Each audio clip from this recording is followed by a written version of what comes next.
Attention exhibitors, I have a vehicle that has other vehicles blocked in.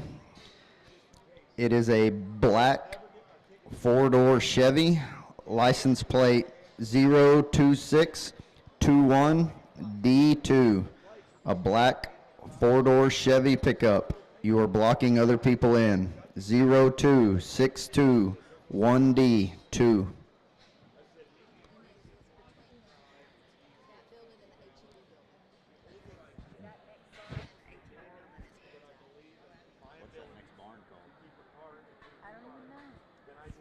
That vehicle is located by the HEB building. Black Chevy four-door.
Attention exhibitors, I want to remind everyone, keep the alley between the pins and the south end of the show ring clear of all tack, chairs, and other obstacles during the show.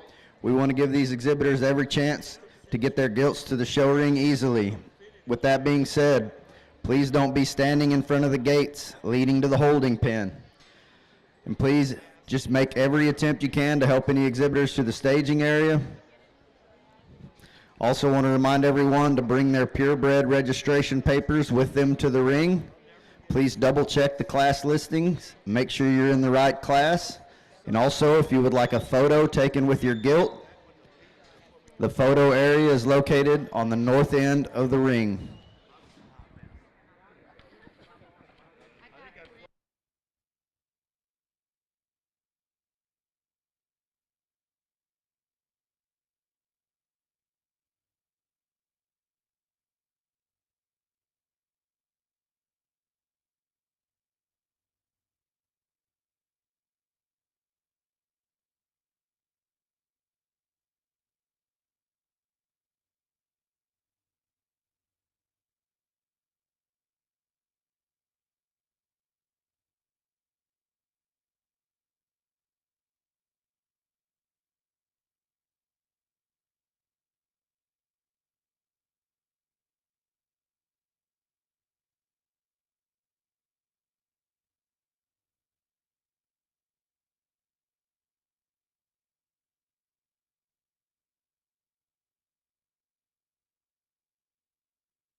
All right, ladies and gentlemen, we're about ready to get underway here at the 90th San Angelo Stock Show and Rodeo.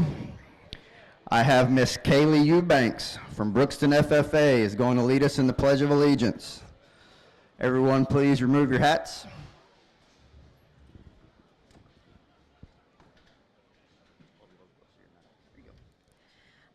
I pledge allegiance to the flag of the United States of America and to the republic for which it stands, one nation, under God, indivisible, with liberty and justice for all. And now we have Miss Destiny Gift from Andrews FFA is going to sing the national anthem.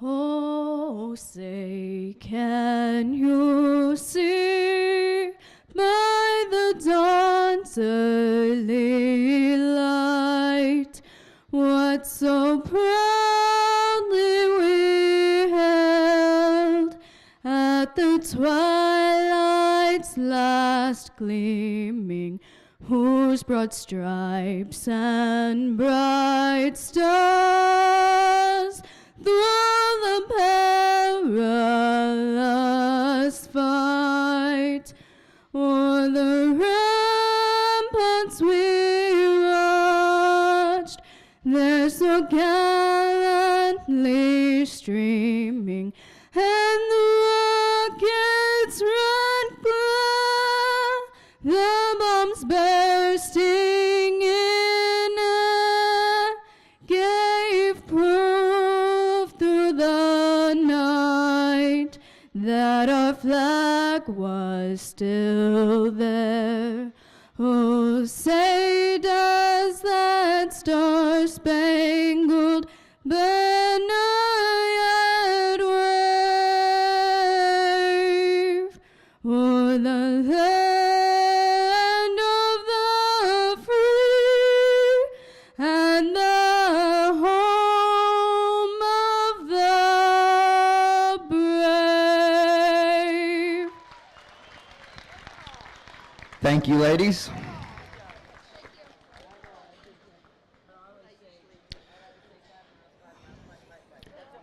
All right, ladies and gentlemen, we need your Class 1 Berkshires. Bring them to the holding pen. Class 1 Berkshires, bring them to the holding pen.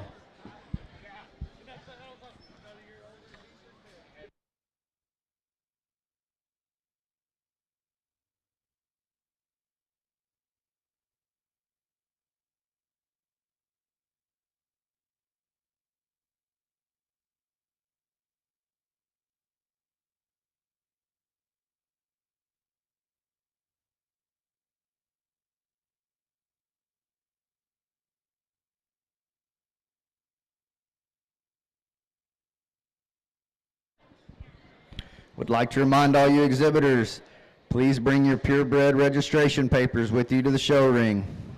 Also, be sure and double check the class listings. Make sure you're coming to the right class. Class 1 Berkshires, bring them to the holding pen.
Attention exhibitors, just want to remind everyone we have 2 judges today, one sifting and one in the show ring.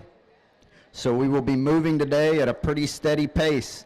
So we will be calling the second class before this first class is finished judging, so keep that in mind. We will be moving at a pretty steady pace today.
Want to remind all you exhibitors, please bring your purebred registration papers with you to the show ring. Your purebred registration papers, bring them with you to the show ring.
Attention exhibitors.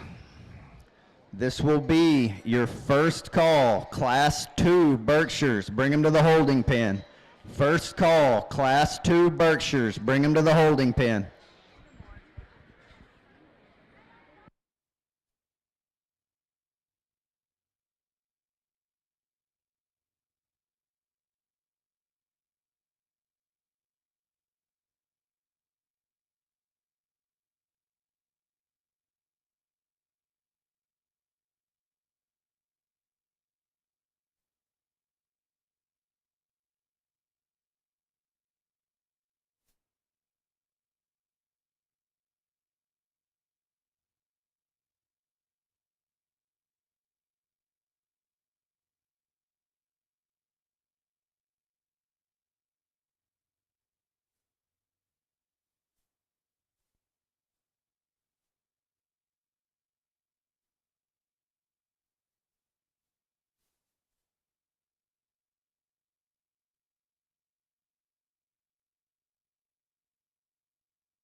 Attention exhibitors, class number 2 Berkshires, bring them to the holding pen. Class number 2 Berkshires, bring them to the holding pen.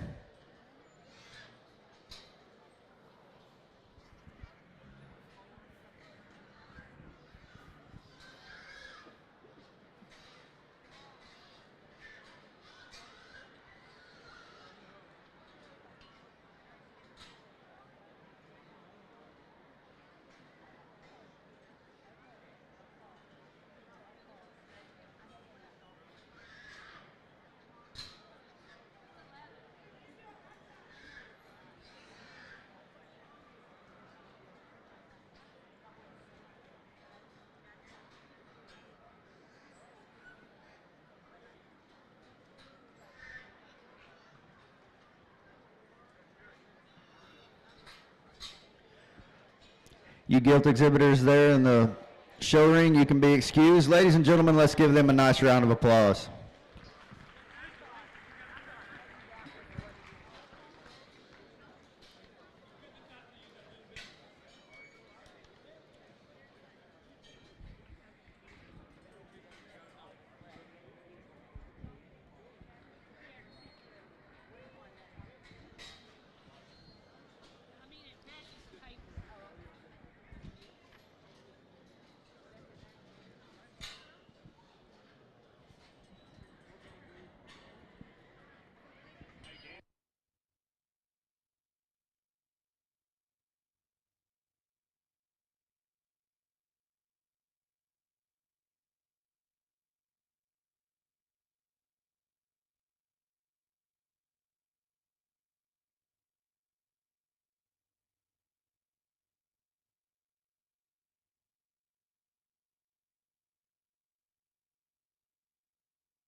Would like to remind all you parents and exhibitors, if you would like a photo taken with your gilt, the photo area is located on the north end of the arena. Ladies and gentlemen, let's give a nice round of applause for these pigs and exhibitors leaving the ring.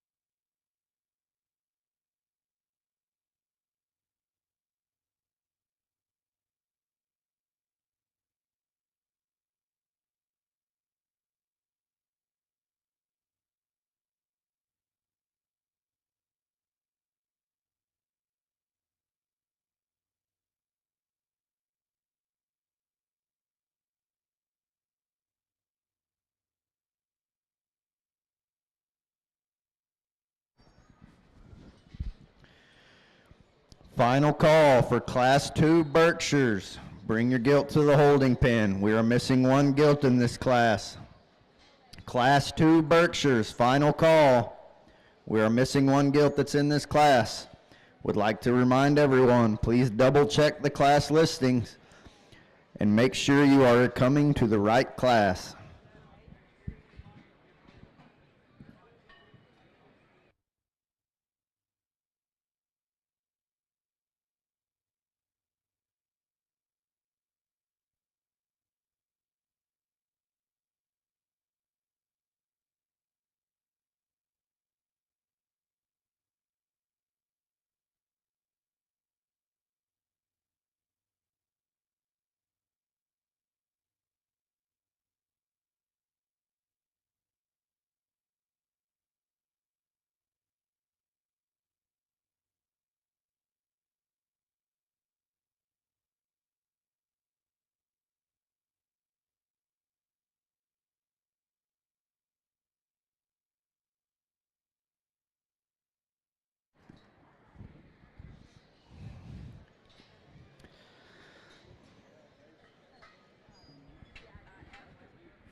I don't know how anyone else feels at St. Angelo, but I want to be the first to tell you that, at least from my standpoint, it's great to be back in St. Angelo, Texas, serving as a livestock judge.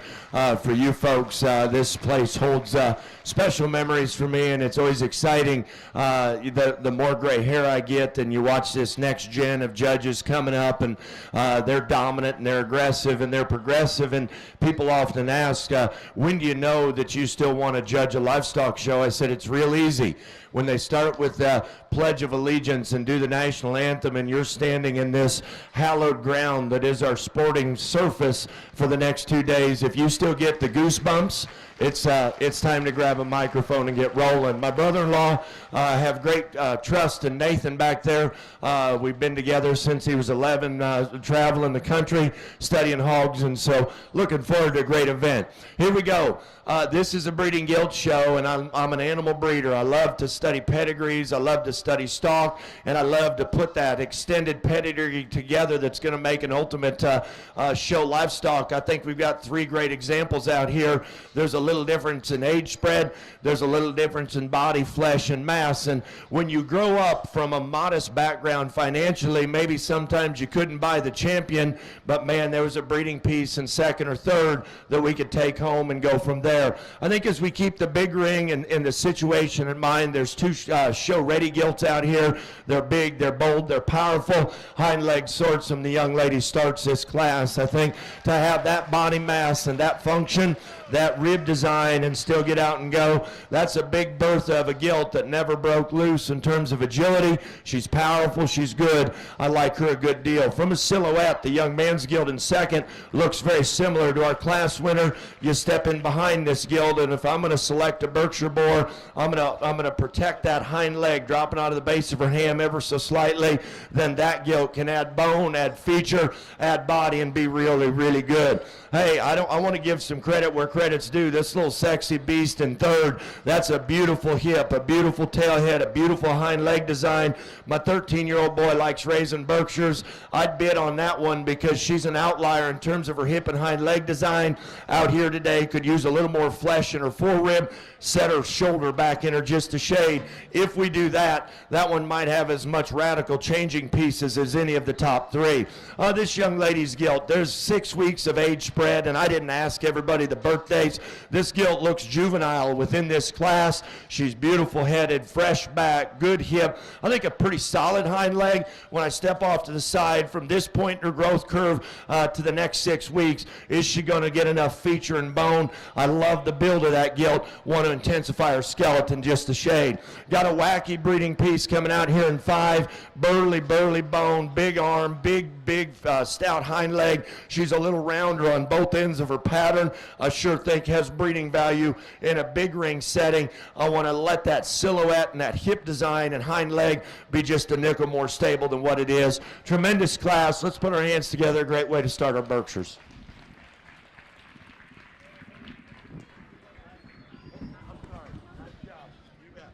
Attention, ladies and gentlemen. When we call back for the champions of each breed, we will be doing it a little different today because of the sale being involved. So from this first class of Berkshires, when we call for champion, we will be calling back first, second, and third place. That will be to show for champion and for selection in the sale. I will make an announcement after each class how many we will be bringing back for the championship drive. So if you have first, second, third, fourth, if you place, please listen up because we will be calling back more than just first and second for the championship drive.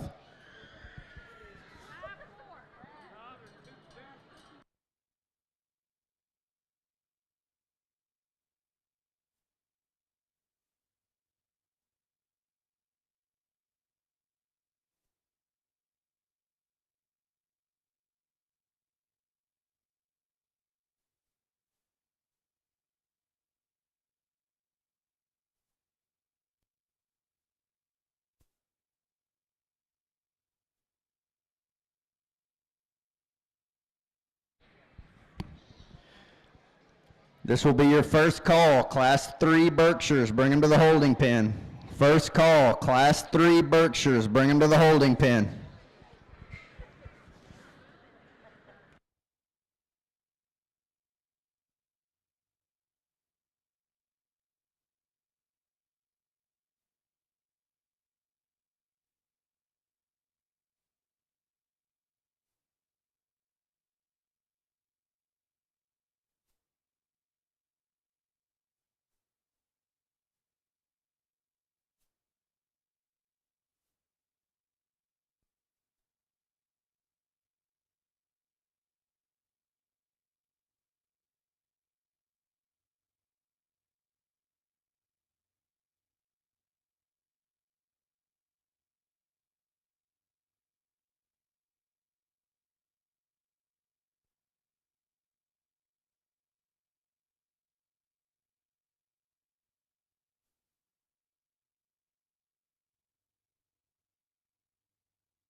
You exhibitors there in the ring, you can be excused. Ladies and gentlemen, let's give them a nice round of applause.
Placings from your Class 1 Berkshires.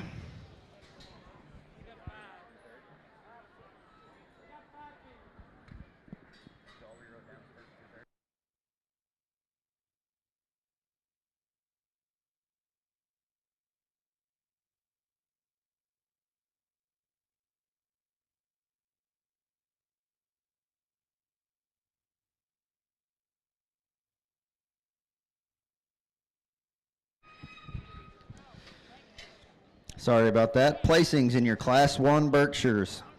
10th place, Jason Fleetman, Valley View FFA. 9th place, Madeline Kilcrease, Huckabee FFA. 8th place, Adeline Galovic, Gymnet FFA. 7th place, Emery Galovic, Gymnet FFA. 6th place, Veronica Duran, Godly FFA. 5th place, Hannah Beerbohm, Dalhart FFA. 4th place, Kylie Huseman, Lubbock Cooper FFA. 3rd place, Grady Wyatt, Happy FFA. 2nd place, Canyon Smith, Coryell County 4-H. And your Class 1 Berkshire winner was Sawyer Ownby, Hill County 4-H. Let's give those exhibitors a nice round of applause.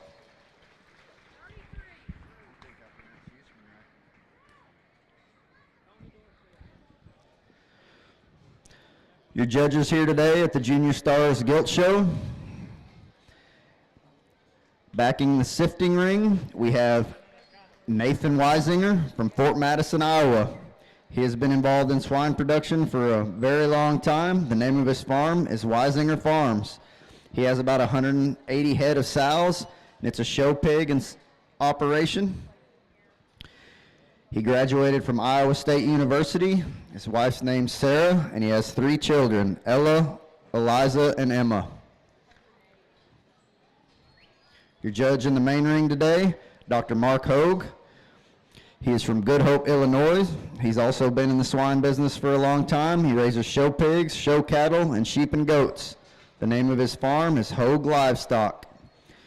He received his PhD from Michigan State, and his wife's name's Katie, and he has 3 children, Carter, Nolan, and Nora Grace. Let's give our judges today a nice round of applause.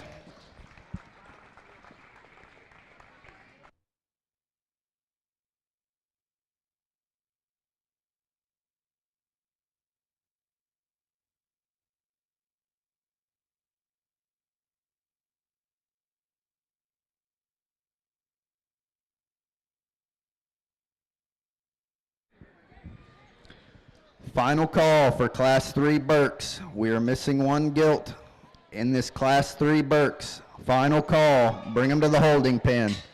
Final call. Class 3 Berks. Bring them to the holding pen.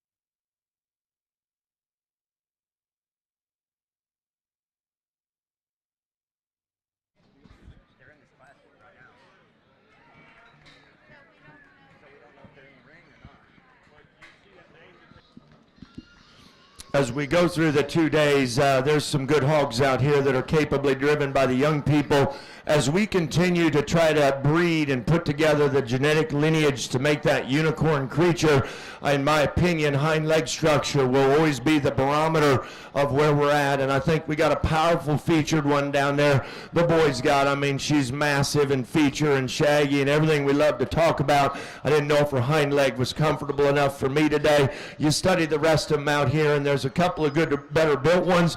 Boy's gilt right there needs more bone, but I like her look. Got a nice one there that just needs to be opened up in terms of skeletal density. You step back off to the side. This one waddles just a little bit, but you like her width and stoutness. Really close calls out here. We've got 10 in the pins. Let's congratulate these folks on a job well done.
I'd like to take this opportunity to recognize our buckle sponsors.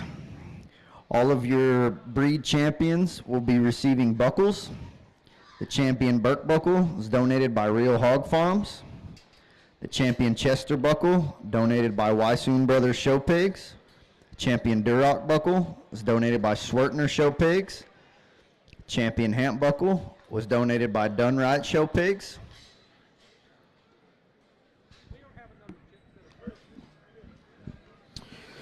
You want to talk about a little nerve-wracking, and I don't mean to interrupt our announcer on the valued sponsors, but you know, there's a sale order to put together, and I'm sure not here to cost anybody any money.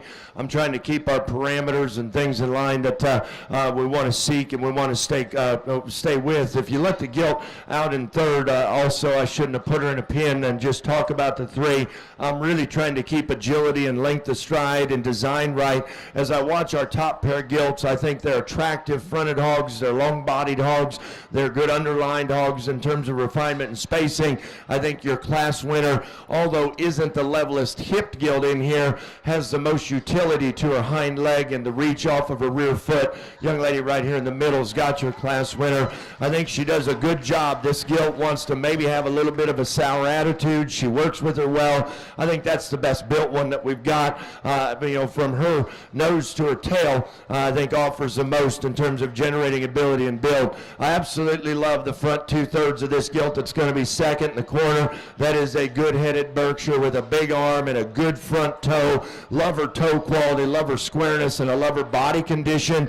This Gilt's just a nickel vertical in terms of her hind leg, a nickel shorter in her hip, but man, I still think that thing reads with generating ability, really good skull shape, really good down her top line. Love the Gilt in third in terms of her width and stoutness and mass, and she's burly in her upper rib and burly in her blade. This Gilt will pull and tuck her hind leg up underneath herself just a nickel. I want more reach. I want more setback on her heel. If you protect her in a breeding program that way, I think that one will really offer some boldness and stoutness. The most different Berkshire comes out in four and really extreme in terms of her attractiveness ahead, her levelness of design. And what's interesting in 2022 for an old guy studying hogs, you got to look at hogs in terms of structural soundness, not only from a profile, but then you get in behind. This Gilt reaches off of her hind leg. When I watch her go right away, her stifle joint sits in her just a little weird. Want to stabilize her rear toes. Does she have breeding value? Can she generate? In my opinion, absolutely. I want to make sure she's just a little different when she goes right away from me in terms of structure. Got a stout mug, powerful skeleton one here. You make the call as a buying public where you want to sit on her skull and the crest to her neck.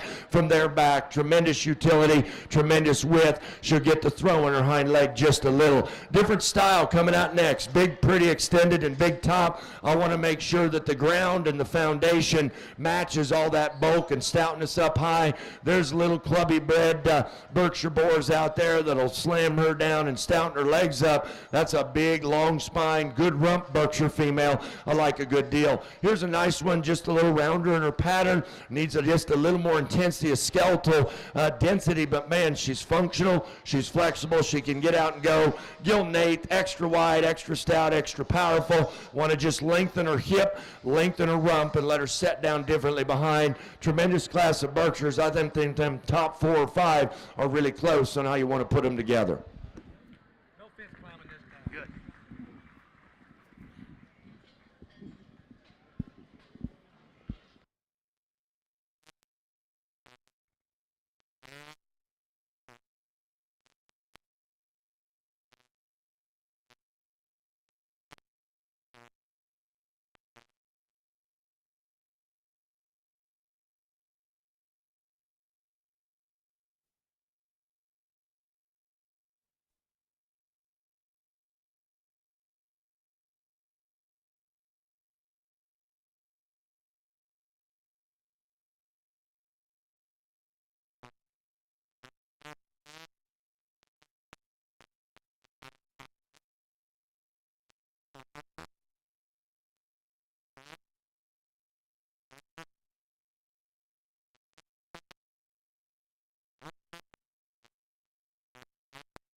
as we might excuse 9 and 10. The young man's got a real flag-tailed, cool P-skilled out here. I love her hip, love where that tail head sets, a little off behind her shoulder, just a little choppy moving.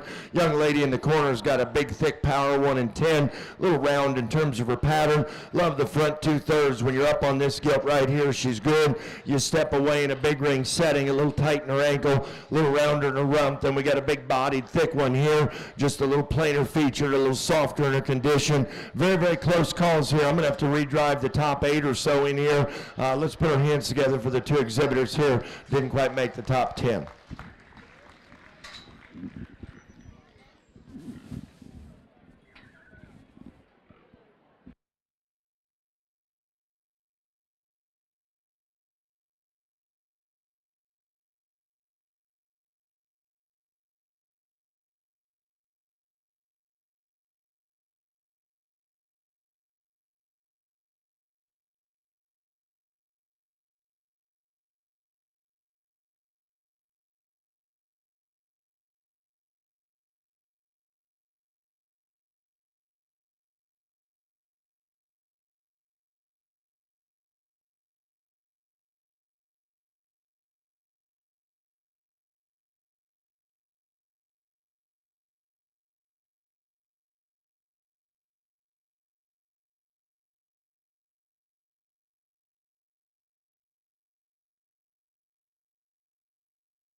So many ways to intro this class, and in my opinion, if this is a market hog setting, Barra shows, man, there's kind of a defined set of principles that you want to go by, and you want to define yourself in terms of muscle, feature, width, balance, whatever your priorities are, you can line them up and stay consistent. We get into a breeding gilt setting, and fortunately for those of us gentlemen that aren't the most attractive, everybody likes their breeding piece just a little different looking, and so as a result, my sow herd might look different than your sow herd, but yet, they have value and they have consistency. And to me, young judges and me included, we can get hung up on one little thing. And if you get hung up on one little thing, then it might distort your ranking of where these breeding gilts are. It took me a second time out, and I'm so glad I redrove this one, because initially I'm like, well, she's a little coarse jointed. Let's look at the big picture of which one of these three Berkshire Gilts offers the most in terms of skull, feature, arm, horsepower, and comes in a totally bigger package, a totally more genuine package. This boy right here got him a heater, and I'll be the first to admit he was probably a little nervous setting in fifth. Would I clean her joints up a little bit? Yes. Do I see her coming out of the sow shed, bred with her second litter, looking like an absolute beast? Yes, I do. I like the young lady's Berkshire Gilt in second. This is a sound, athletic, good-angled, wide-chested, fresh one. Here we go. Why is she in second? I'm a Berkshire breeder, and I tell you what, that hem, loin, and rump, just a little, I want to change the orientation of it. It doesn't hinder her ability to be functional, but I want a little different set to her hip, want a little different set to her loin. I tell you what, that top pair both can generate quality depending on how you made them. The interesting creature comes in third, and if I'm buying them, this one, I would bid on her, because she is flat back, she's cool-bladed, she's big top. As I watch this gilt move out here, she's going to need to be protective in terms of her length of rump and her angles on both ends. Just a shot. Her foot quality's good, her pasterns are good. That's an interesting one there in third to go study. If this one's in a market hog setting, I love the basic fundamental utility of a big chest, a big arm, a cool head, and a wide-built skeleton gilt when she comes out in four. My problem is in a big ring setting, when you take a knee, I didn't see that unique essence in terms of her lines and balance and what I did in the top three. But I think that gilt offers tremendous width, really good at the ground, really opened up in terms of her skeleton. Love the head, the skull, and the deep-bodied sow maternal look in the gilt in four. This gilt's not as good in her rear toes. She comes apart in terms of her ham-loin hookup. I think in a show gilt setting, she's nice. We go ahead and breed one, kick her out in the sow pen. I want to fix a couple of those issues just a little. Got a big, stout, powerful one here. You look at the chub and the body mass relative to bone. I don't think it's in balance. I think she's wide, she's bold, she's stout, but I want that hind leg to be bigger and bolder to match all that mass and bulk up high. Change the rear feet and the hock joint. This might be the best Berkshire Gilt in the class in terms of uniqueness, but I tell you what, we have got to stay committed to structure. Her joints and her rear toes, the way they're shaped and presented today in the ring, I don't think it's reads as enough breeding value to me. Gilt that comes in 8, big-bodied and thick, little closed up front, little rounder rump, but I like her width, I like her stoutness. Really a good class of Berkshires. Let's put our hands together. I've already talked 9 and 10. Been a great breed to put together.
Best part about a Breeding Guilt show that's got a sale assigned to it is opportunity.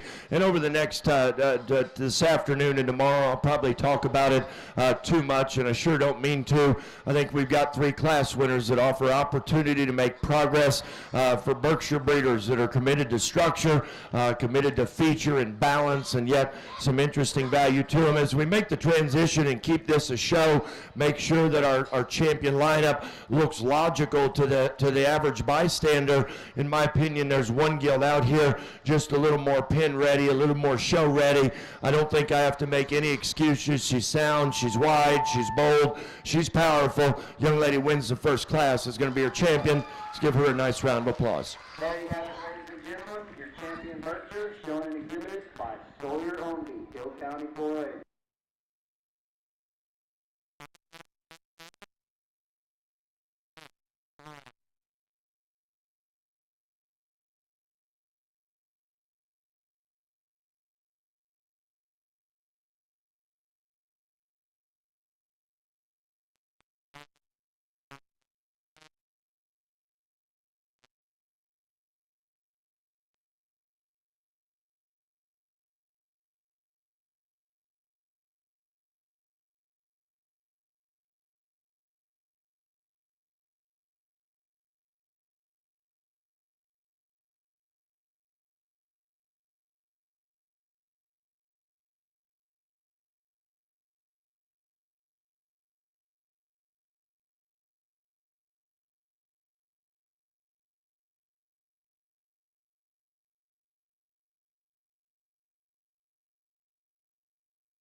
Okay, now rest assured, I'm here to have fun and focus and do all the above, and I just put my brother-in-law on the spot. I said, which one? Because I think there's 2 of them out here that are powerful and interesting, and he goes, well, I don't want to make that decision. I said, no, you're going to, because when you're the lead judge, you get to make the SIF judge do whatever you want him to do for the next day and a half. This is the only control I have over him in the calendar year, so I'm going to probably abuse it a little bit. Here's the challenge. Young man here has got a big ring silhouette with his gild. His hawk is right there. You look at the power sow. I'm telling you, this thing right here is going to eat every day of her life. Come out of the sow shed. Got to decide in a show ring setting. She got just a little thicker joint. I don't think it's going to hinder her productivity. We got a really, really good built, good looking one that's right on the edge behind. Got a power sow down there that's a little thicker jointed. I think the one that fits our champion better today in a Berkshire lineup in a junior breeding guild show, young man that's second to her in class, is going to be reserved. There you have it, ladies and gentlemen, your reserve champion Berk, shown and exhibited by Shannon Smith, Colonial County 4A. Now, we got to put a sale order together, so we're going to drop them out. I'm not going to say anything else in the microphone, but we're going to roll through the order and then let the committee decide where they want to break that line of who makes the sale and who doesn't. Okay, we're ready.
That's a good deal. He's a little hesitant. Huh? That's 3. What I'd like to do is end at 6 probably. Because that one, this one, that one already makes sense. Huh? I think I'm going to do that.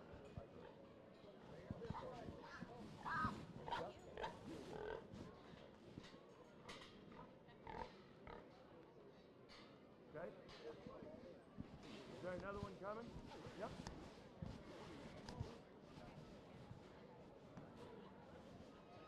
I don't think that's the 3rd place in that class. Huh? Yeah, but I didn't use the heavy, I used the middle. Yep, that's okay. So we're going to leave. Yep. So this one's next. Nice job. That's the heavy. Okay, then I'm using my little guy right here. Nice job. And then we use this. Nice job. That's the order. You go 5th. Yep, then it goes boy, girl. Boy, girl.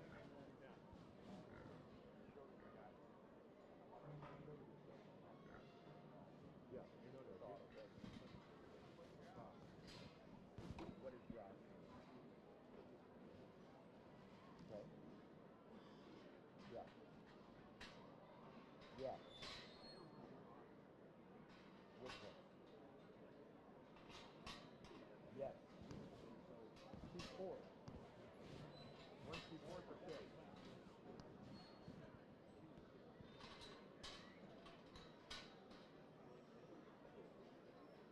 So it goes 1 2 3. I like. Okay.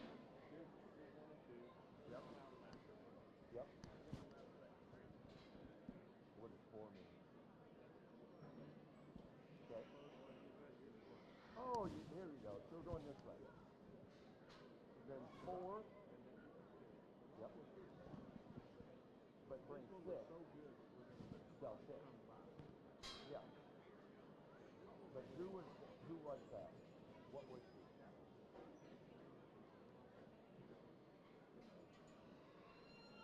What did she do? What did she play? I don't know the name.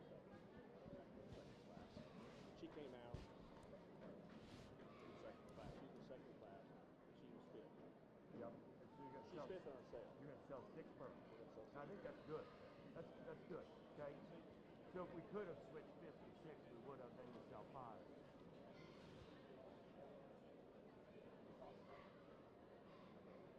Yeah. But you didn't set what you. That's okay. You're not selling. This one here, you talking about the same as Yeah. Yeah. Little choppy. Not in the sale. So ideally, if I would have switched 5th and 6th, we would have been home 5th. Yeah, I like 6. No. doing I great. was comfortable with top Okay. 6. We're good. Okay. I had a Dr. Pepper up there somewhere. I'm not sure where it is. Maybe.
White hog, we're good. We're good.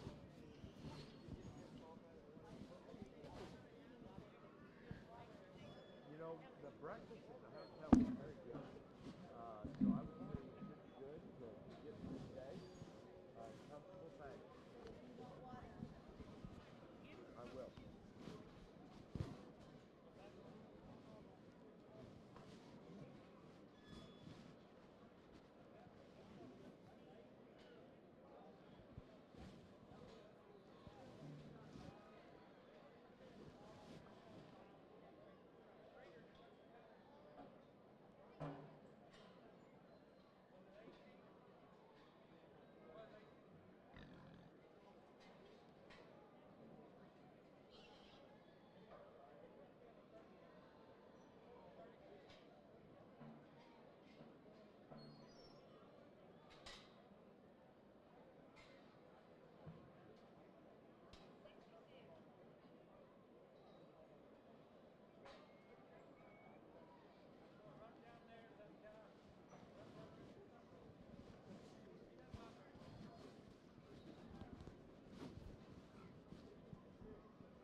Yes, you can.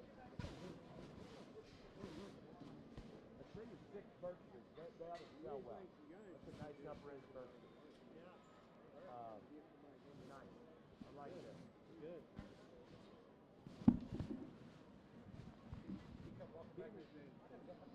No longer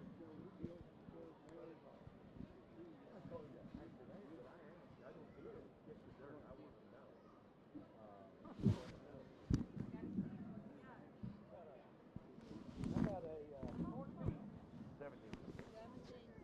17. Is it an 8 over there? I didn't see a 2. Hey, now this is classic. This is why at Western Illinois we now tag all of our sows. Because even good pig kids, they'll say, hey, 8-8's an E. And I'm like, we don't have one of those. So I tag them, and then they read notch and then say, okay, yellow tag 2017. Good. Like that. I got tired of trying to find 8-8. Well, you got the either. Yes, you do. 24, 5. 5. Said 4, 5. See, you read is good. 20. 20 days. Yeah, what's the point of reading them when Dale can read them as fast as he can?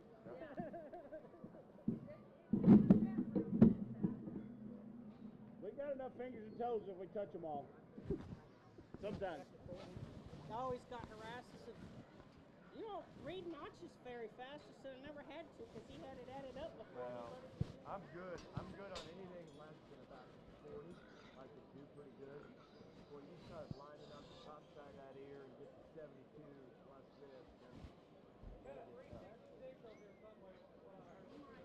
Yeah, then you got a 27 in the left ear, and then is that a 200? Oh boy. Yep.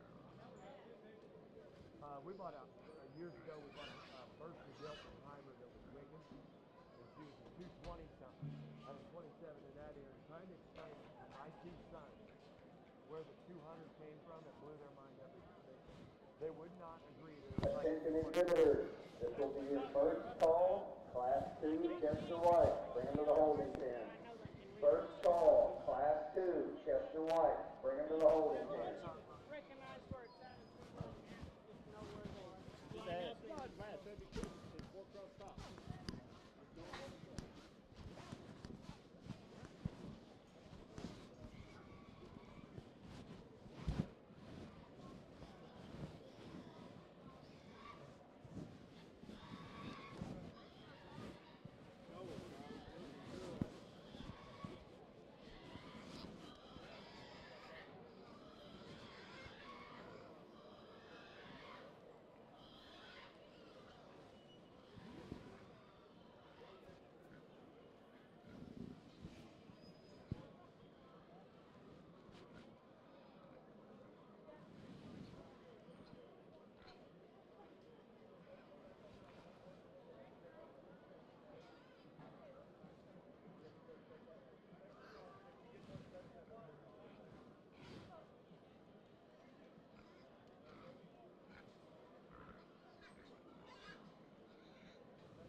conclusion of today's show, a list will be posted of the purebred gilts that will be included in the sale. Again, this is just a list of the purebred gilts that will be included in the sale. It is not the actual sale order. The sale order will be posted at the conclusion of tomorrow's show. If your gilt is not selected for the sale, you may be released from the barn. Set one up. Set her up. Let's set her stick a little something. I think she's going nuts already. So she was one I maybe thought about. She's back it up. I like it. She has no gas in the tank. Where's the little girl? Did you set her up in the yellow boat? Yeah, I did. Yep. Earlier. Yeah. The last one. There's the last two. Oh, right here. I didn't see this slide in. Yep. We're good. Okay. Hey, we're good. We're good. Go ahead. Go over there. You're good.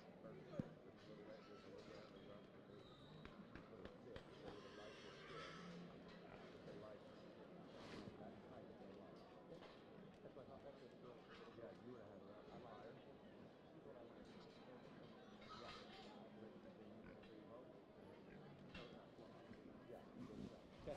All right, we're good here, guys. Yep, thank you. Good job.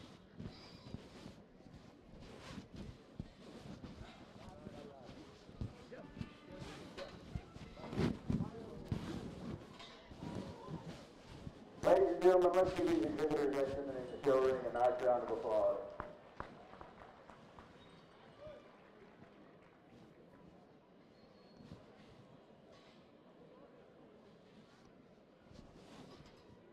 Second call for Class 2 Chester White. Bring them to the holding pen. Second call, Class 2 Chester White. Bring them to the holding pen.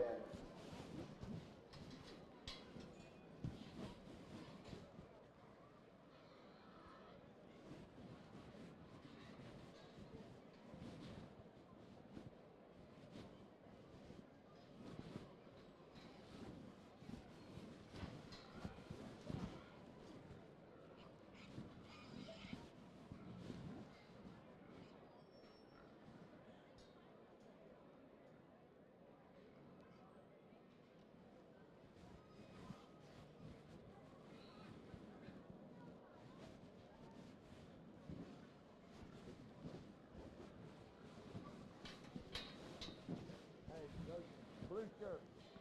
That one in, right there. That one in. Yep.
Mo.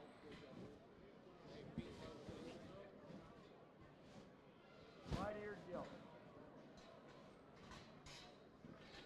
Wait, leave a gap. I want pink bow and right-eared.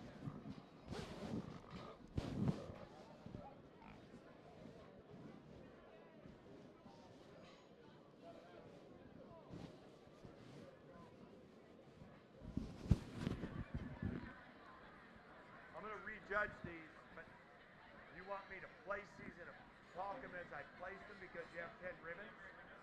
Or do I just talk them and excuse them? No, we got to place. We need. Okay. Okay, cool.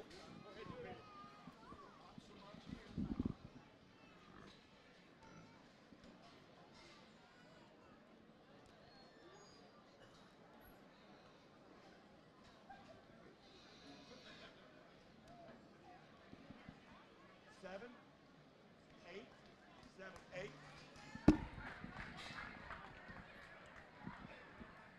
9, 10. 9, 10. Nice job, young man. Good job, guys. Nice job, young man. I want the top 6.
Okay, that one's back to 6.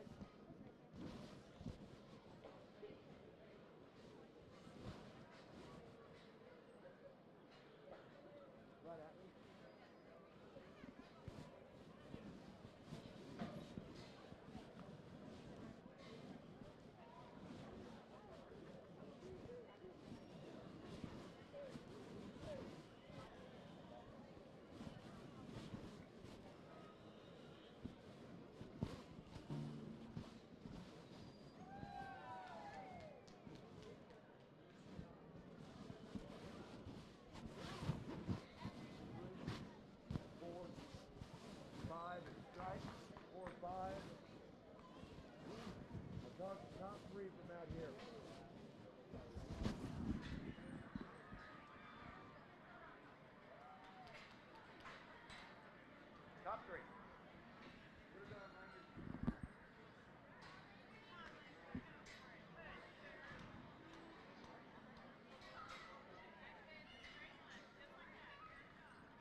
I think we got a great set of Chesters out here. Not only these top three, but you know, you talk about breeding opportunities. I think there's breeding opportunities presented throughout the class. I think it's important that every judge knows what they want that particular breed of pig to look like before that first Chester, first breed hog hits the ring. What's interesting is in the Chester white population, there's a lot of variation in terms of types and kinds. I like our top three Chesters because as you read their skull, their ear, and their Chester white feature, they look like Chester white hogs in my opinion, and I love their breed character, all three of them. I think they soared in terms of a little bit of agility and uniqueness. In my opinion, the Chester female that offers the most width, power, and substance in a one-generation change that still handles themselves very, very comfortably out here in terms of length of stifle and functionalities. The little girl in the pink or orange shirt. I think this is a really, really good basic Chester female. She's kind of a blank template that you can do a lot of different sire selection. She's opened up. She's good in her hock joint. I really think a bold one to start. I love the flag-tailed uniqueness of the one in second. She's jet level. She's cool made. This Gilt's just a little quicker in her step on both ends. As we get her out here, want to loosen her just a shade and make sure that she's got enough endurance, but where she's good, she's pretty interesting. I love the next generation pieces of the one in third. I don't know if she's got enough bulk for the buying public, but I tell you, any hog of any breed that's built like that range of motion, that extension, absolutely love. Out here, relative to her frame size, I'd like to get her just a little more bulk, a little more density in terms of her skeleton. One that comes in fourth is extra good bodied, extra good hip, extra good hind-legged. I'd change this gilt coming right at me. I want to see her a little bolder, a little square, a little stouter in her front leg. Love her body design. I love the way her hock and stifle joint set in her hip. Want to make her a little stronger coming at me. Very similar story for the gilt that comes in five. This gilt's profile I love. You step in behind her. I'm like, hey, this is a top three gilt. When this gilt comes at you, her knee and her front foot, I'd alter just a shade if I could. Got a real light-eared, interesting one here that comes next. A little refined, but extra wide, extra cool. A little mousy-headed, little light-eared. Got a real stout, thick one here that needs more bone to match the body mass. Love her rib design, love her volume. Got one here that's nice built, really cool made, just didn't feed very good. A little dry, a little skinny. Young lady in the cheetah print shirt. This is a massive muscle power Chester in terms of stoutness and feature. I want to make sure this one's built good enough up through her front end and comfortable enough. Gilt in 10s, extra good body, long level, just needs more stoutness and feature to her. Great class, my compliments once again. For your Class 1 Chester Whites, for the championship drive and select, we will just be calling back first and second for your championship drive. So first and second from Class 1 Chesters will be called back for your championship drive. Class 3 Chester White.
FFA.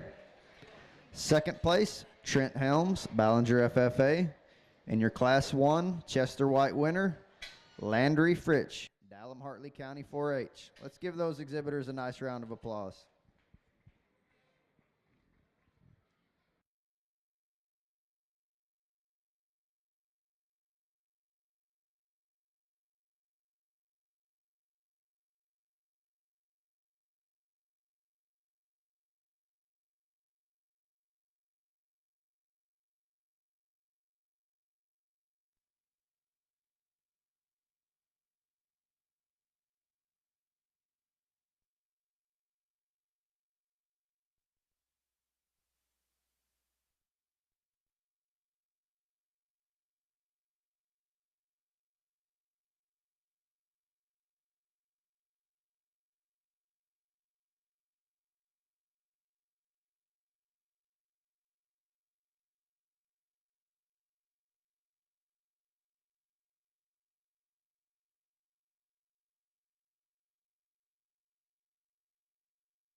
Attention exhibitors, final call, Class 3, Chester Whites, bring them to the holding pen.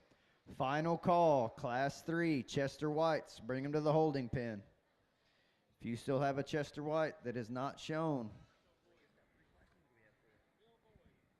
you need to bring it to the holding pen. Final call, Chester Whites, bring them to the holding pen.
Man, these Chesters are good within this class. And first and foremost, I compliment every exhibitor, because if you want to test your ability to be a good showman, drive a Chester. I think if an exhibitor can drive a Chester White Gilt or Barra in a competition and not lose their composure, I think as a young person, they're meant to be on a team someday in full-time employment with a bunch of real difficult personalities and still get something accomplished, because these things have a fuse, and when it goes, it goes. You know, I'm not real negotiable. I've been negotiable with Nathan. This one's going to win this class, and for me, it's not negotiable out here. That Chester female reads very current to me in terms of her skull shape, her length of front, and then this ability to be long in her hip, where that tail sets, where her underlying quality is, where her vulva is. I think that is absolutely tremendous in terms of uniqueness and balance, and golly, I love that gilt. You breed her to a little bit of a burly Chester out there, that thing is solid in terms of her ability to get out and go and change things. I like the gilt in second. She's thick, she's wide, she's chunky, still has a pretty head about her. This one will waddle just a shot more than what the others will, or what our class winner will, but man, she is opened up and wide. I like her a good deal. A sow that you're never going to have to worry about in production in terms of coming out of the sow shed and being competitive is a 1 1/3. She's moderate, she's opened up, she's got a great hock joint. Out here, she runs downhill just a nickel more than our top pair. Will crest up at the top of her neck just a shot more. Her utility, her function, and her build is quite good. On the stand, I like this gilt in 4. Really, really strong-headed, big back, big pin. This gilt, when she gets out in motion, gets a little quick in her step, a little vertical in her angles on both ends. I want to relax her just a shade. She is opened up. She is powerful. I like her a good deal. Got a real basic one come next, a little plainer featured, a little higher condition gilt. Tremendous body, tremendous function. Just want to sharpen her feature up out here, but that's a power sow coming out there in about 4th or 5th. You can let the rest of them come just a little quicker. I like the gilt come next, a little smaller in her front foot, a little more vertical in her shoulder angle, but really tall fronted, really good headed, good down her top line. Got a good long bodied, attractive one here that throws her rear feet just a shade, but I sure like her look and elegance. Got a really stout wide one stout powerful one from a profile. You get on top of her and her blade is too flat, her ribs too flat. I want to open that up just a shade. Got a nice one here that's a little tight top. Got a thick one here, just a little rounder in her pattern. Great, great set of Chester females, capably driven by the young people. My compliments to them.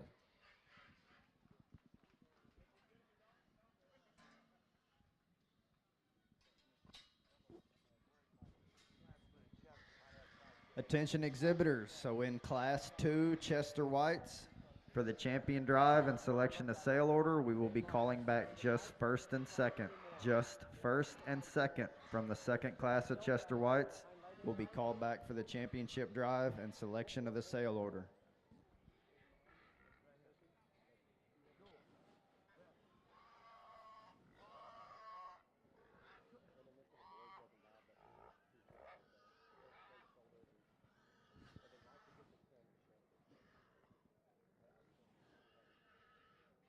Right here, bud. Yep, we're good. The rest are a little choppy.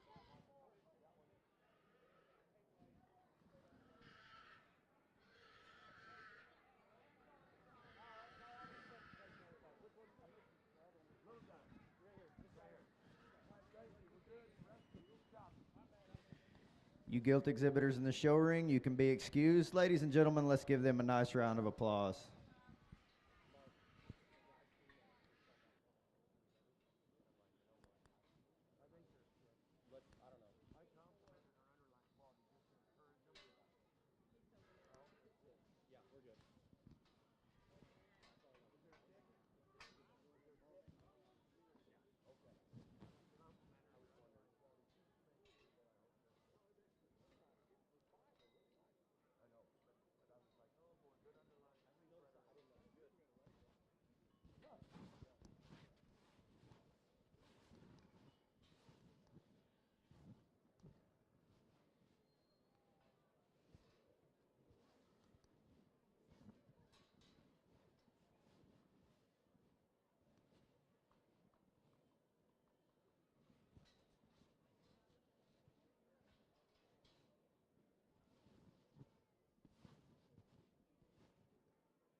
Attention exhibitors, we need your first and second place winners from Class 1 Chester Whites. Bring them to the holding pen. First and second place winner, Class 1 Chester Whites. Bring them to the holding pen. We also need your Class 2 Chester Whites. First and second place winner. Bring them to the holding pen. Class 2 Chester Whites. First and second place winner. Bring them to the holding pen.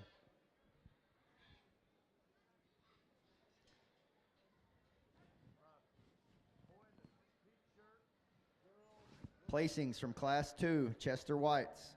10th place, Addison Cervantes, Poteet FFA. 9th place, Raiden Hugenberger, Dumas FFA. 8th place, Rexy Sanders, Borden FFA. 7th place, Alex Duran, Godley FFA. 6th place, Audrey Hitt, Belton FFA. 5th place, Jeremiah Madrano, Brady FFA. 4th place, Jacob Swatzel, Erath County 4-H. 3rd place, Hollis Wright, Stephenville FFA. 2nd place, Dahlia Sadler, Eastland FFA. And your Class 2 Chester White winner was Avery Jones, Belton FFA. Let's give those exhibitors a nice round of applause.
Attention exhibitors, we need your first place winners from Class 1 and Class 2 Chester Whites. Bring them to the holding pen. Your class winners from Class 1 and Class 2 Chester Whites. Bring them to the holding pen.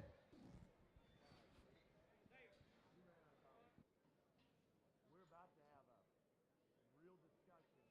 I want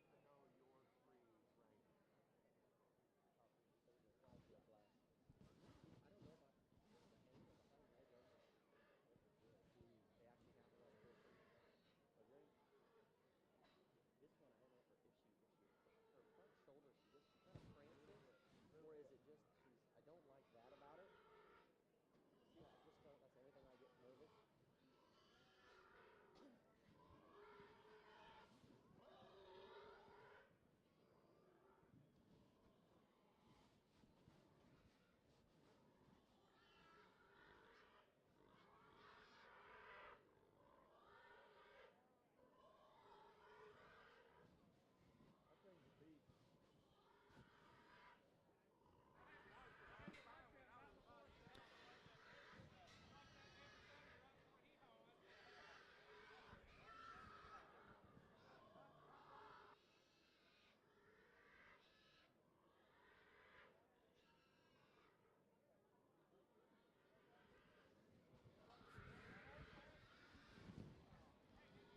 Attention all you exhibitors who have already shown and are hooking up to trailers and ready to haul their gilts off, or anyone that will be doing this here later.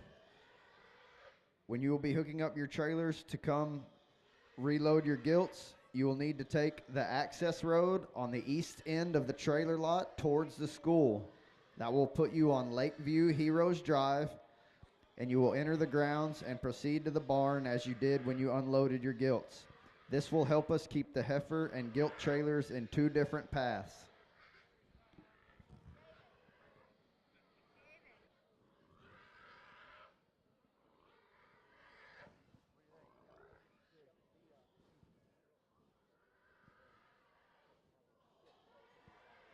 Was that the bronc? But man, her profile and highlights are incredible. This one gets a little full nut. Yeah.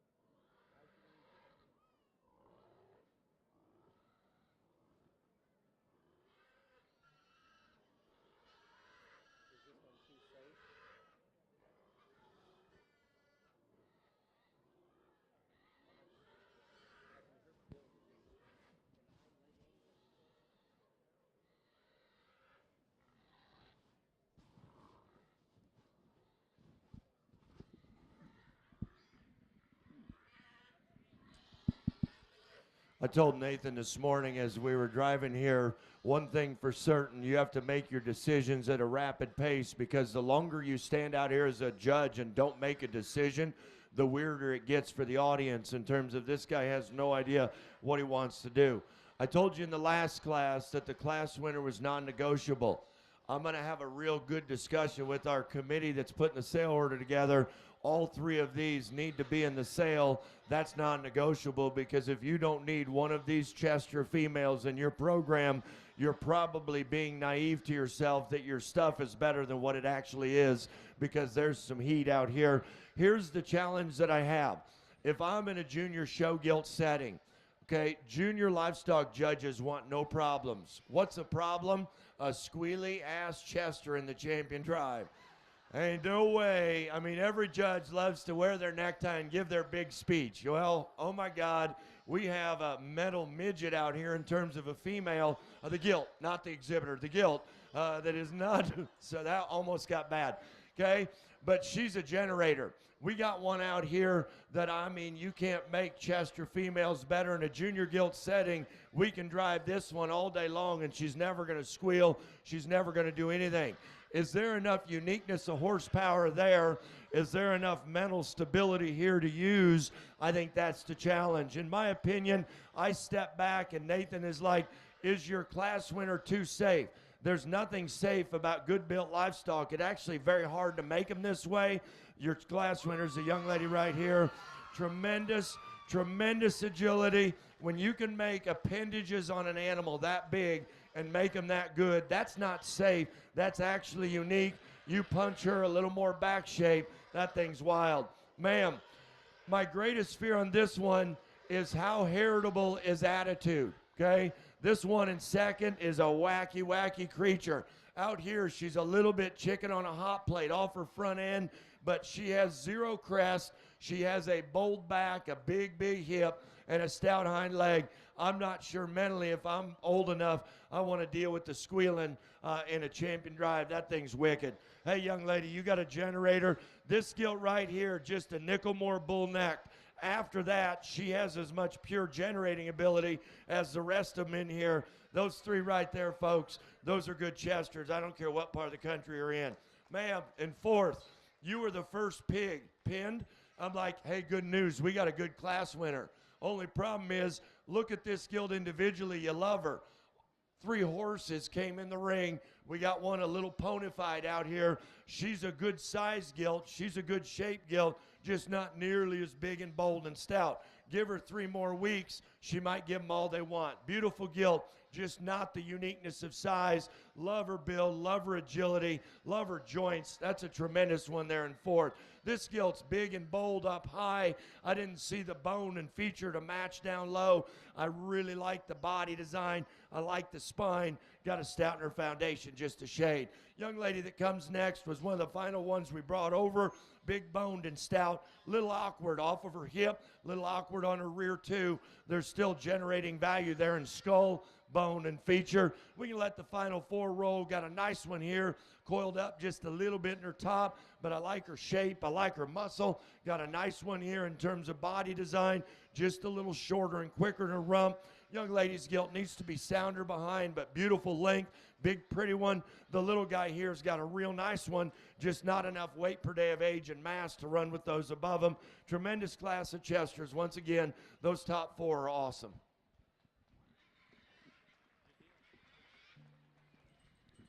Attention exhibitors, we need your Class 1 Durocs. Bring them to the holding pen. Class 1 Durocs. Bring them to the holding pen.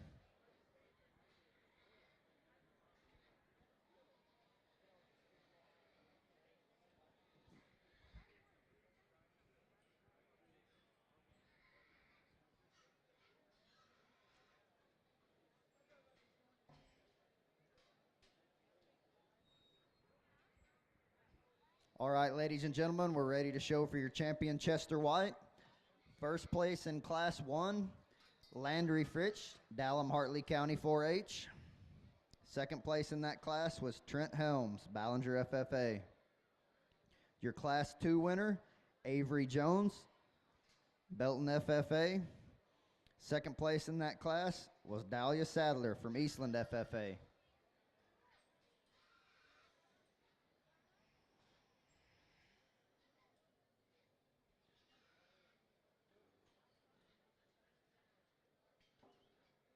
Your Class 3 winner was Maddie Mann, Corio County 4-H. Second place in that class was JC Pennington, Paradise FFA.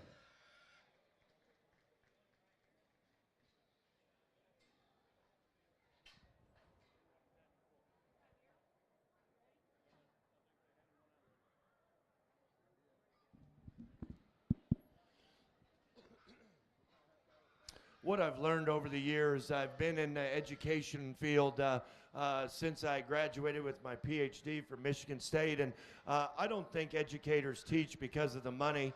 That's pretty obvious. I teach at WIU because I love to have great conversations with students about breeding livestock. I love to have great conversations with students about, hey, that you're the next generation of livestock industry leaders. Let's make sure we don't miss an opportunity to find an interesting one. What I love about this set of Chesters that represent your Chester drive, it's important that good breeding pieces and good livestock come in different shapes and sizes. We got a good lightweight in terms of muscle and power, just a little quicker in a rump, but man, that thing's comfortable. I told Nathan Weisinger in a Chester female, this middle class winner, to get a head, skull, and neck like that and a length of hip and a tail head set like that is massively impossible to do. She's not as burly. We look at our heavyweight, that's a burly, powerful one that's comfortable and won a dominant class. What I think's interesting is, please keep in mind, good stock come in different shapes and sizes, because I would be as excited to have the middle as I would be the heavy for completely different reasons on how you're going to mate them in the next generation. My compliments to all three. Your champion Chester that can hold her own the most in the final drive, one that wins the last class. There you have it, ladies and gentlemen, your champion Chester White, shown and exhibited by Maddie Mann, Corio County 4-H. We will need an adult representative for the champion and reserve champions to come down right here behind the holding pins right now, please. Your second place in Class 3 was JC Pennington, Paradise FFA. Against my years of experience in the show ring of trying to minimize issues of squealy pigs, I think the reserve is wicked. Young lady here is reserve. And there you have it, ladies and gentlemen, your reserve champion, Chester White, shown and exhibited by J.C. Pennington, Paradise FFA. Let's give those exhibitors a nice round of applause.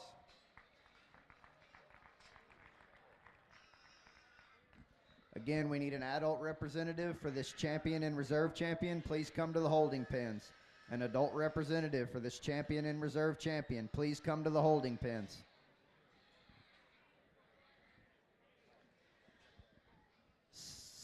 Okay, to finish, I don't know how many Chesters we're going to sell, but I'm not going to say anything more in the microphone. We have three absolute horses to represent your Chesters. Young lady right here is going to be third ranking Chester.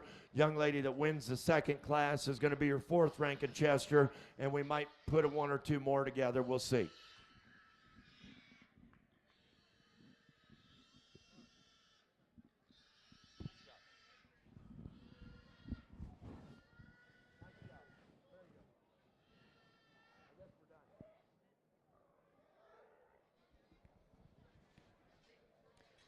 Placings for Class 3, Chester Whites.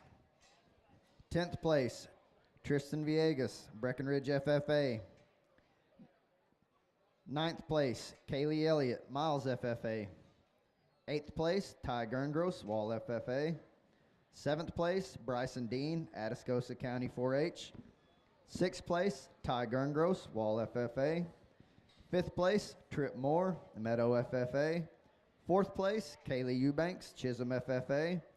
3rd place, Jesse Hartnett, Wall FFA. 2nd place, J.C. Pennington, Paradise FFA. And your Class 3 Chester White winner was Maddie Mann, Corio County 4-H. Let's give them a nice round of applause. This will be your second call. Class 1 Durocs, bring them to the holding pen. Second call, Class 1 Durocs. Bring them to the holding pen.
Attention exhibitors.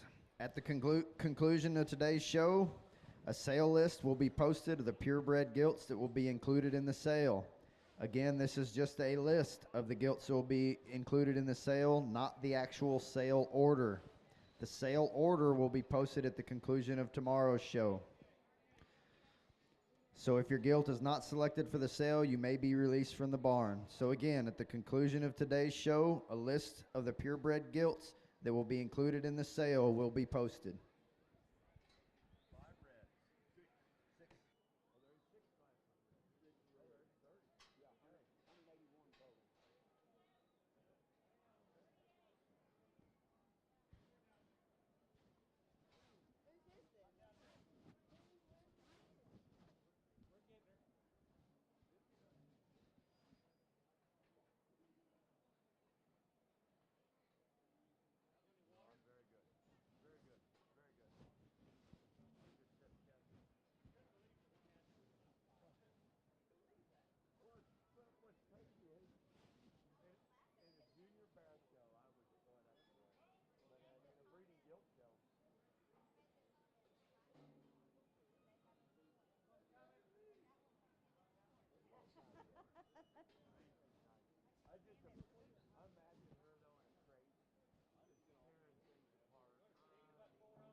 Jason York, please bring your daughter's papers up here to the registration table. Jason York, please bring your daughter's registration papers to the registration table.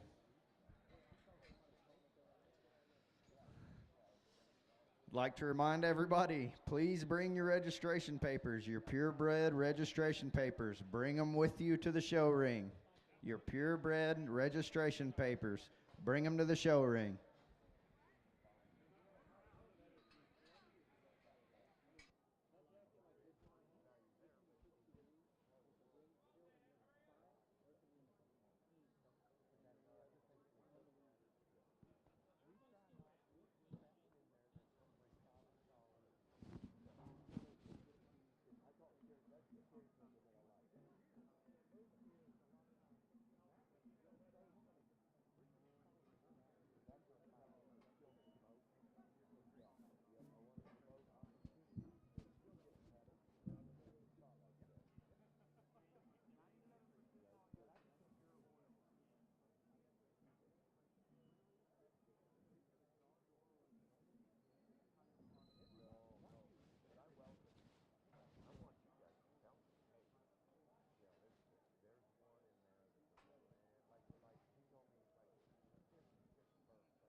Attention exhibitors, we need your Class 2 Durocs. Bring them to the holding pen. Class number 2 Durocs. Bring them to the holding pen.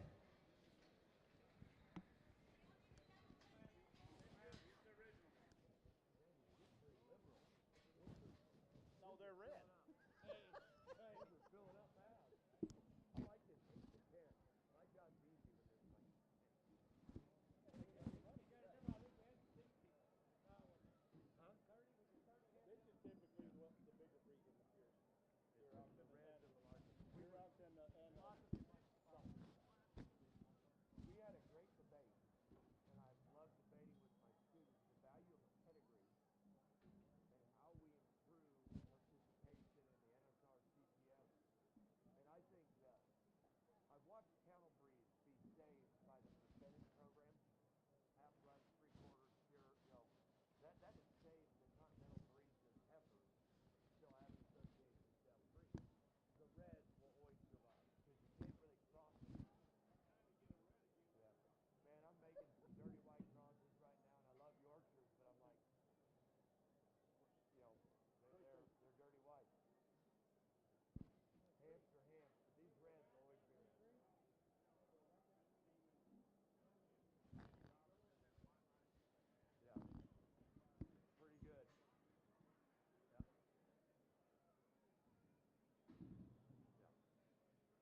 You Gilt exhibitors there in the show ring, you can be excused. Ladies and gentlemen, let's give them a nice round of applause.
This will be your second call, Class 2 Durocs. Bring them to the holding pen. Second call, Class 2 Durocs. Bring them to the holding pen. We have 6 classes of Durocs, so make sure you double check the class listings and make sure you're bringing your gilt to the correct class.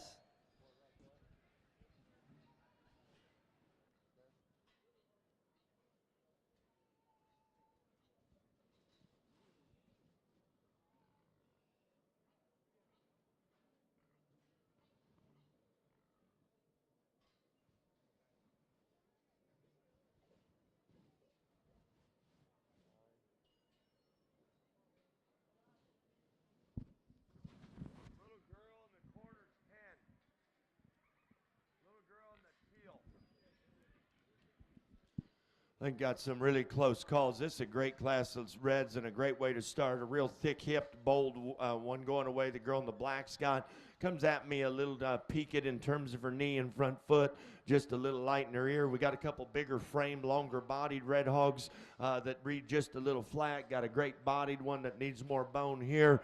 Got a big pretty one that just closes up too much underneath. I really tried to make sure that our red gilts come at us and leave us consistent in their width and stoutness. Then I step back and say, for this young set, does their frame size match their extension and body mass? I thought these were a little out of balance, still quality, very capably shown. Let's congratulate the exhibitors on their efforts today at San Angelo.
What's interesting is the judge relies on their SIF judge to send them the upper end of what they feel is the upper end, and then the judge tries to put together a pattern of consistency.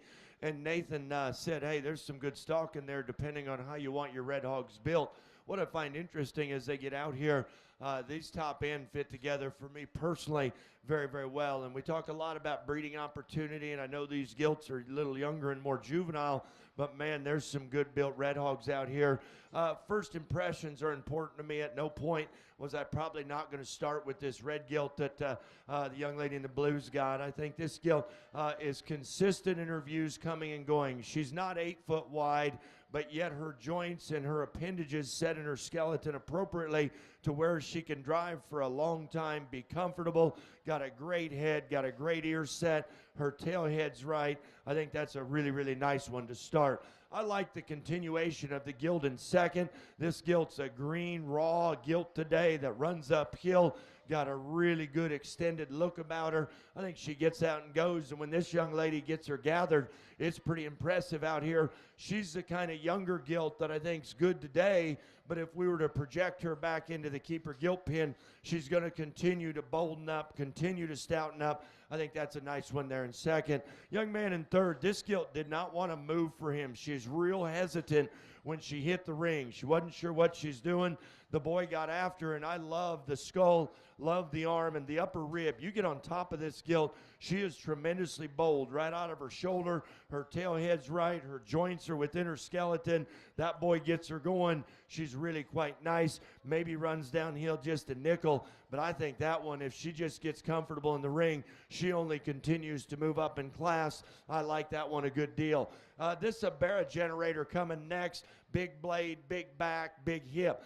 Out here, she gets a little choppier the longer I drive them and a little rounder, but you want to talk about a red female that will invoke muscle in one shot into red barras. I think she's got a red barra build about her. In a show gilt setting, I want to soften her just a shade.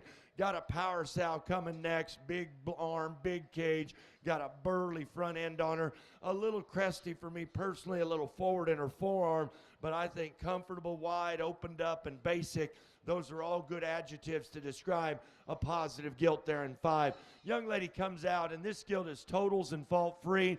I didn't see this gilt taking me anywhere as far as a breeding program, just a little more finer featured to me, but so sound, so comfortable. Want to shorten her toes, want to give her a little more strength, just a little more density to her skeleton. Tremendous agility, tremendous flex. Extra stout, wide and thick, runs out of foot size down low and a little quicker in her stifle joint. Got a really bold one here that I just want to make sounder. I like red hogs thick and wide and stout. This one's a little short and compact, just a little stilty for me. Got a nice one here that doesn't balance quite as well, goes away just a little different at the ground, but I sure think functional and good from a side. Got a breeding piece here that I'd look at a sale, choke necked, heavy legged. Got a big root to her tail, a little dry rib today, just a little off behind. But that one, boy, there's some generating pieces in that one there in 10. Great class, my compliments. Is he done? So from your Class 1 Durocs, for the championship Duroc drive, we will only be bringing back first and second from Class 1. Just first and second will come back for the championship drive from Class 1 Durocs. First call, Class 3 Durocs, bring them to the holding pen. First call, Class 3 Durocs, bring them to the holding pen.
You gilt exhibitors in the show ring, you can be excused. Ladies and gentlemen, let's give them a nice round of applause.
We're going through that interesting stage in a red hog's growth curve and development. And every pig kind of goes, every animal goes through a stage of grade school, junior high, high school, and then maturity. And as we study them, got a good bodied gilt here. I just didn't know if there's a big enough and a stout enough hind leg to keep, but I like her rib. I like her design and presentation. Got a real pretty long bodied one here that's just a little skinny. Then we got a big power rib gilt over there, just starting to look a little staler up through her crest of her neck and going away. I'd stabilize her hind leg. We're going to redrive the top end here at this class. Let's congratulate our 3 exhibitors on a job well done this afternoon.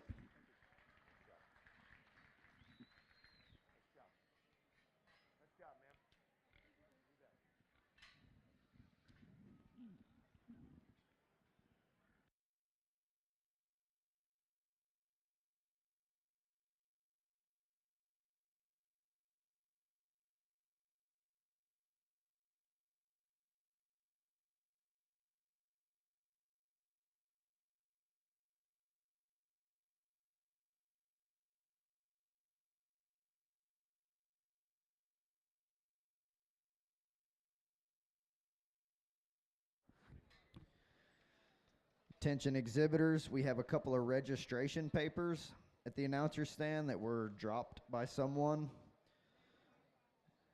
Jamie Herring, Miles, Texas. We have your registration paper. And Luxie Ray Francis from Dalhart, Texas. Wait, Rayleigh and Mazzie Mason, Dalhart, Texas. We have your registration paper.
It's an interesting class of red hogs because some are, it's almost like Goldilocks. Some are big and pretty, need more to them. Some are stout and wide, need to be a little more collected structurally. And then you try to shoot that gap in the middle in terms of a show ring where you want to set. And I think it's difficult. At no point was I not going to start with the young ladies guild over here. Really just basic and good in her build, good in her bone and feature. I think she's one of those red hogs that you invest in today. She's going to go home and get stouter, wider, and bolder. I really don't mind that she's not clipped. I'd maybe put just a little water on her to shine her up for the big show today at St. Angelo. But other than that, I think that's a good, solid female from one end of her skeleton to the next. I think 2 and 3 are close. These are stout muscle hogs that can be just a little different up front. When I watch them come at you, actually the sounder one of the pair is this gilt. I think she's pretty interesting breeding piece. She is bold, she is stout, she is wide. Actually comes at you pretty good at her knee for as stout as she is. For some red hog enthusiasts, she's probably a little lower at her shoulder neck junction, but I think you can make barrels that are extra stout, extra bold with her, and I like her a good deal. If I could change the front feet on the gilt in third, I'd probably move her to second. She's a little cresty necked, a little pigeon-toed up front. From there back, big legs, big hip, big backed, and stout. I like her a good deal. Both gilts in 2 and 3 I thought had more generating, just pure genuineness to them than the 1 and 4. 1 and 4 is a nice show gilt, long, sound, and level. Want to see a little more bone, want to see just a little more feature. I thought structurally she was sounder than the boys' gilt that comes next. The boys' gilt's well presented, well driven, big and pretty and attractive, just a little vertical in terms of her shoulder. Then when she goes off her rear too, I want to make her just a nickel more stable, but really well presented, really well managed, and I compliment the young man on that. Good profiling gilt in terms of foot and function and angles. Get in behind her. She needs to be more opened up in terms of skeletal width. Got a big pretty one here, sharp-headed, a little rounder rump, a little drier centered, but that one's pretty interesting in terms of her extension and look. Got another big pretty one over there I just thought was a little flat and dry, but I like her feature. I like her stoutness the boy's got. I'd encourage him to get after it. You know, that's an interesting gilt. Run straight uphill, want to open her up. Got a nice bodied one there that needs more shape. Got one here that just a little plainer featured, a little rounder rump, but I like her width and stoutness. Good class, nice top end. From Class 2 Durocs for the champion drive, we will be only calling back first and second. So first and second will be the only 2 gilts from Class 2 called back for the championship drive.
Placings in Class 2 Durocs. 10th place, Cason Turner, Hamilton County 4-H. 9th place, Tate Watson, Heiko FFA. 8th place, Jackson Sarles, Community FFA. 7th place, Macy Sarles, Community FFA. 6th place, Luke Barber, Foster FFA. 5th place, Lath Benavides, Lubbock County 4-H. 4th place, Harper Lackey, Hamilton FFA. 3rd place, Aiden Fishbach, Comanche FFA. 2nd place, Luxie Woolley, Dallam Hartley County 4-H. And your Class 2 Duroc winner, Cadence Smith, Robert Lee FFA. Let's give those exhibitors a nice round of applause.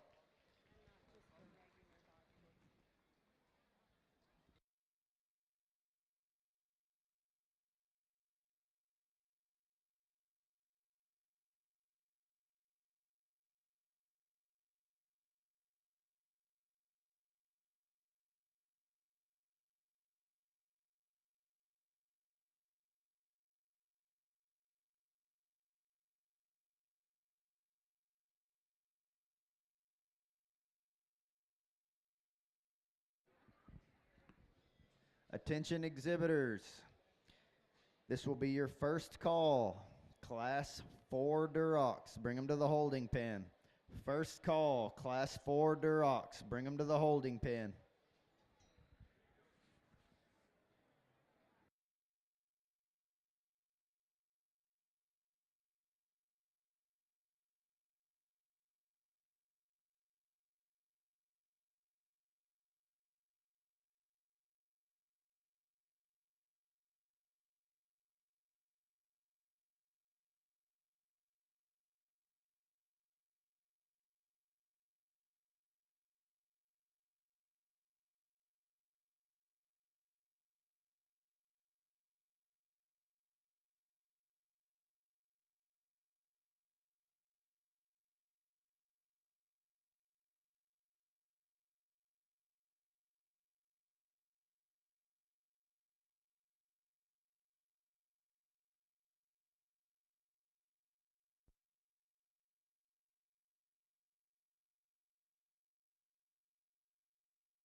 You Gilt exhibitors there in the show ring can be excused. Ladies and gentlemen, let's give them a nice round of applause.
Second call, Class 4 Durocs. Bring them to the holding pen. Second call, Class number 4 Durocs. Bring them to the holding pen. Would like to remind everyone today that at the conclusion of today's show, a list will be posted of the purebred gilts that will be included in the sale. So at the conclusion of today's show, a list will be posted of the purebred gilts that will be included in the sale. The sale order will be posted at the conclusion of tomorrow's show. So if your gilt is not selected for the sale, you may be released from the barn.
the decisions are tough out here. I was just rejudging the last class as I was waiting for Nathan to get through his primary sift. And man, that last class, we had some stout wide ones, we had some big pretty ones, and trying to shoot that gap, I think gets tough. Young lady here's got a real basic sow. I like her productivity, just a little plainer shaped, a little more nondescript. Got a pretty one over there. I just want to open up just a little bit.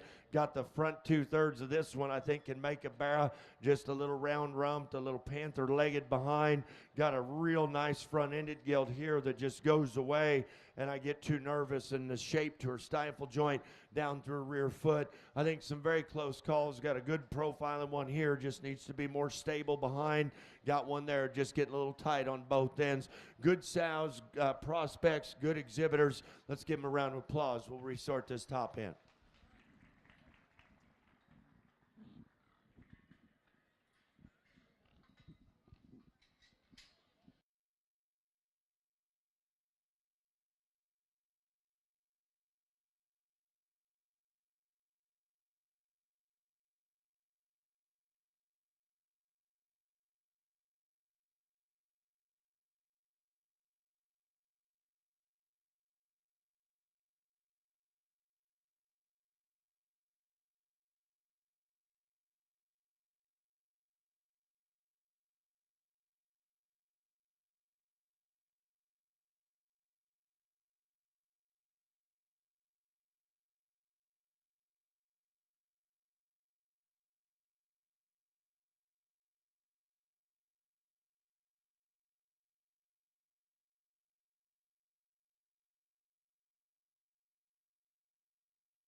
Once again, a lot of different ways to introduce this class. We've got some young exhibitors out here that are earning their keep and working really, really hard.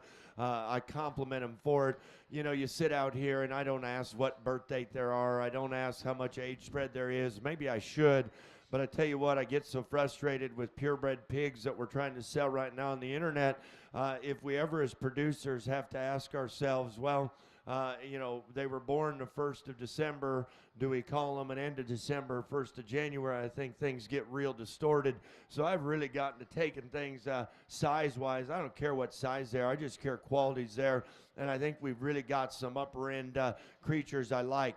These two right here are very similar, and I'm not sure they're the kind of red gilt that everybody loves, but I identify with their genuineness, their shape, their power, their attractiveness, and their ability to be making breeding gilts, making show bears in one shot. I think they could do both. One of them just goes away better in terms of their hind leg. I think this dark red gilt here is a heater to start with. I like the build. I like the ability to that gilt to get out and go. Navy blue shirt second. They look like litter mates in terms of frame size, shape, and kind.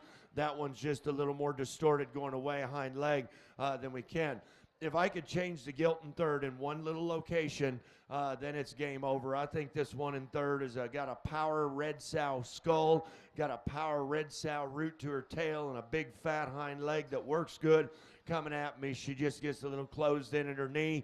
Want to square her up there, but I tell you, that's a good red sow. When you mate her effectively, I think she'll make you look smart about her third litter. Young man coming next. If you like big, pretty red hogs, this one might be your choice within this class. Really elevated, really good shape. As I step back, I want to set her blade back in her a little bit. Then from her muzzle down through her forearm and front foot, I want to make her just a little stronger in her skeletal density, but tremendous body, tremendous levelness. I think that boy is a big-time showman, does a good job. Young lady coming next. If I could change the blade and front end assembly, here's a red sow that reads with production, reads with growth, reads with performance and power, and a big functional hip and hind leg. Just got a little off built from her shoulder and knee. Next young lady, nice pig. Ain't nothing major messed up with this one, but I just didn't see where she was going to take me far enough, fast enough in terms of that next generation. Just a little more refined, but beautiful built, beautiful skeleton. Little boy, young man coming next, got a big stout one, got a little choppy moving, got a little quick stepping out here. Her angles are just a little off on both ends, but I love her size, mass, and substance. Young lady in a pink shirt, she has got the eye of the tiger look in terms of showman. I love her energy, I love her drive. She got to whipping on that gilt too much early, and the gilt got choppy. She kicks back a little bit. I think that one's really stout and bold and powerful. I would like to set her back in her shoulder. Young lady here got a nice one here, just needs more belly. Then I tell you what, this young lady earned her keep out of the sift pin to come up here because she worked hard as anybody did today in the ring. Love her intensity, love her focus. Her gilt front 2/3 are good. Got to be sounder behind if we're going to move her up in class. Good set of reds, my compliments. From Class 3 Durocs for the championship drive, we will be bringing back just first and second. Just first and second from Class 3 Durocs will be brought back for the championship drive. This will be your first call, Class 5 Durocs. Bring them to the holding pen. First call, Class 5 Durocs. Bring them to the holding pen.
You Gilt exhibitors in the show ring, you can be excused. Ladies and gentlemen, let's give them a nice round of applause.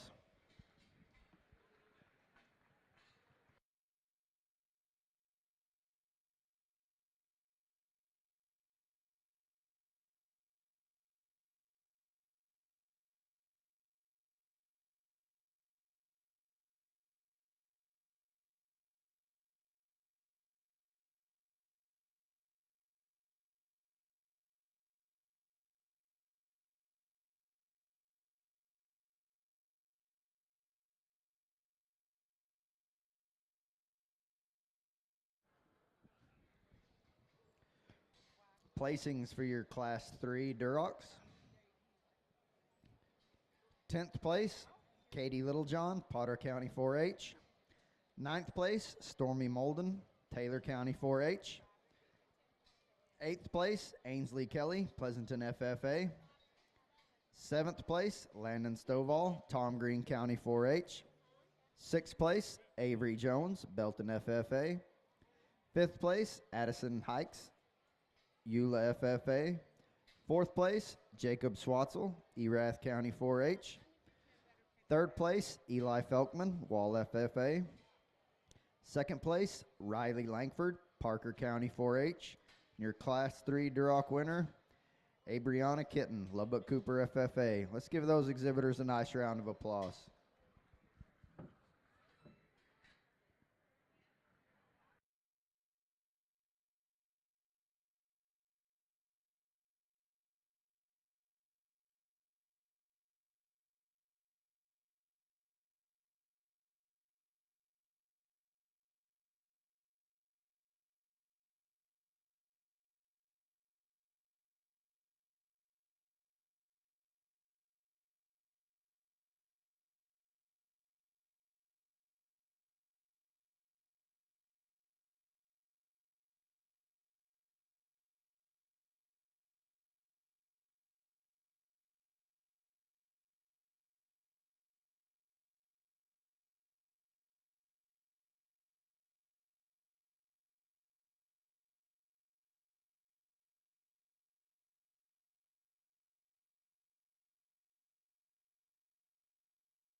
Second call, Class 5 Durocs. Bring them to the holding pen. Second call, Class 5 Durocs. Bring them to the holding pen. I'm not sure about my SIF judge. I get to talking too much, and I thought for sure I'd beat him down in the last class, and he keeps waiting on me. So that means I'm taking too long or talking too much, or the combination of both. But that's okay. I don't have anything to do tomorrow morning till 8 a.m. when we start doing crosses. So we're going to enjoy our study and our breeding pieces. Good front end, good cushion on this gilt. I need more shape and pop from their back. Got a pretty nice built one that goes away too closed up. Got a big stout, big backed one there that's a little too vertical and choppy. Young man right here has got him a good bodied, really front 2/3 are good, little rounder in the rump and just a little more peaked going away. Very close call. Is going to redrive the top 6 or so. Let's put our hands together for the exhibitors once again, if you would.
This is reminding me a little bit of squealing chesters and not squealing chesters. We've got a pair out here that I'm studying of red hogs that I like, and in a junior show setting, showmanship, I don't care what species you're showing, it's a big deal. And in the upper end, it can be the make or break difference because the young man with the lighter red gilt out here, that gilt's never been out of position since she hit the ring. He's driving the wheels off that thing just like it needs to be.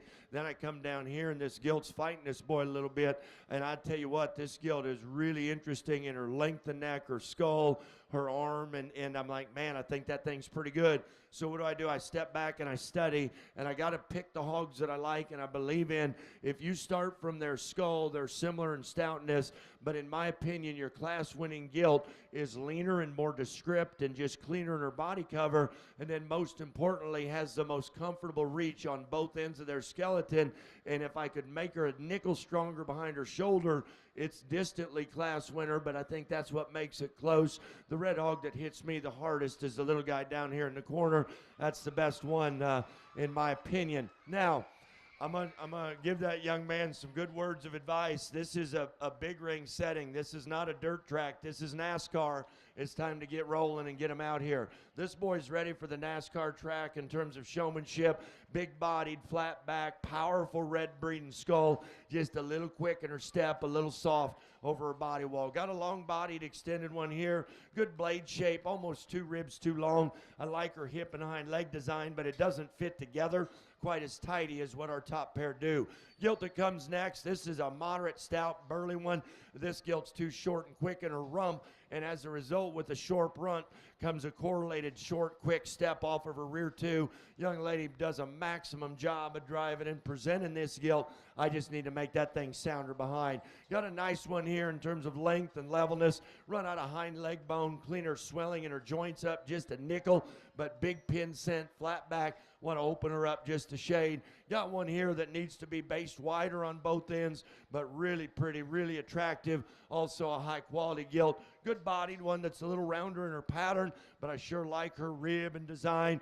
Got one here, a little crunchy head, a little closed up underneath, but I like the hind leg design. I like the shape. That boy does a good job of driving there. Got a final pair here. I think structure sorts them. This gilt needs to be a little stronger built up front. This gilt needs to take a longer step on both ends. Love her rib, love her mass. Good set of red ones once again.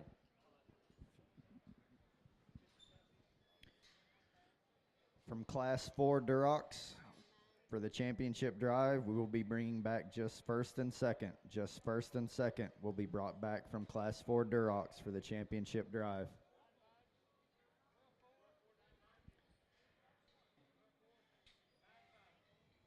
This will be your first call.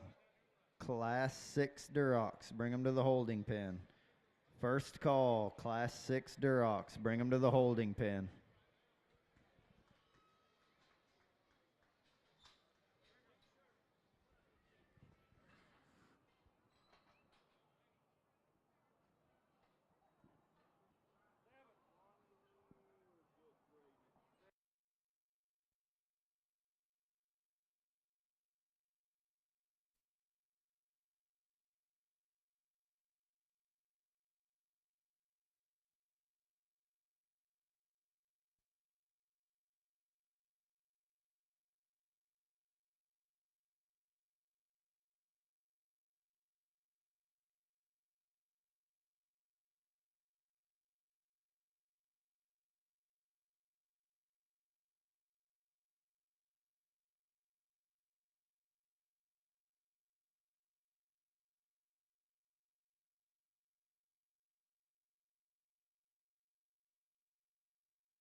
You Gilt exhibitors there in the show ring, you can be excused. Ladies and gentlemen, let's give them a nice round of applause.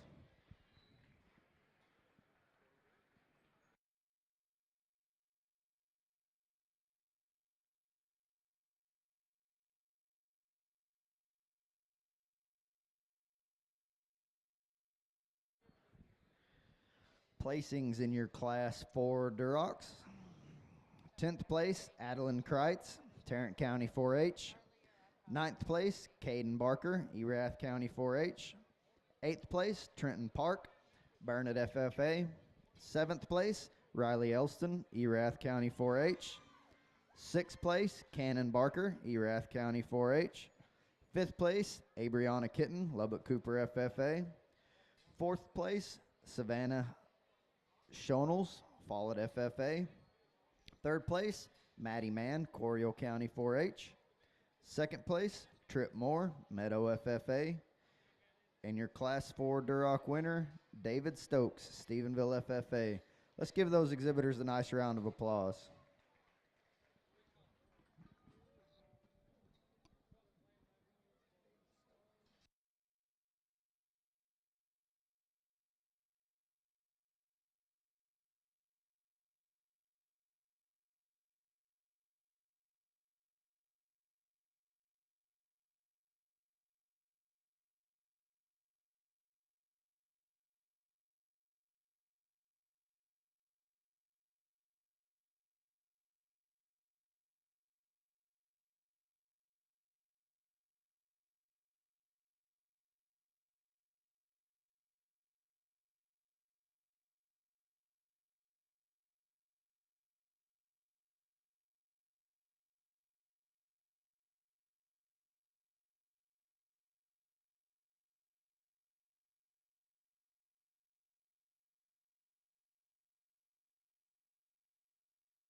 Got a real good set here. The young lady in the black vest down here has got an awesome gilt to start with out here.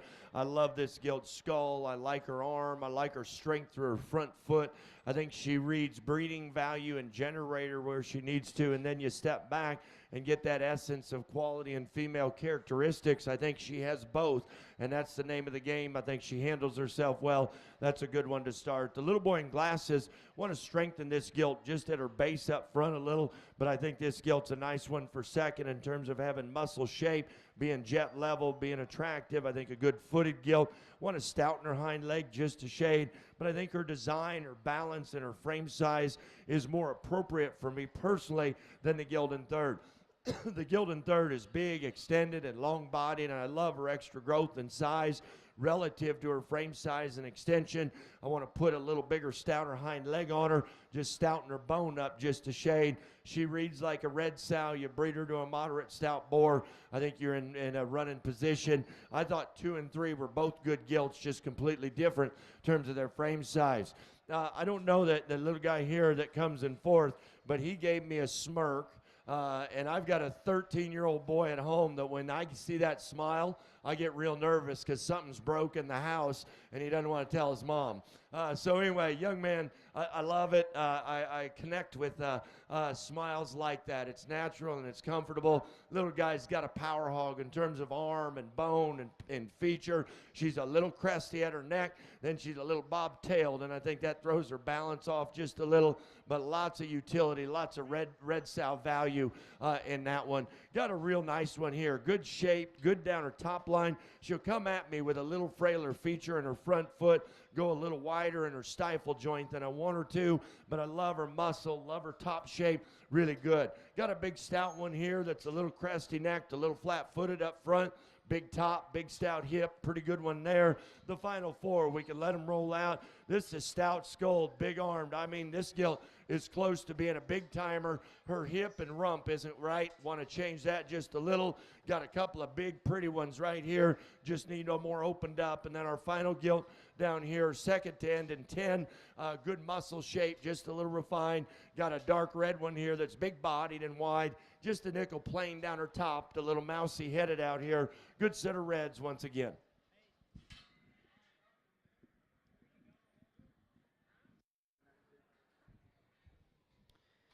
In your Class 5 Durocs, we will be calling back just first and second during the championship drive. So during the championship drive, we will just call back first and second from Class 5 Durocs.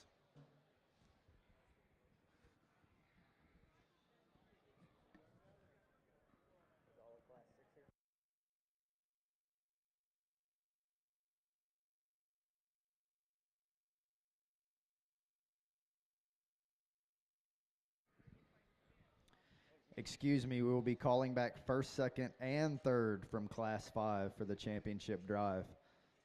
Again, for the championship drive from Class 5 Durocs, we will be calling back first, second, and third.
Placings in Class 5 Durocs.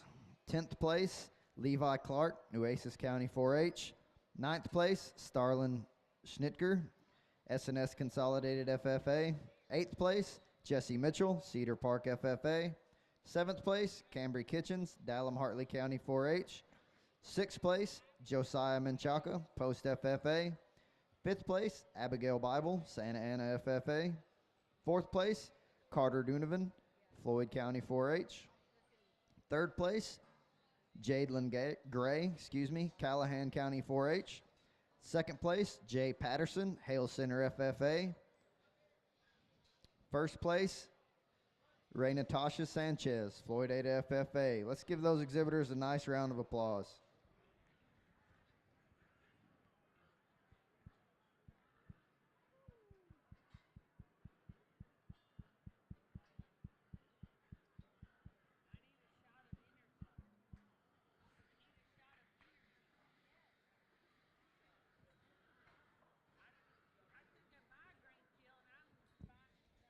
You gilt exhibitors in the show ring can be excused. Ladies and gentlemen, let's give them a nice round of applause.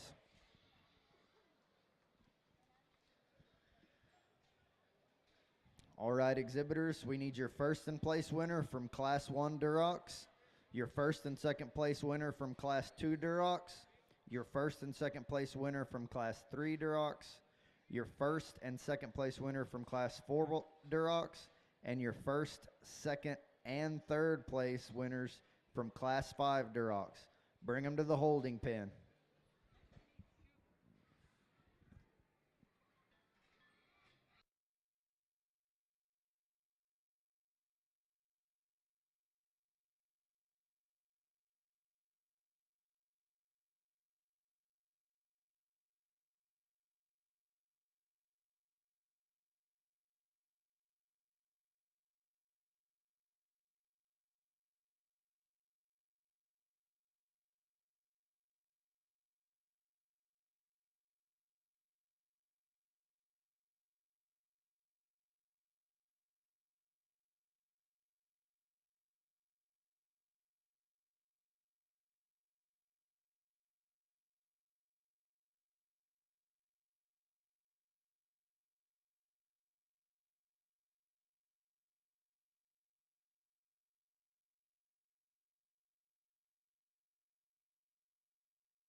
difficult to get these big red gilts to stay together in terms of their body mass and flesh and extensions as we go through their show career. Got a real pretty one over here from a profile. I didn't think relative to her frame and length there was enough width. Got a nice bodied one here that runs out of bone and feature and genuine shape. Then we got a big muscled one here that's just a little rounder in her rump, a little quicker in terms of her step than maybe ideal, but I love the front 2/3. Very close calls. We're going to judge the top end here. Again, let's put our hands together for the exhibitors, if you would.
I think a great way to end our red show. Got a good pair up here, and the young lady in the blues just got the advantage in terms of bulk and mass and readiness. I think this gilt's been dressed and fit to be ready for San Angelo, and I sure think she is in terms of quality, like her structure, like her build, like her volume and mass. I personally like the breeding value and generating look that the gilt in second has.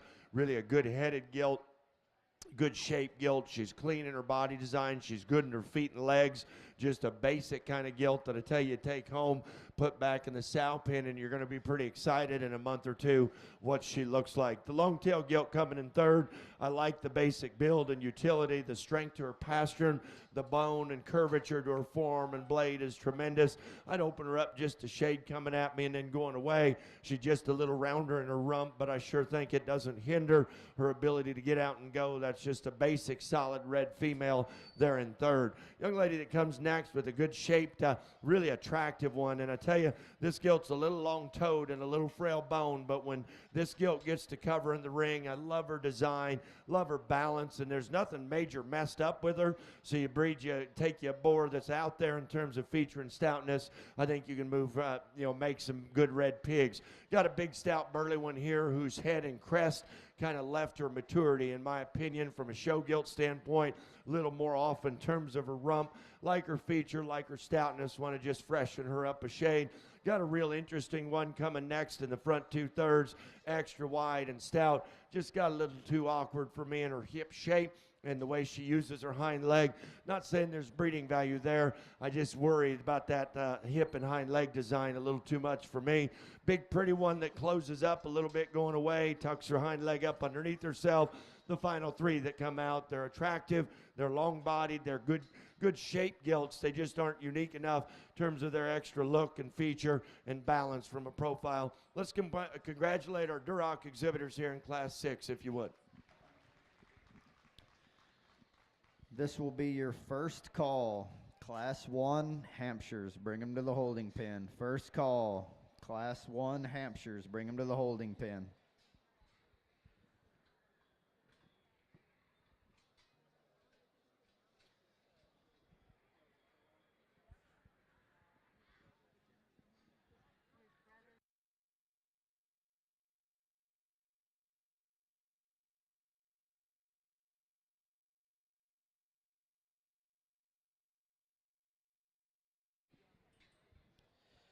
All right, ladies and gentlemen, we're ready to show for the champion Duroc. Your Class 1 winner was Lexi York. Second in that class was Haley Nicholson. Your Class 2 winner, Cadence Smith. Second place in that class was Luxie Woolley.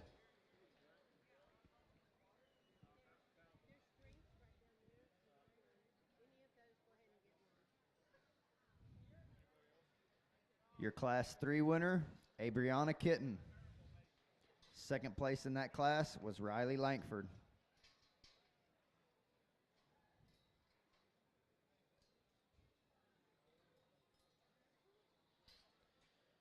Your Class 4 winner, Luke Stokes.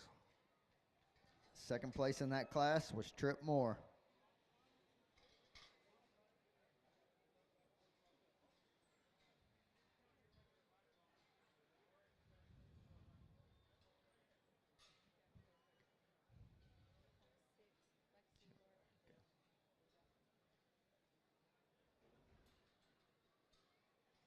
Your Class 5 winner, Ray Natasha Sanchez.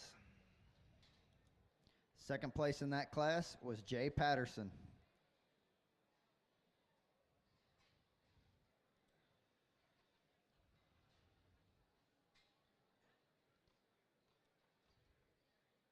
Your Class 6 winner, Lexi York. Second place in that class was Ava Salazar Canales.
Oh, man.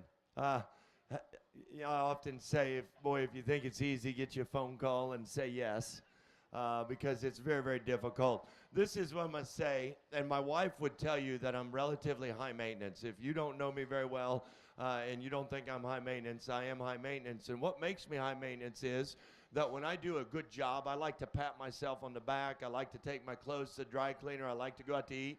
I like to spoil myself, okay? I don't do mani-pedis or anything of that nature, but I like to spoil myself. We got to class 4, and I sat back and I said, hell, I did a good job. Every one of these looks the same. And guess what? You might not like the same kind of red pigs that I do, but I think consistency is one of the pillars that makes a livestock judge have longevity. So we start with the little one. This is my problem. I talked to the sale committee. We're already breeding sows in the Midwest. It's time to breed sows for the fall and summer. We're making Junes, we're making Julys that you folks can use. Here's in the back of my mind, if I use a young one today, she's a ways off from getting bred. But guess what? Last time I checked, anytime you can get good stock gathered, it's going to sell for a premium, and you've got to get it. I think some of our younger gilts out here are tremendous. We go up through class 3, 4, 5, and 6. You look at the big, stout, powerful gilt, and this one's really bold, really powerful, and really, really good also. And so I've got to sit out here and ask myself, if I'm a show dad and I had the big gilt, would I lose my composure if I got beat? Because there's nothing about the class 6 winner that doesn't say I came here to party at San Angelo and win. Then you look at this class 1 gilt, and you want to talk about a high rent devil, regardless of her birth date. I think that is a high rent devil. Probably first impression hit me the hardest. But as a show judge, I don't want to mess up your mojo in the sale. I don't want to mess up the mojo of what my champion drive looks like tomorrow. And so these are the things that are going through my mind. I look at it from a judge, a breeder, and a show dad standpoint. And I have to, regardless of what hat I want to put on, I'm going to drive back to Illinois tomorrow real content with what I do. When I step back and ask myself which one of these gilts hit me the hardest when they came out of that holding pen, class 1's your champion red gilt today. Give her a nice round of applause. There you have it, ladies and gentlemen. Your champion Duroc, shown by Lexi York, Valley View FFA. Second place in that class was Haley Nicholson, Dallam Hartley County 4-H. Class 1, Carol. We will need a representative to come to the holding pen for your champion and reserve champion, an adult representative for your champion and reserve champion. We will need you to come to the holding pen. If you didn't like what I did, I'm going to blame Nathan. It was his choice. Anyway, no, you know, and what I like is your grand and reserve exhibitors showed respect and appreciation for each other. I know the 2 red gilts are in different growth points, but I think they're both dang good. Young lady in the blue here is reserve. There you have it, ladies and gentlemen. Your reserve champion Duroc, shown and exhibited, Lexi York, Valley View FFA.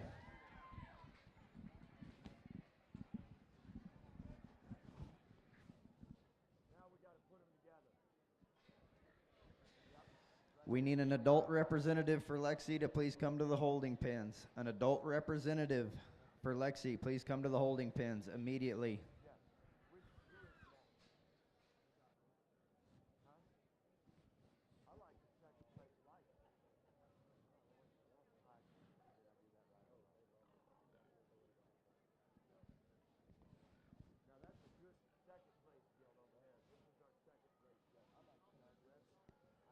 That's the one that hit me hard early on, Mark. Dark red. Huh? Still third. Nice job. Congratulations.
I did want to make a comment. I try to talk about breeding value, and if you as an exhibitor, if you don't make the sale, and as a breeder, you see a piece that you like down the line, dang sure follow the pig back and try to get them gathered for your sow herd and your program.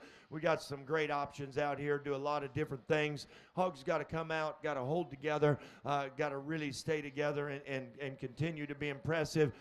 Nathan said it's up to me between blue stripes and the printed shirt that the young lady's got here.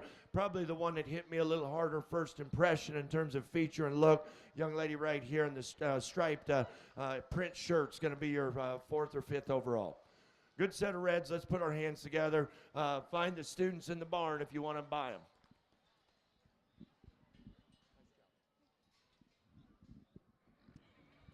Attention exhibitors. I need a representative from Chisholm FFA to go to the livestock office. A representative for Chisholm FFA, please go to the livestock office.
Attention exhibitors, I'd like to remind everyone that at the conclusion of today's show, we will be posting a list of the purebred gilts that will be included in the sale.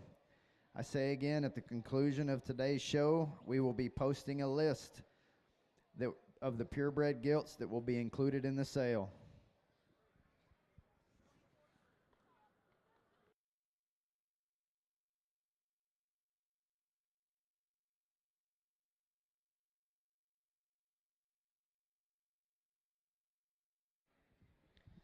Attention exhibitors, first call, Class 2 Hampshires, bring them to the holding pen. First call, Class 2 Hampshires, bring them to the holding pen.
You gilt exhibitors in the show ring, you can be excused. Ladies and gentlemen, let's give them a nice round of applause.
Second call, Class 2 Hampshires, bring them to the holding pen. Second call, Class 2 Hampshires, bring them to the holding pen.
just talked with the sale committee, man. That set of reds, you could sell a number of those, and I sure think be appreciative of the quality of breeding gilt you're going to get. We make the trains to Hampshires, and I think we've got every kind out here, and it's just a matter of how you want to put them together.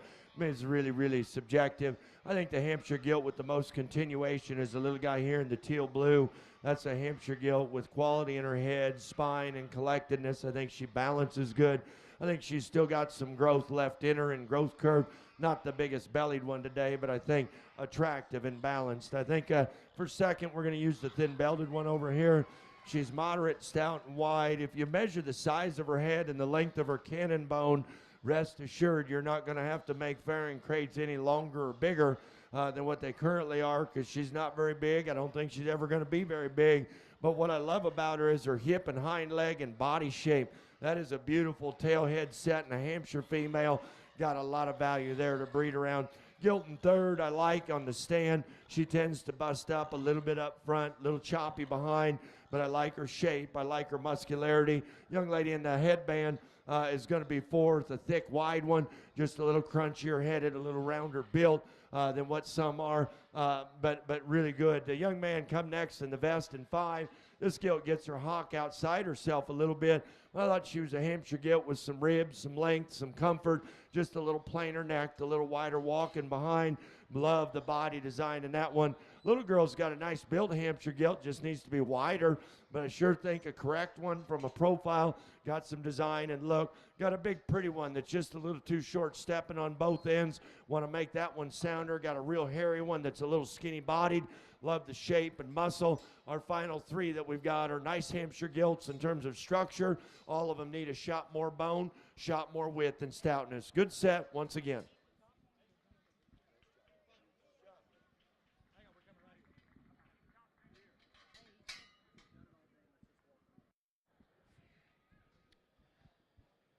For your champion hamp drive from Class 1, we will just be calling back your first and second place winners. So for the championship drive, we will just call back first and second place from Class 1.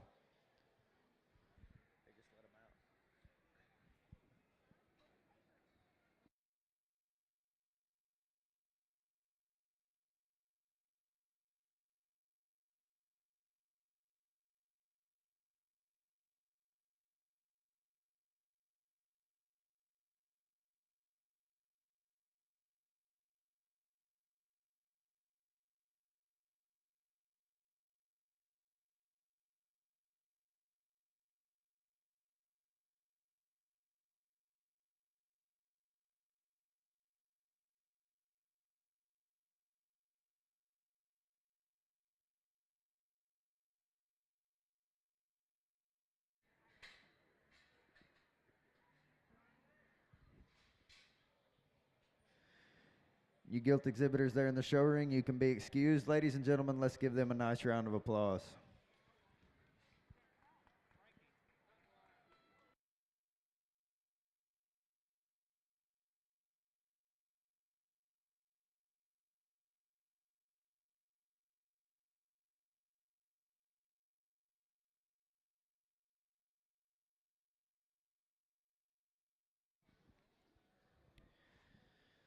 We have some paperwork up here that was dropped from a Hampshire gilt.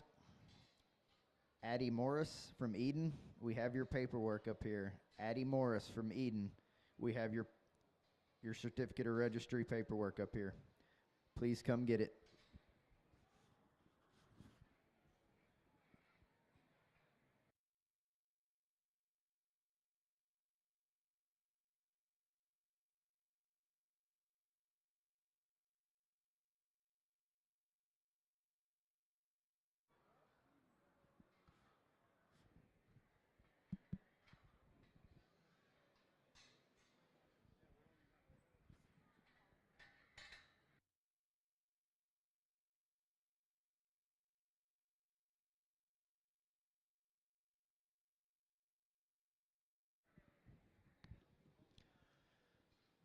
Placings in your Class 1 Hampshires.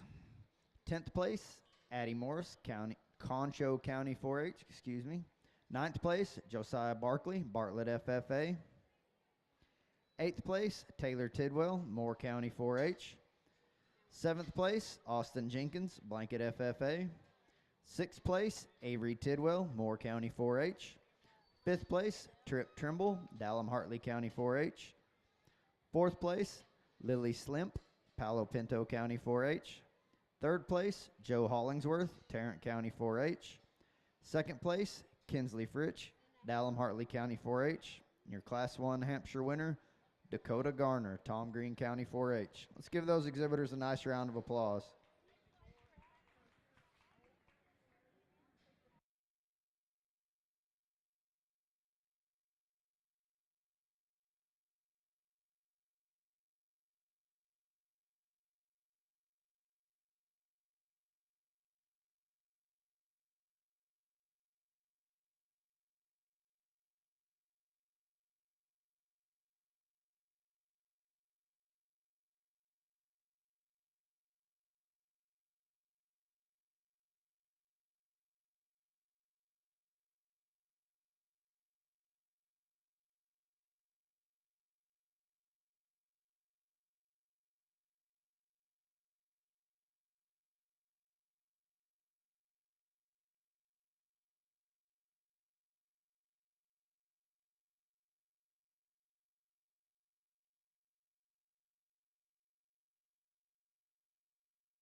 This will be your first call, Class 1 land race. Bring them to the holding pen.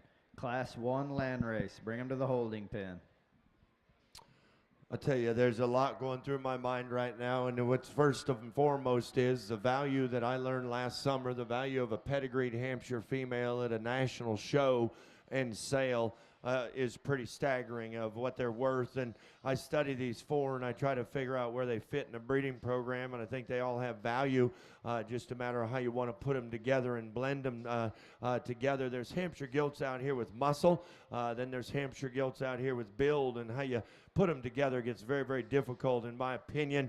I'm going to step back and just stay committed to what I've been doing today in terms of making sure that we can keep spines and hips and hind legs right, keep reach and form and foot. When we do that, probably not the shiniest presented one is going to be your class-winning Hampshire, but I ask it to study past the hair and skin and ask fundamental value in terms of build, length of rump, function on both ends. Young lady in the brown shirt has the gilt that drives the best out here, the longest, and I think that's the most interesting Hampshire female in terms of breeding value for me, to keep them sound, to keep them correct, keep them with some extension. I like that a good deal. I think 2 and 3 get real close, and I think they're all real close at the top end. I like the young lady in the blue shirt here to be second. Love the feature, love the stoutness, love the power of the remaining 3 gilts. This is the only gilt that'll get her shoulder and her head above her shoulder. When she goes away, I'd like to change the way her hind leg hits the surface a nickel, but I like her body design. I like her agility up front. I think that one's pretty good. Young lady in third, this is going to be an interesting breeding piece to set back in production. I love this gilt's top shape. I love her hip, love her stoutness. She's a little pigeon-toed up front, little tight back, but man, that thing's got a big top, big stout thick end, and I think a tremendous amount of muscle. The one in fourth might offer as much bone and just sheer product in one shot as any. She's a little rounder and shorter on both ends, doesn't balance with her head above her shoulder. I want to see that a little different in terms of silhouette. Young lady that comes next, from a profile, I like the rib and doability.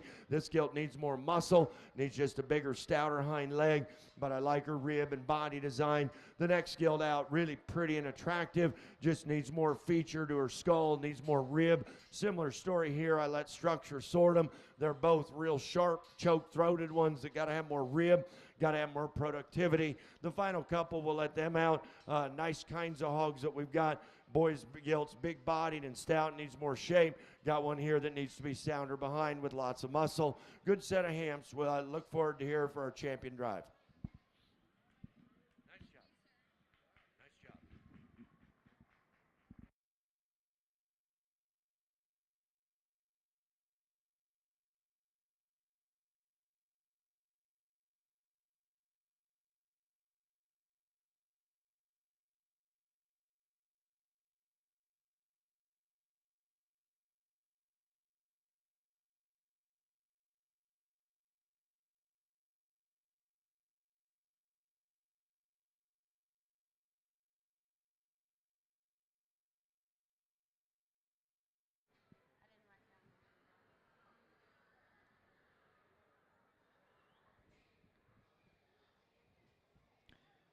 All right, ladies and gentlemen, we're ready to show for the champion Hampshire. Your Class 1 winner was Dakota Garner. Second place in that class was Kinsley Fritsch. Your Class 2 winner, Macy Spivey. Second place in Class 2 was Riley Langford.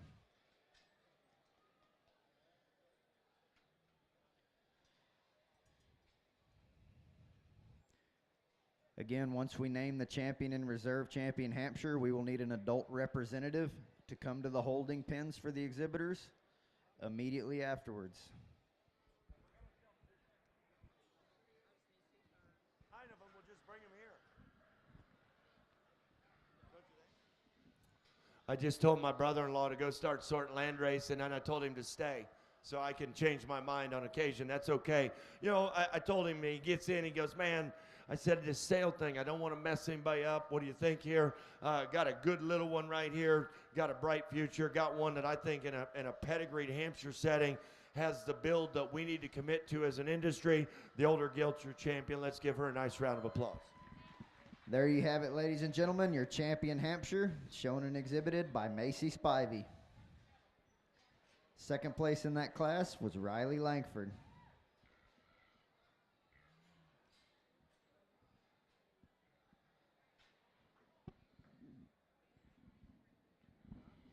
I won't say a lot more. I don't know how many we need to line up, but once again, the front 2/3, I think, of our second place heavyweight gilt have tremendous value in terms of her feature, her body, her ability to elevate her head above her shoulder and reach out of her front end with a great front foot, a great front pastern, and I sure think tweak her left hind leg just a nickel, then I think that granted reserve gets real close. Reserve's the young lady that's second to the champion.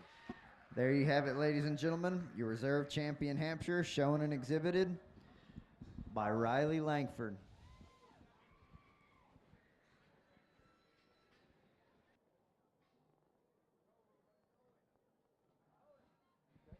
Again, we need adult representatives for these two exhibitors to come to the holding pens right now. Adult representatives for your champion and reserve champion, please come to the holding pens immediately.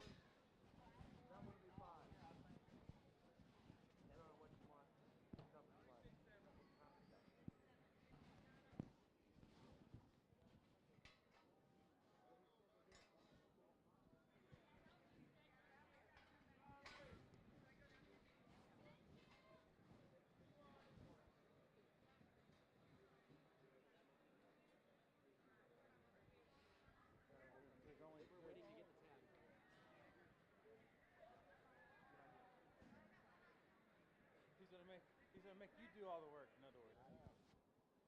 Thanks, boss. Glad I brought you.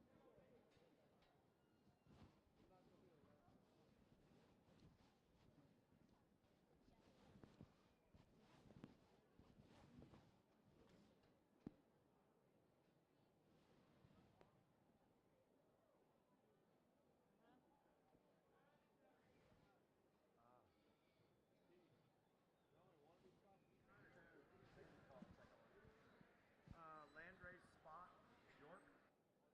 You have Poland? Landrace Poland Spot. Landrace Poland Spot, York. How many points last? I lost my paper. 2 Landrace, 2 Poland. Okay. Bob, you do 5, please. Per 5 o'clock.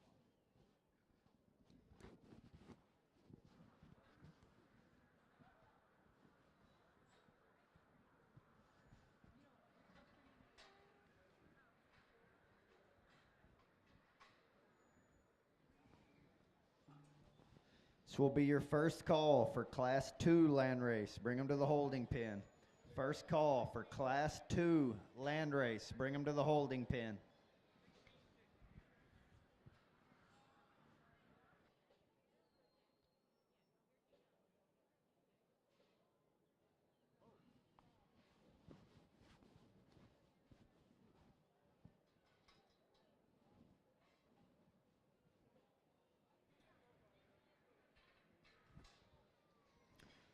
Placings in your Class 2 Hampshires. 9th place, Addison Hikes, Eula FFA. 8th place, Ethan Madrano, Brady FFA. 7th place, Madison Woolery, Florence FFA. 6th place, Macy Saville, Era FFA, excuse me. 5th place, Riley Howell, White Deer FFA. 4th place, Carson Duggar, Valley View FFA. 3rd place, Sarah Long, Water Valley FFA. 2nd place, Riley Langford, Parker County 4-H. And your Class 2 Hampshire winner was Macy Spivey, Stephenville FFA. Let's give those exhibitors a nice round of applause.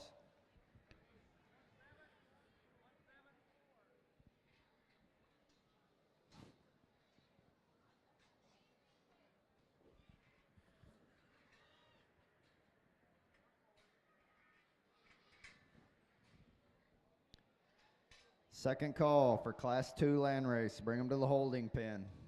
Second call, Class 2 land race. Bring them to the holding pen.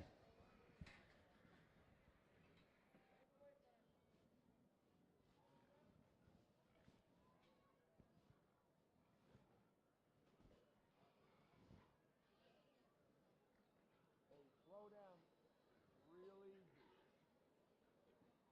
Landrace is crazy.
spicy.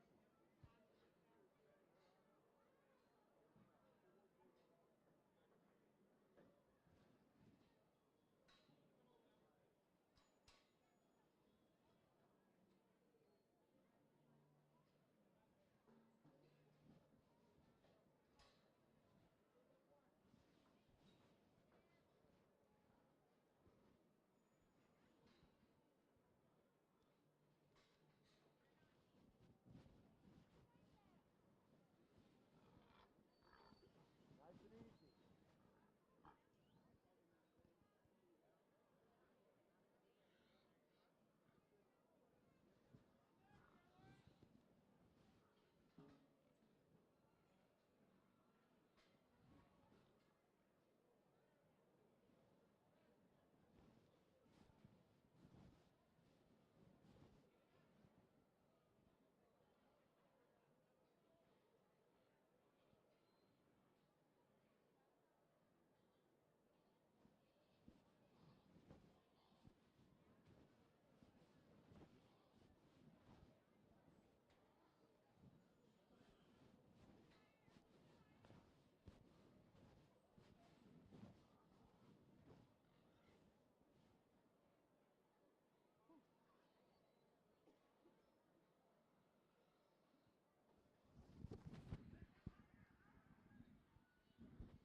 Good class of land race to start with. The young lady over here has got the distant class winner. I sure think solid in terms of her body design, her width, her volume.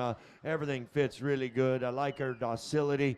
I like her comfort level out here, and her ability to get out and go is really, really good. Here's what's the challenge is, and I never understood in the livestock industry, is that bone and width sell, structure wins. Oftentimes structure doesn't sell as well as it needs to. I'm going to stay committed to building Landrace right. Use the young lady here for second.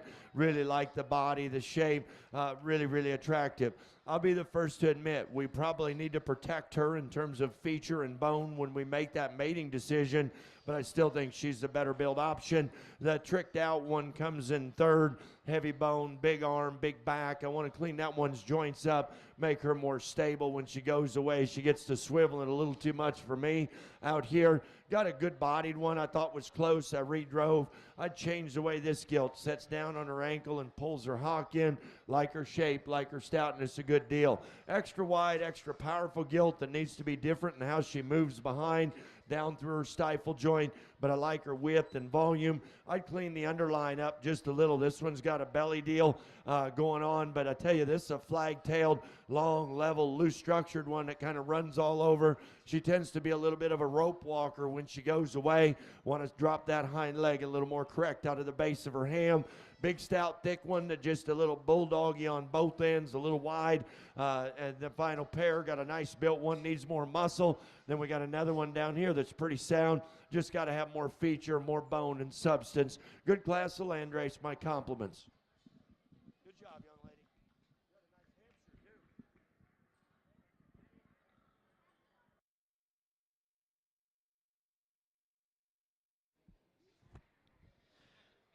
too. Placings in your Class 1 land race.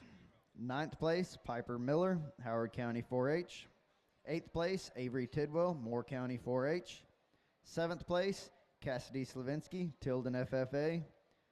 6th place, Annalise Jones, Floyd County 4-H. 5th place, Haley Nicholson, Dallam Hartley County 4-H. 4th place, Gerald Naglin, Atascosa County 4-H. 3rd place, Landon Mitchell, Midland Legacy FFA. 2nd place, Tinsley Beatty, Holland FFA. And your Class 1 land race winner, Emily Burton, Evan FFA. Let's give those exhibitors a nice round of applause.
I think, an extra good landrace class. And, you know, when our children started showing, as parents, you maybe look towards a breed that might not have the depth of quality to maybe go to the Expo or Louisville and get some recognition or a banner there at the top. I'm here to tell you there's no such thing anymore as an easy breed, and some of the smaller breeds in terms of participation, oftentimes it's more difficult to make one that is that standout, and I think we've got one in here. Young lady in the white shirt, that thing's real solid out here. Everything we've talked about today, this gilt does it to a high degree. No major issues. Vulva's right, underline's right. She looks like a sow. She shows good. That one's real good. Young man in second, I like the bone. I like the feature. I like the horsepower in this gilt. I personally like her body cover. She's lean and clean and appropriate in that setting. I think she handles herself really well out here. I like that gilt a good deal. 3 and 4 real close because they neither one are wanting to cooperate real good. I like the extra form and feature in the boy in the blue vest down here. That gilt needs changed in terms of her hock design, but I like her bone and feature. Really like the width and volume of the young lady's gilt in fourth, but she ran around and she's real busted up on both ends right now. I'd change the shape to her vulva also. Maybe the longer they're out here, you know, this gilt I pinned a little quicker. This one's got nice value in terms of flexibility. I thought she's almost too loose in her spine and her rump assembly closed up just a little bit underneath, but I do like her comfort level. Got a big pretty one here, just a little awkward in terms of how she handles her hind leg, but tremendous stoutness and boldness. The final 3, got a big chunky one here that's a little rounder and plainer. Got an attractive one that needs more bone and feature. Got one down here that just needs more width when you get on both ends. Got some bone and foot. Just open her up in terms of skeleton. My compliments to the exhibitors. Job well done. This will be your first call for Class 1, Poland, China. Bring them to the holding pen. First call, Class 1, Poland, China. Bring them to the holding pen.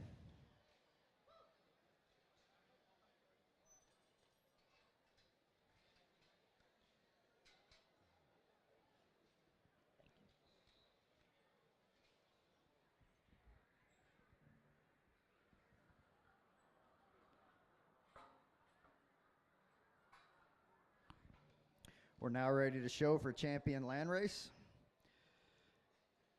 Your Class 1 winner, Emily Burton, Evan FFA. Second place in that class was Tinsley Beatty, Holland FFA. Your Class 2 land race winner, Madison Woolery, Florence FFA. Second place in that class was Robert Woolery, Florence FFA.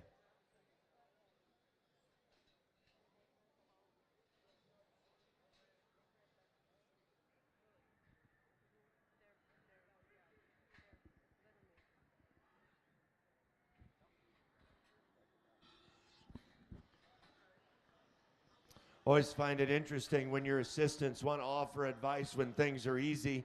You know, we had 2 good class winners out here, and I brought all 4, and I sincerely mean it. It's difficult to get these females built this way, and so just because there wasn't 100 land races within your show doesn't mean that this top end has real value. Your champions, the older gilt, your reserves, the class winner out of the younger division. These 2 are impressive females. Best of luck in the premium sale. Young man, I like your sow. I think she's a power sow. You're third. The young lady here is fourth overall within the land race. Let's give them all another great round of applause. They do a good job of driving hogs. There you have it, ladies and gentlemen. Your champion land race shown and exhibited by Madison Woolery, Florence FFA. Your reserve champion land race was shown by Emily Burton, Evan FFA.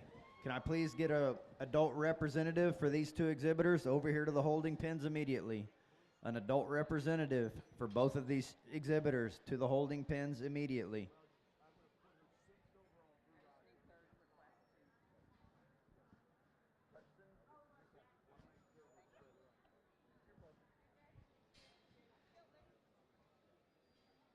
Second call, Class 1, Poland, China. Bring them to the holding pen. Second call, Class 1, Poland, China. Bring them to the holding pen.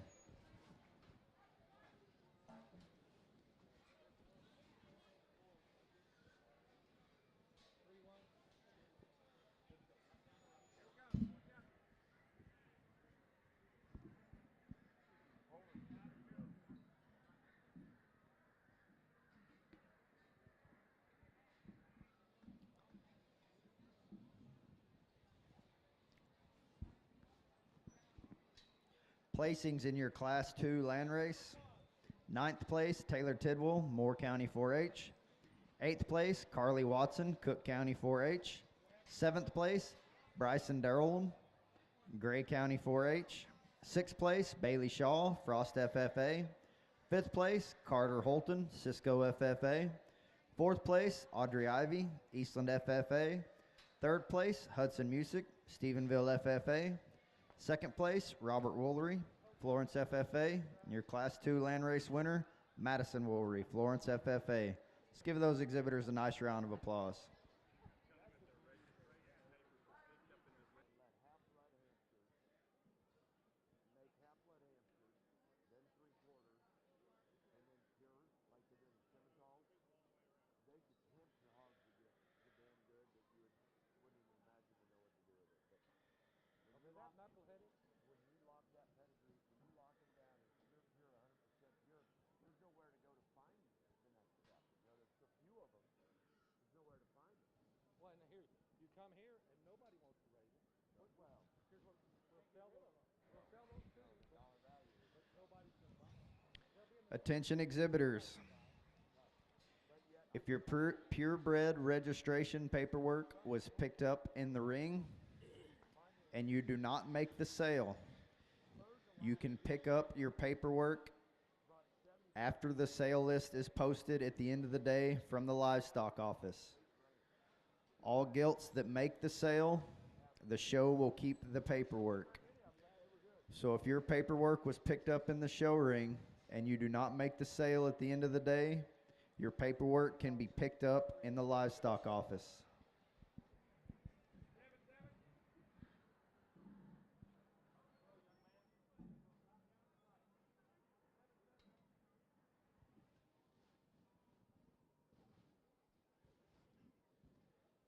You know, the reason they're doing it is San Antonio, Houston, Colin Rock. Rocking and rolling. Because they're trying to win a scholarship or a briefcase. Because I mean, you don't have to have a very good one. the Polands have gotten pretty good.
This will be your first call. Class 2, Poland, China. Bring them to the holding pen.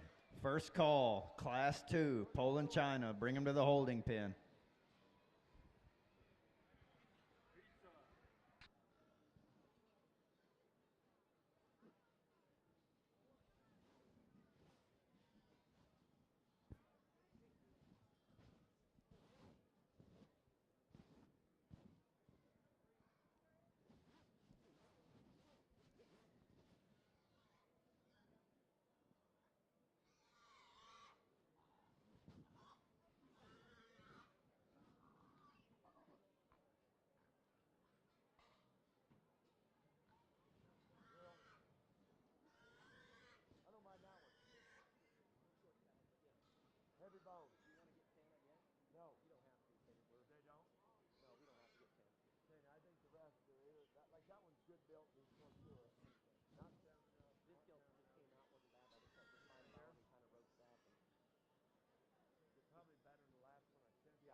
You exhibitors there in the show ring, you can be excused. Ladies and gentlemen, let's give them a nice round of applause. Them first three, I took up there with it.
Attention exhibitors. Final call, Class 2 Poland Chinas. Bring them to the holding pen.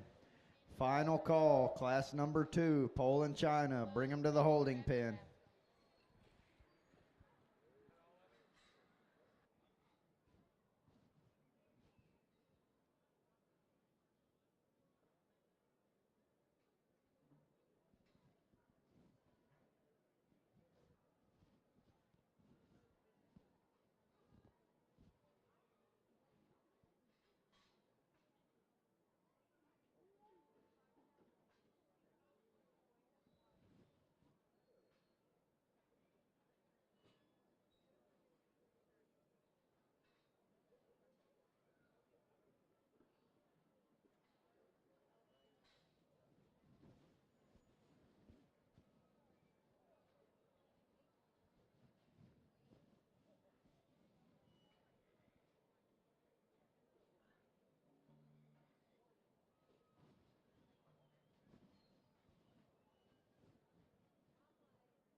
Attention exhibitors, we are missing one Poland China gilt in this second class. If you have a Poland China, it needs to come to the holding pen.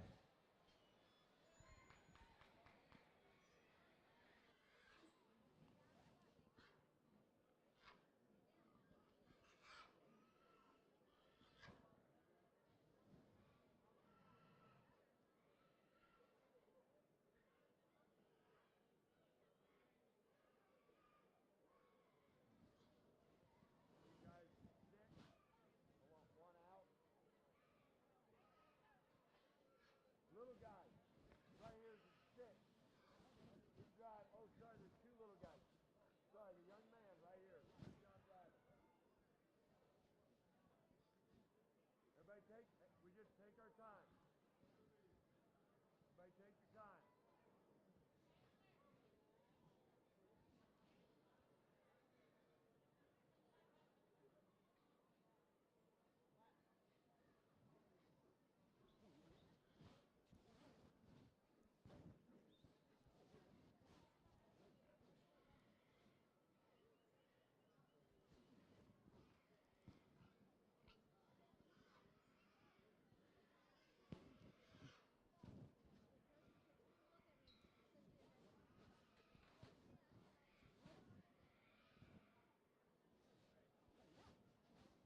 Those guys is five. Go ahead, buddy.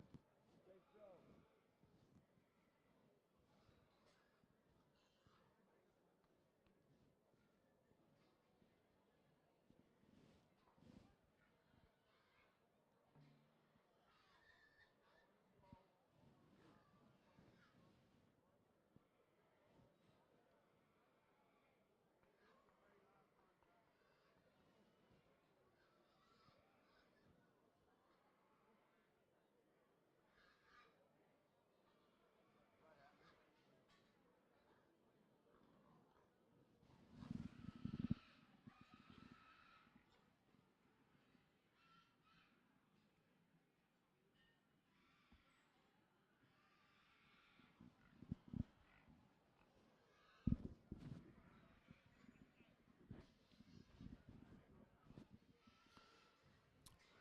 If you would have told me when the first 2 or 3 Poland gilts dropped out of the pen, I would end up placing them the way I have because the quality continued to go.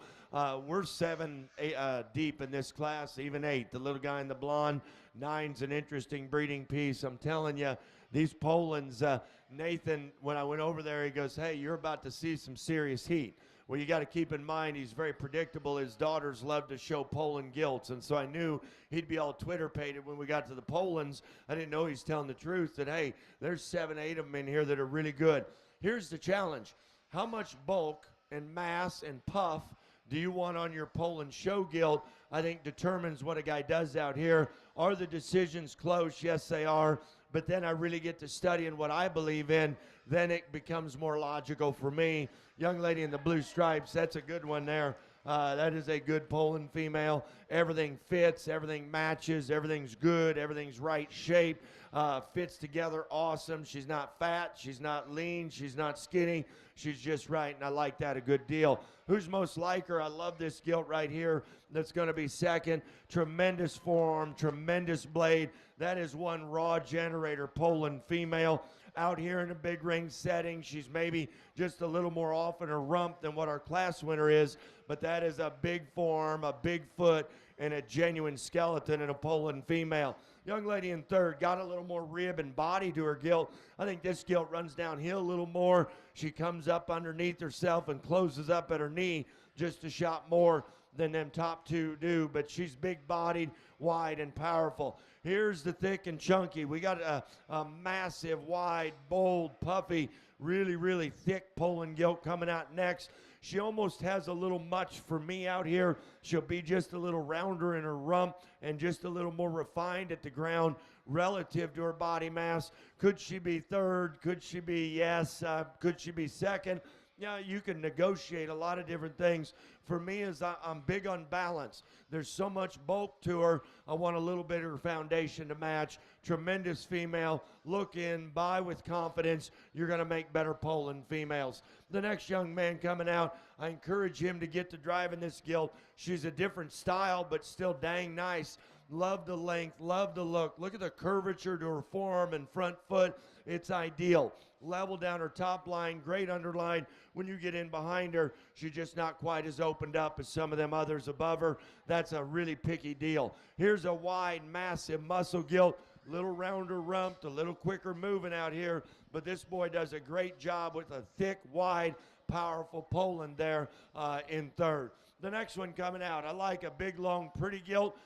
Very, very nice from a profile. You get in behind her and she needs opened up and amplified just a shot. Got a real stout one here that's a little short rump, little vertical in her hind leg, but I love the feature. Got one here that's got some bone and breeding value, just a little hook leg and a little coarse underline. Our final Poland gilt, just the most efficient in feature and body, but still a typey, shapely gilt. I like a good deal. Tremendous set. My compliments to all.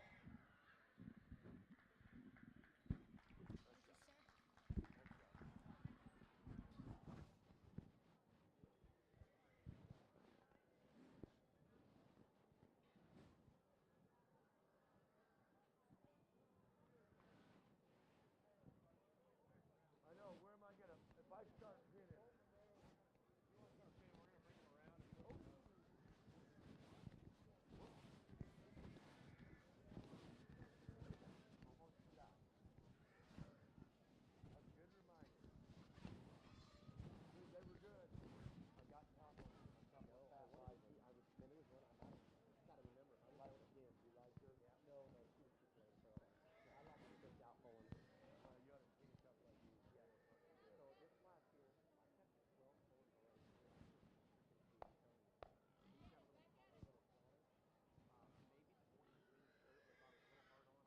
But I already knew what we had, so I got nervous.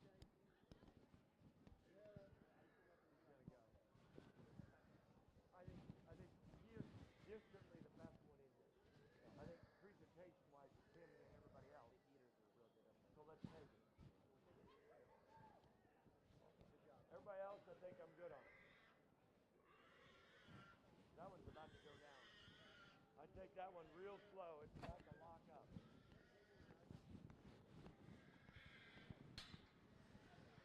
Hey, Nate, when you're done, you might as well come out here. You gilt exhibitors there in the show ring, you can be excused. Ladies and gentlemen, let's give them a nice round of applause.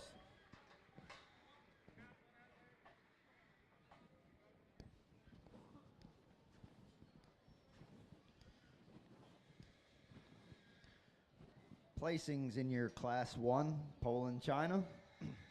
10th place, Landon Stevens, De Leon FFA. 9th place, Mackenzie Grissom, Comanche FFA. 8th place, Easton Howell, White Deer FFA. 7th place, Adelaide Jones, Floyd County 4-H. 6th place, Jacob Swatzel, Erath County 4-H. 5th place, Casey Miracle, Bailey County 4-H. 4th place, Veronica Duran, Godly FFA. 3rd place, Reese Mabry, Brock FFA.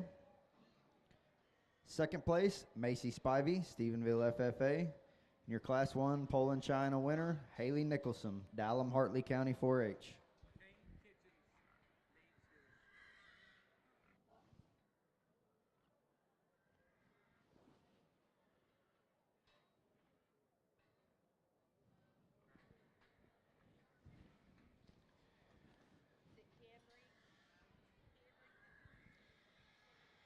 We need Kane Kitchen's paperwork for his 2nd class Poland China. Kane Kitchen's parents, please bring his purebred paperwork to the holding pens. Kane Kitchens, we need his purebred paperwork. The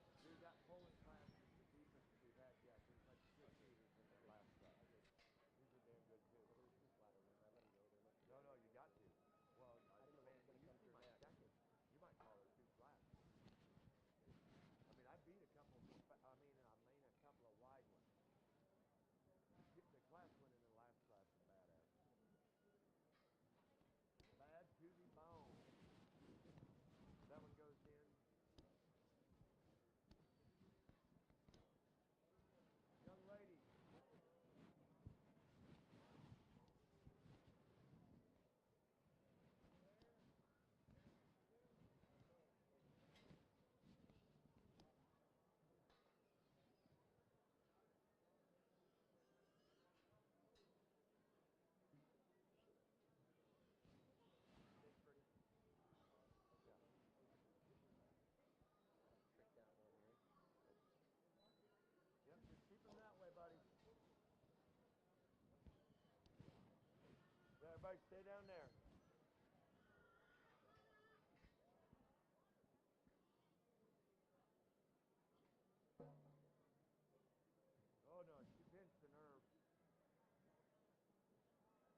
I feel bad for the young man in the black vest, and you can tell he's a good livestock boy because he knows his Gilt pinched her nerve in her back in the pen when she was fighting him. He just comes out and scratches her belly and isn't going to push her. That's a good hog that he got injured, and that's a disappointing situation. Big for the young man. Big-bodied one here, a little plain. Got a nice sound one here, needs more feature. And then we got a nice built profile one over there. Needs more width and stoutness. Let's put our hands together if you would, please.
Just told Nathan, I think we had 6 or 7. We've had a good hog show today. I'm excited, and I know midday you get to focus on so much. I don't compliment enough. Before I do get started complimenting, I don't know parents and ag teachers. I don't know what to tell you about some of the boys' haircuts. I've got 2 boys. It is what it is. But I want to compliment your young ladies that have shown today. I don't mean to sound old, but they are dressed professionally. They're dressed appropriately. And I think we've got some real sharp young people that have hit the ring today. And I really like how they present themselves. As always in the state of Texas, it is very impressive. This is what I see. I'm going to put on my show dad hat for a minute. If I brought that one and one of my kids was showing it and didn't win, I'd be frustrated. That's your class winner out here. Tremendous power, tremendous stoutness. And guess what? Last class I gave up a little power, but this one's not puffy. She's lean, she's raw, she's square, she's good-headed, and I still think of the 3 out here, that's the best hind leg that we've got with the most horsepower to it. 2 and 3 are wicked close. I think this gilt looks more like our class winner. It's going to be second. Tremendous body, tremendous width and volume. Now, I'll be the first to admit I'd change her rear feet just a smidgen. She's a little Poland rear-footed. After that, that thing is big back, bold rib, cool build, everything about it. Now, you want to talk about getting the warm and fuzzies when one hits the ring? When this gilt hit the ring, I got the warm and fuzzies because that is a jet level, beautiful fronted, perfect fronted breeding gilt for 2022. Here's my problem. I watch her on the profile. She's a nickel vertical in her hind leg. Then I step in behind and say, hey, if you're going to move that way behind, you better be packing some heat behind. I thought she closed just a nickel. I'm being very critical on a high-end Poland breeding female. Them top 3 are legit. A young man coming forward. I don't mind frame size, whether they're big or little, they better be good. If you want to add a Poland female to your sow herd that's got extra reach, extra length of body, and what I think a head needs to look like on a Poland female, buy this gilt right here. Here's my problem. Out here in this water, she got just a little more refined at the ground, but that is a tremendous female with so much value. Most classes, this boy right here, and I want to give props. The boys have dressed pretty nice today, too. That's a sharp-looking young man right there in terms of his apparel. I like this Poland gilt. She'd win most classes today, but she's too much like a Poland right here. I can get a little picky on her for her breed. That's a little indicative, but she handles herself well. She's got muscle. She's got feature. I like her a good deal. This one tucks up underneath herself a little much.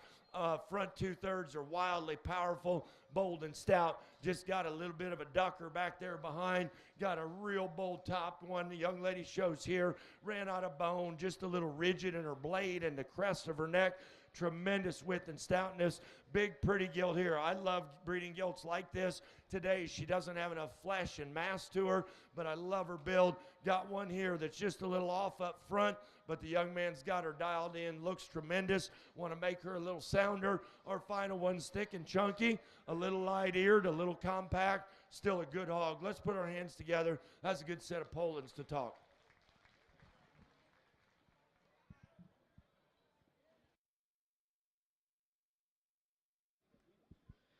This will be your first call. Class 1 spots. Bring them to the holding pen.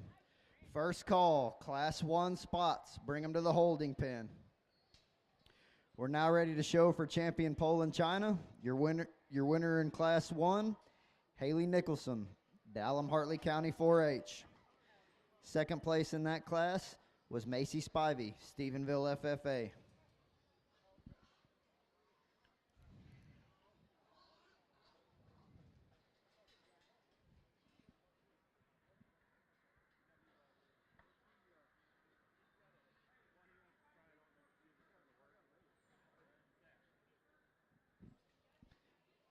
Your Class 2 Poland China winner, Cameron Craddock, Howe FFA. Second place in that class was Savannah Shanehalls, Follett FFA.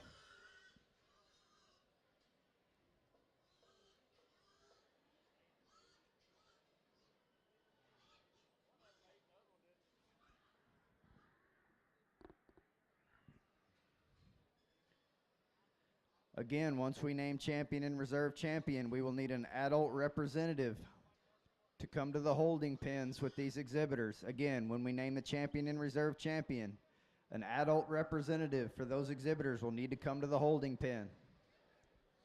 This makes Nathan and I's job easy. I think that when we talk about the Poland's this year at San Angelo, the most difficult decision for the sales staff is where do you draw the line of what Poland Gilts you offer and what you don't. We're going to put them together the best we can out here, let them make that decision. It's tremendous. I like both of these, a good deal. I love the utility and the basic kind of this Poland female here, but guess what? The bigger class winner has all the basic utility, and then she is packing a whole bunch of heat from her pole to her hole. There's a lot of stoutness there, and she still does a good job of maintaining it.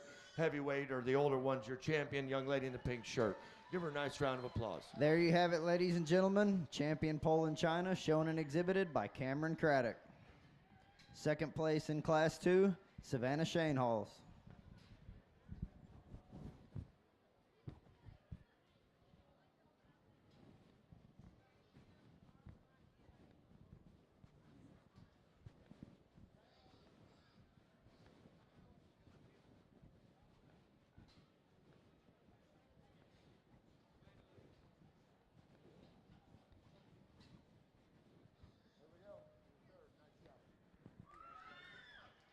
There you have it, ladies and gentlemen. Your reserve champion shown and exhibited by Savannah Shanehalls, Follett FFA.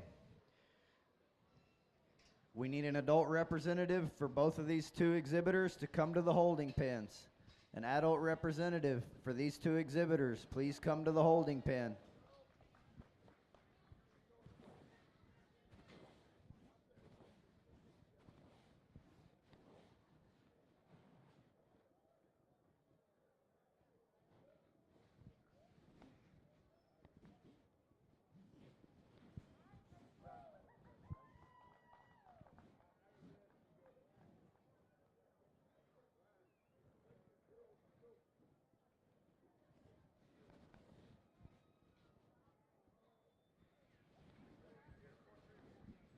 We need an adult representative for your reserve champion. Please come to the holding pen.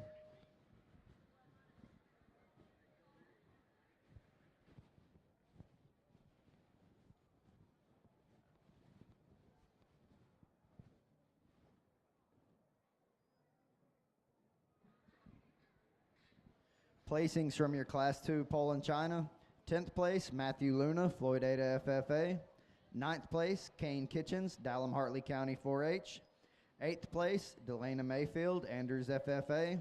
7th place, Paisley Long, Madison County 4-H. 6th place, Rylan Corbin, Brock FFA. 5th place, Parker Wallace, Lubbock Monterey FFA. 4th place, Cole Thomason, Brock FFA. 3rd place, Cambry Kitchens, Dallam Hartley County 4-H. 2nd place, Savannah Shanehalls, Follett FFA.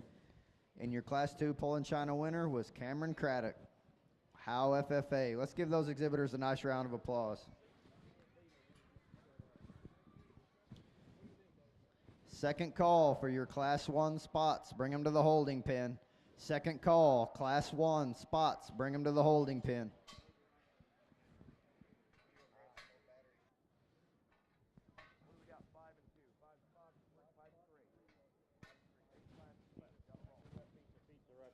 No, I'm good. I'm good. I just want to make sure. Oh, well, how we doing on time? Damn it. Oh, darn it. Darn it. Oh, it was good. Suffered late. No, I know. I started We didn't start till noon, Mark. Yeah, I know.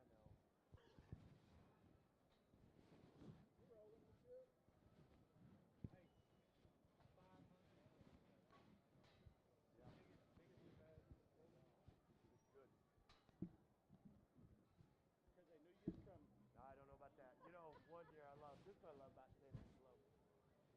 They think of ways to make me feel good here as a staff. It was years ago, I judged the steers. And I wasn't at Fort Worth. I don't know who judged the steers that year. I couldn't tell you. The set of steers, the black one, I used the black one to win here that was a badass. And the folks over there are like, hey, our steer numbers are up and the quality's like the best we've ever seen. And we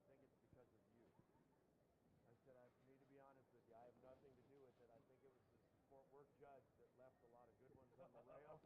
That is the only reason.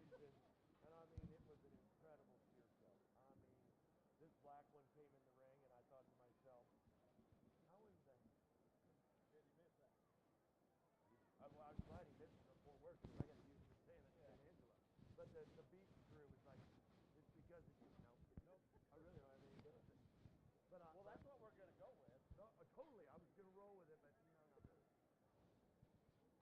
Actually, we try to make it user-friendly. If you notice, this is where all the little ones start, because we make sure that they get a look at some point somewhere. Yeah, very, very good. I think it's set up very smoothly. Now, tomorrow, with Jason Craig, He's right here. He's going to run right so down you that have way. 2 check-ins. Like, you'll have to wand them again tomorrow. We don't do anything over there. That side is scholarship. They just check one. Okay. We want this side on the crosses and the sail. They They do that side. But it comes in right there.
Kaylee Moore, they need your pig in the spot class, class 1.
This will be your first call. Class 2 spots, bring them to the holding pen. First call, Class 2 spots, bring them to the holding pen.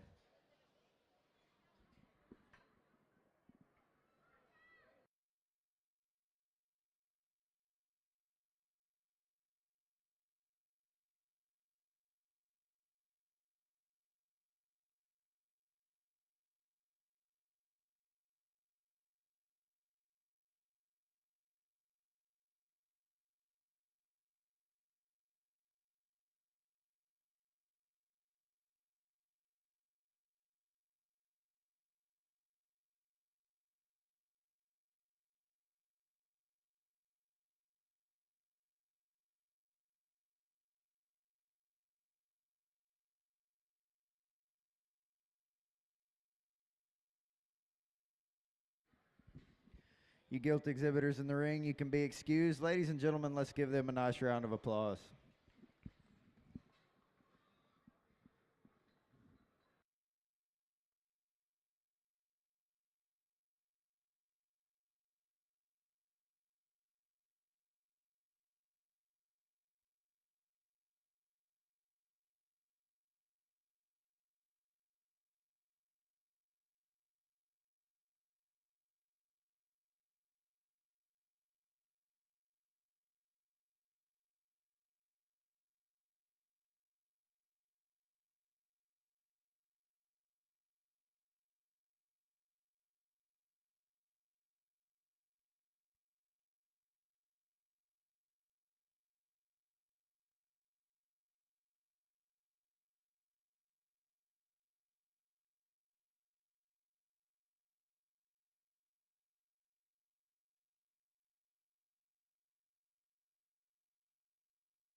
Second call for Class 2 spots, bring them to the holding pen.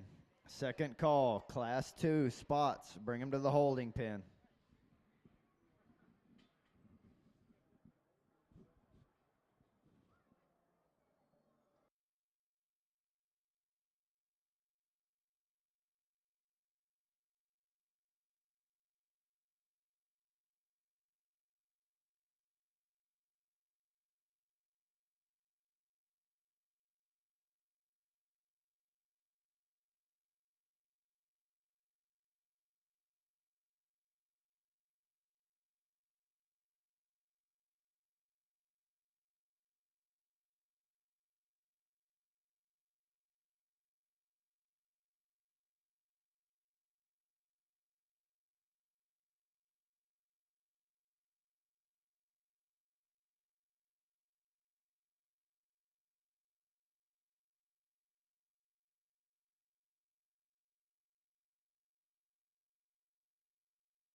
make the transitions in the spots. I just told Nathan it's 6 o'clock and we got to drop the hammer. We still got 8 classes, but yet we're having a good time and we got to stay focused when quality's presented.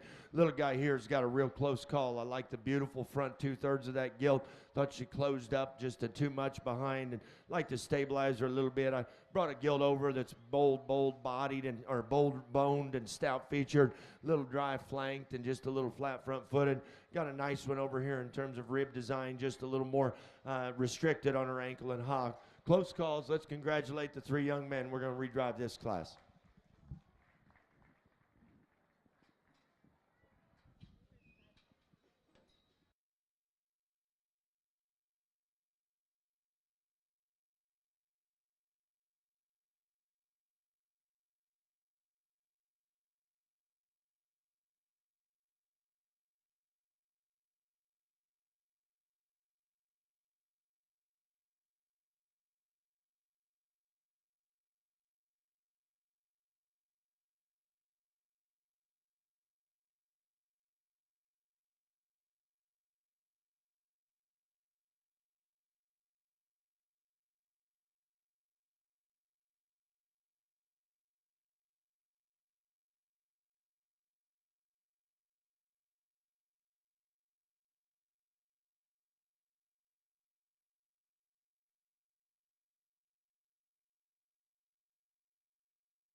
upper end spots are wicked. I enjoy trying to put some spot genetics together at home, and I'll be the first to admit it is very, very difficult. I think there's some high-end breeding prospects in here to go ahead and study depending on how you want them built. In my opinion, there's one real high rent one in here because where spots need to be protected on average, she is really, really good. This young lady here in the blue shirt's got her a wicked, wicked creature. Our spots at home, we try to protect. They'll come at you a little odd up front, a little pigeon-toed, a little out at their elbow on occasion.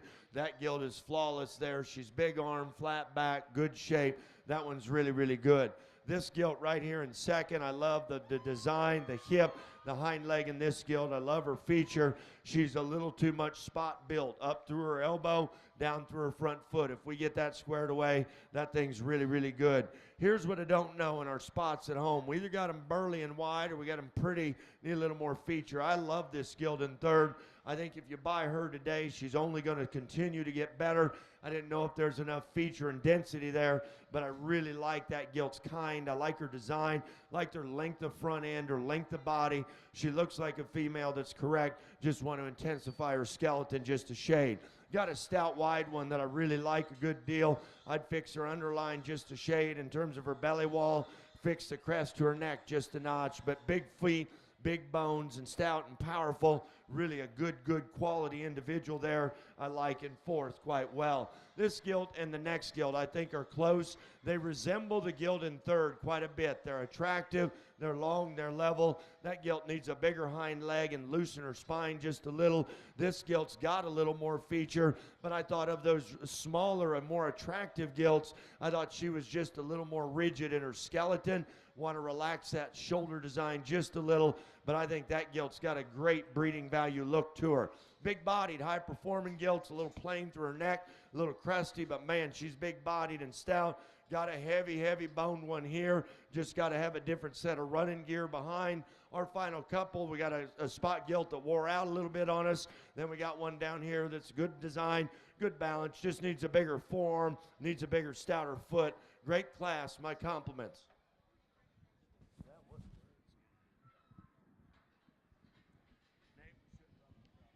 This will be your first call. Class 3 spots, bring them to the holding pen. First call, Class 3 spots, bring them to the holding pen.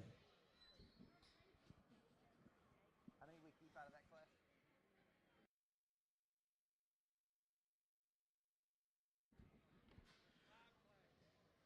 From Class 1 spots, we will be calling back first, second, and third for the championship drive. Class 1 spots, we will be calling back first, second, and third place for the championship drive.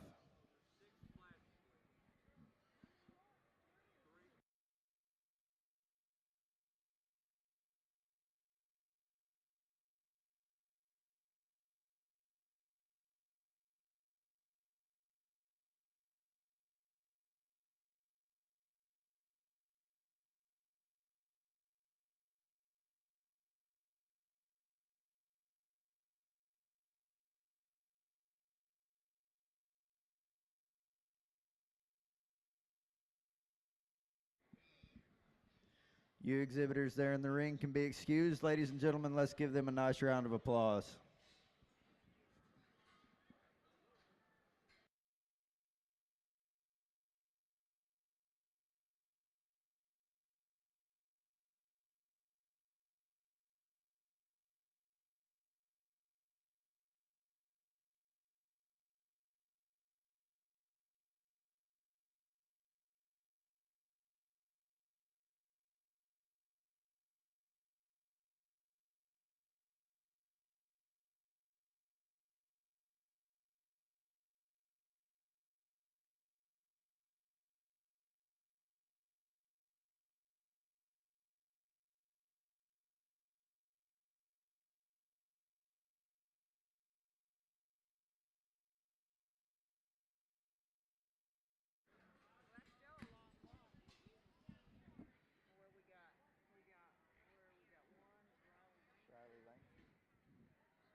placings in your Class 1 spots.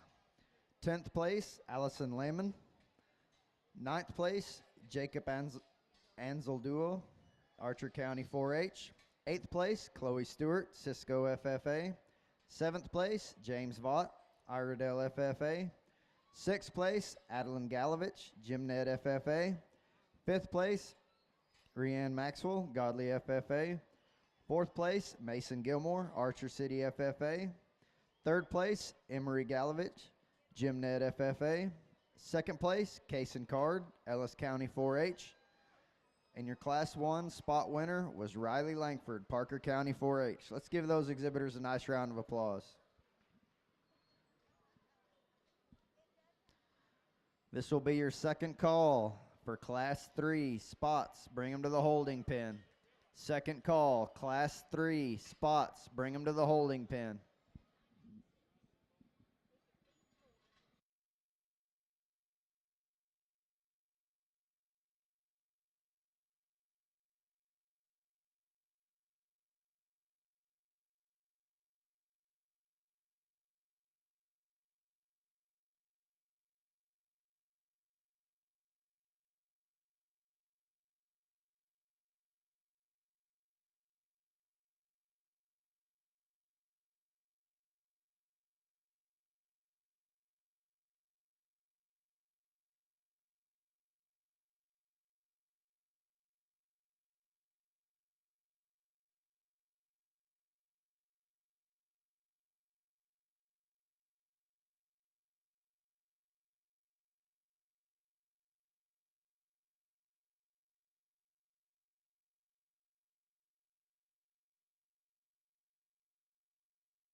Final call, Class 3 spots. Bring them to the holding pen. Final call, Class 3 spots. Bring them to the holding pen.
when you hire a judge, you get their pet peeves, you get their idiosyncrasies, and you get their breeding programs that they're trying to do at home. And I sure think the Gilts in 2 and 3, if you put them together in terms of the extra feature and stoutness with the extra length and attractiveness, you get our ultimate class winner, and that's the young lady to my left here.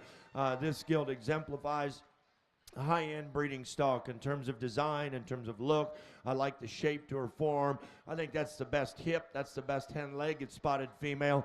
And I don't think she's a big, long-bodied one, but yet I don't think she's a ground pounder either. I think she shoots the gap, and I like that a good deal. Light-colored Gilt in second. I tell you, when you make spot females clean at the crest of their neck, long in their rump, and attractive, I sure like that Gilt a good deal. Her ability to stay comfortable out here surfaces over the Gilt in third. The Gilt in third is a wacky breedy piece. She's hairy, she's stout, she's powerful. She might outsell the top pair, but then my concern is she's a little crunchy headed, a little bull necked, and a little round up. And so, you know, once again, tricked out pieces sell, structure wins in the end, and I think that is something to keep in mind.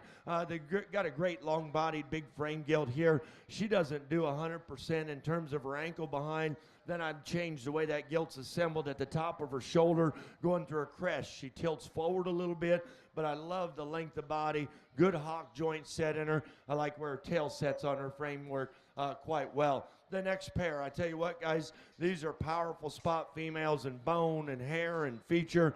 That one gets a little tight hip, gets a little short rumped, and tends to swivel a little bit. This Gilt here also gets just a little restricted and rigid, particularly when she gets to fighting the young man in the ring. We need to make her more coordinated.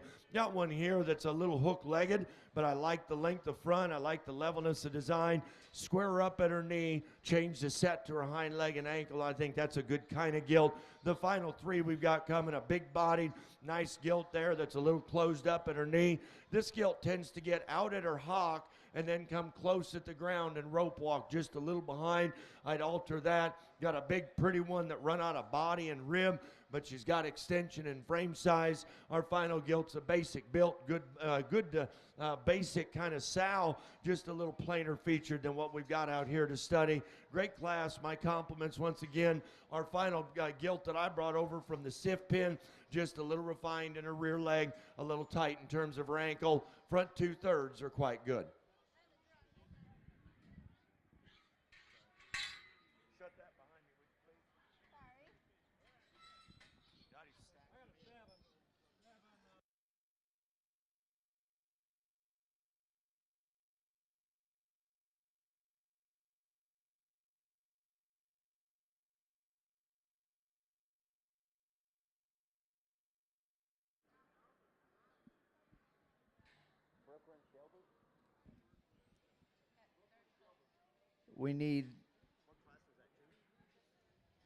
We need third place from class 2. Brooklyn, we need her paperwork.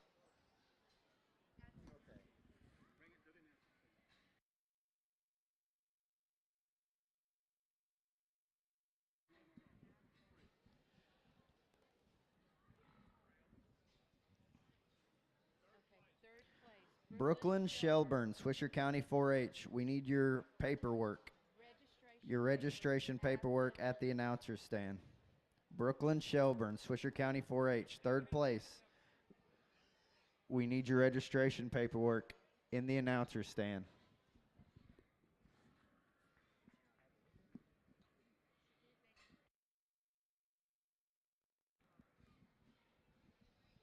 This will be your first call. Class 4, spots, bring them to the holding pen. First call, class 4, spots, bring them to the holding pen.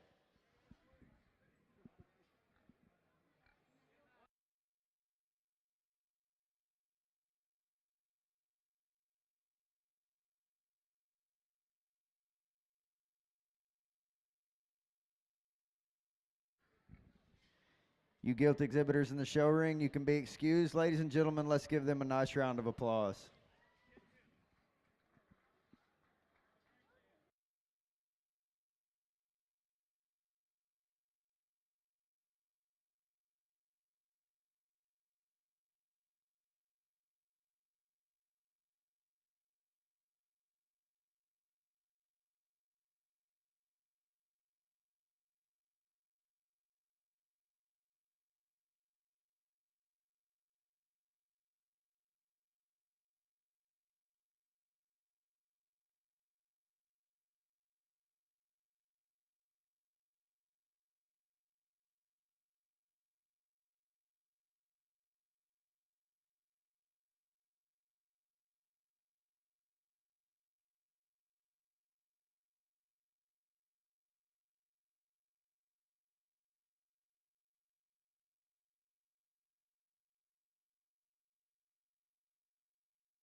Placings in your Class 2 spots.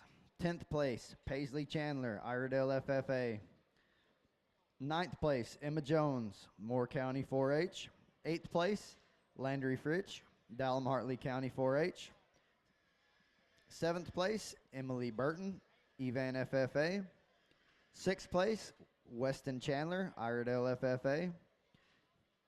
5th place, Ethan Anzoldu, Archer County 4-H. 4th place, Grady Lackey, Hamilton FFA.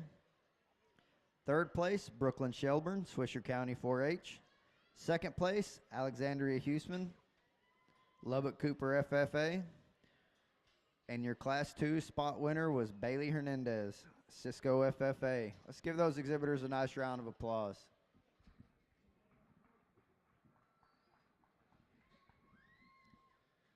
This will be your second call. Class 4 spots. Bring them to the holding pen. Second call. Class 4 spots. Bring them to the holding pen.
You might have to drive the vast majority of these. I brought a couple over I liked over there, and I thought the natural break was there. Well, we had a few more than what I thought. And so if you look at the set of spotted females that are in the ring at this particular point, I think they're all big frame. They're long-bodied. They have some extension.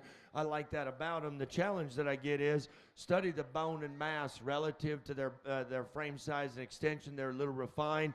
And then like this gilt here, when she goes away, just a little different in terms of her hind leg design. I like the young lady in the vest. I like that gilt. She runs out of skeleton and bone out here. We got a nice profile in one. I want to have a little more stuff to her. Same story for those two right there. I think it's very, very challenging when you get in behind them. Is there enough? I think we make those calls and go from there. Let's put our hands together if you would, and we'll resort. I'm going to have to drive all these.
Attention exhibitors, parents of Alex Lyons, who is in this class, we need the original certificate of registry.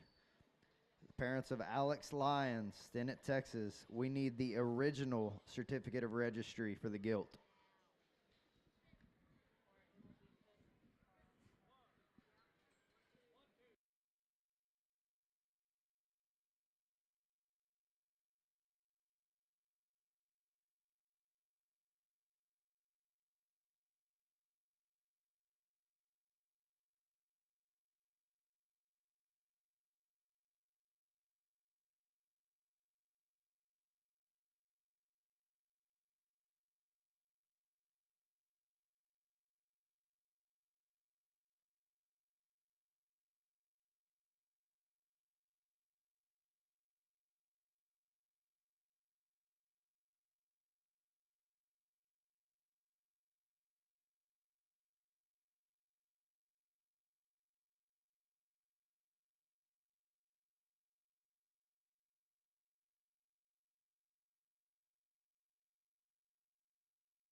I'm going to be honest with you folks. At this point in the day, I wish there's a red button on the side that you could hit and it was easy and then everything just fit together and everything moved forward and everything was put together appropriately. We have 3 spotted gilts out here that represent different kinds and different directions of what you want to take your spots. And in my opinion, one of them I like. I know she can run. I just wish I knew if she could walk. You know, that's not, I mean, I don't think that asks a lot of a judge, but this little gilt right here is going to win this class because I absolutely love that thing's head. I love her blade, and she's about to run her wheels straight off her body, but that thing's shape and genuine power is something that hit me very, very hard. Now, I'm going to be the first to admit, she rides the line with both feet over the edge of the cliff in terms of where that hock sets in her framework for me personally, but I think she handles it acceptably well. There's a lot of interesting value in that gilt that I like a good deal. The gilt that I think has the second most breeding value is the young lady in the green shirt. I like the feature. I like the boldness. I like the stoutness. This gilt's ear sets a little low on her head for me. She's a little coarse at her ham loin hookup. I want to freshen that thing up just a shade. But, man, to have a big bone and a big set of feet and legs, have your pasterns and your front end built right, I think that one's really good. If I wanted to do a safe show gilt, maybe the one in third might be your choice, and I get that. She's big-bodied, she's good hips, she's good hind-legged.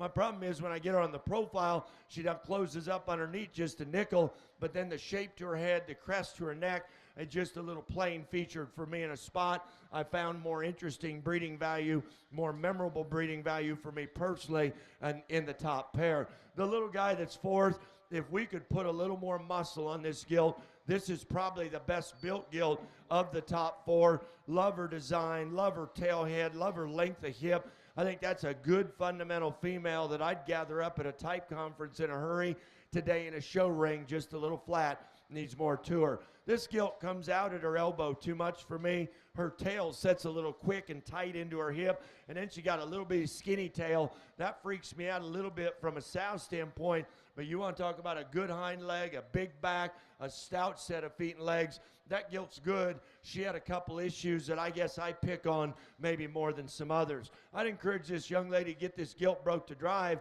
because this one's a little different style, but high end in terms of look, balance, and attractiveness. Looks like a female. Out here could be just a little wackier in terms of stoutness and feature.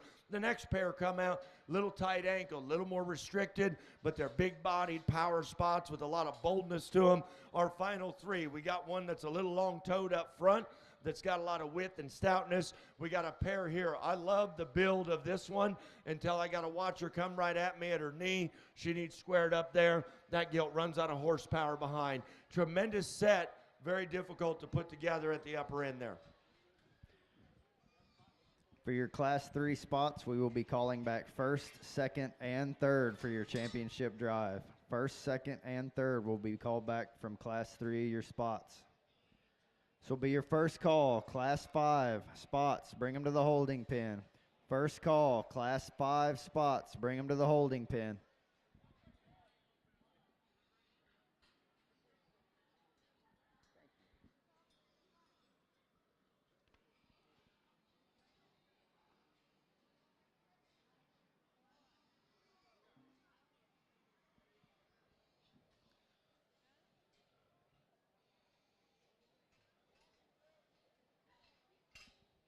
Placings in Class 3 spots. 10th place, Avery Jones, Belton FFA. 9th place, Macy Jackson, Very Best FFA. 8th place, Avery Blunt, Paducah FFA. 7th place, Bryson Meadows, McLean FFA. 6th place, Carissa Perez, Midland Legacy FFA. 5th place, Ashton Wade, Howe FFA. 4th place, Carter Donovan, Floyd County 4-H. 3rd place, Gracie Wheeler, River Road FFA. 2nd place, Heidi Fulkerson, Palo Pinto County 4-H. And your Class 3 spot winner, Brooklyn Skaggs, Oldham County 4-H. Let's give all these exhibitors a nice round of applause.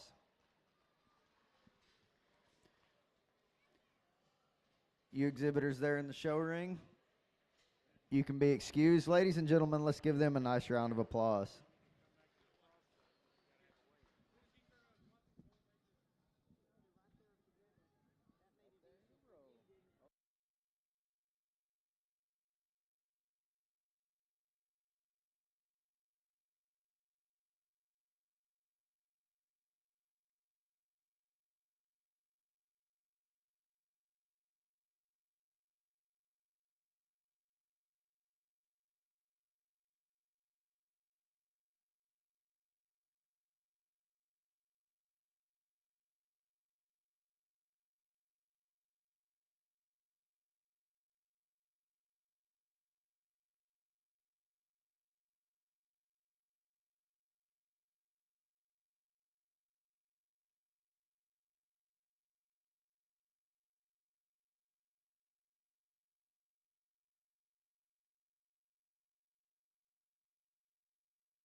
Second call, Class 5 spots, bring them to the holding pen.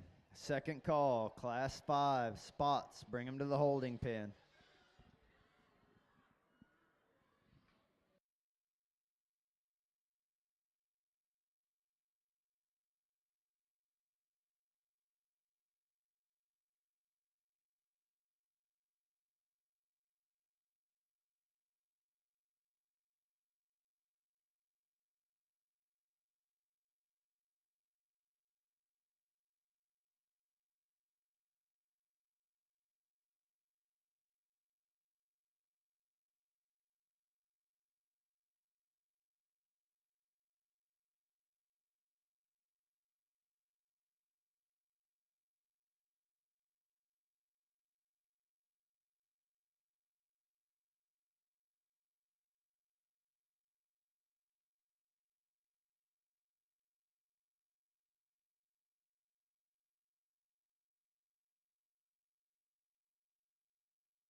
The spots have presented a lot of opportunity out here. The young lady deserves a showmanship award right here. Working with her spot gilt, she'll get a little piecey at her loin and just a little more banana-legged behind. But man, that gilt's well presented, well driven today. That spot gilt, I'd change the shape to her skull and her ear just a shade. Got a nice one over here that comes at you just a little closed up, a little rounder rump, but I didn't think was too bad. Really some close calls. This one stout and wide, got a little tight. Young lady over there just needs more feature and bigger hind leg, but I like the forerib that gilt's got. Close calls. We're going to redrive this top end. Let's congratulate him with a nice round of applause.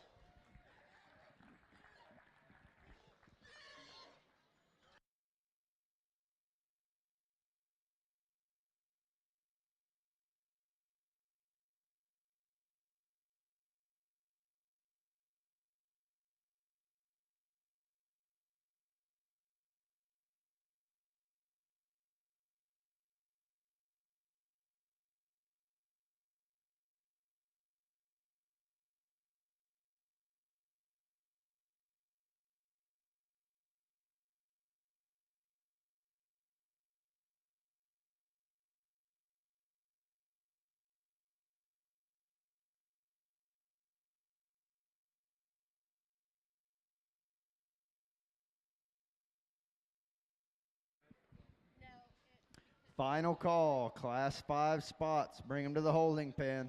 Final call. If you have a spot and have not shown it, this is the last class. Final call, class 5 spots. Bring them to the holding pen.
Attention exhibitors, the parents of Cash Bolenbarker, we need the original certificate of registry. Please bring it to the announcer stand.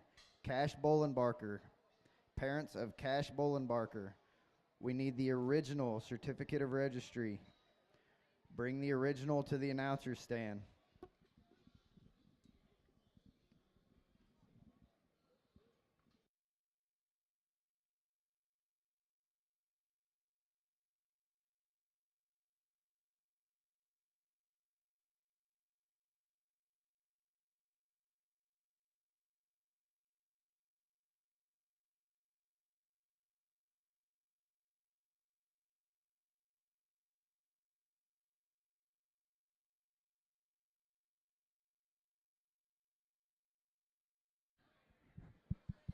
Hey, if you like these spots placed a little differently, that's okay, because there's a lot of breeding opportunity, and I can't stand when judges come and say you could do it a lot of different ways. I don't think so. I want to do it my way. The problem is sometimes as a judge, I don't know what my way needs to be, and then it gets really, really difficult out here. I'll describe the differences to you. We'll go from there. There's a pair of spot gilts at the upper end of this class that I absolutely love their skull. I love their length of front. I love the shape of their forearm, and I love their genuine stoutness and intensity of skeleton.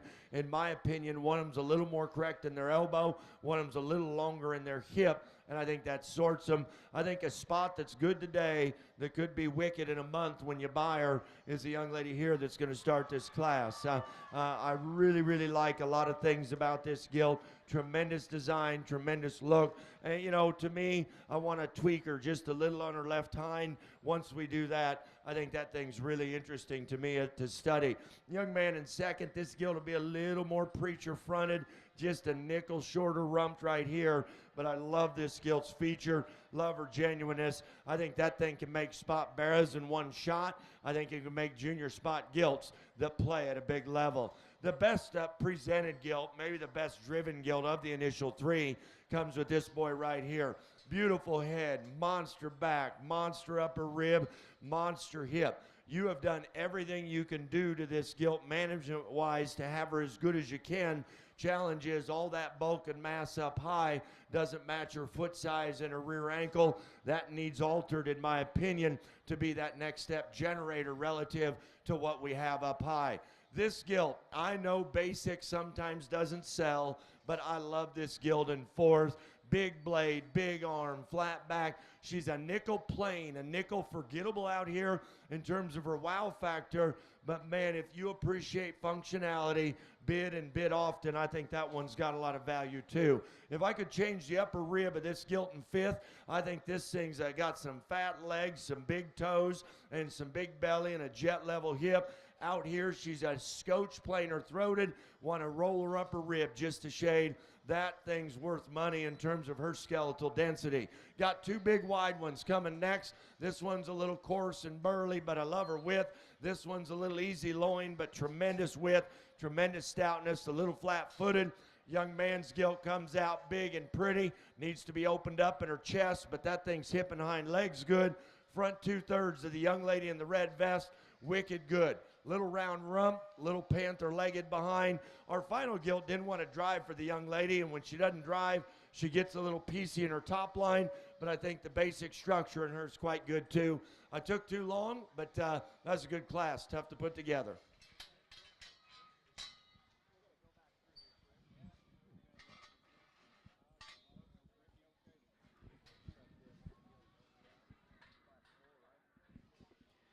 For your Class 4 spots, we will only be calling back first and second for your championship drive. For your Class 4 spots, we will only call back first and second for your champion drive.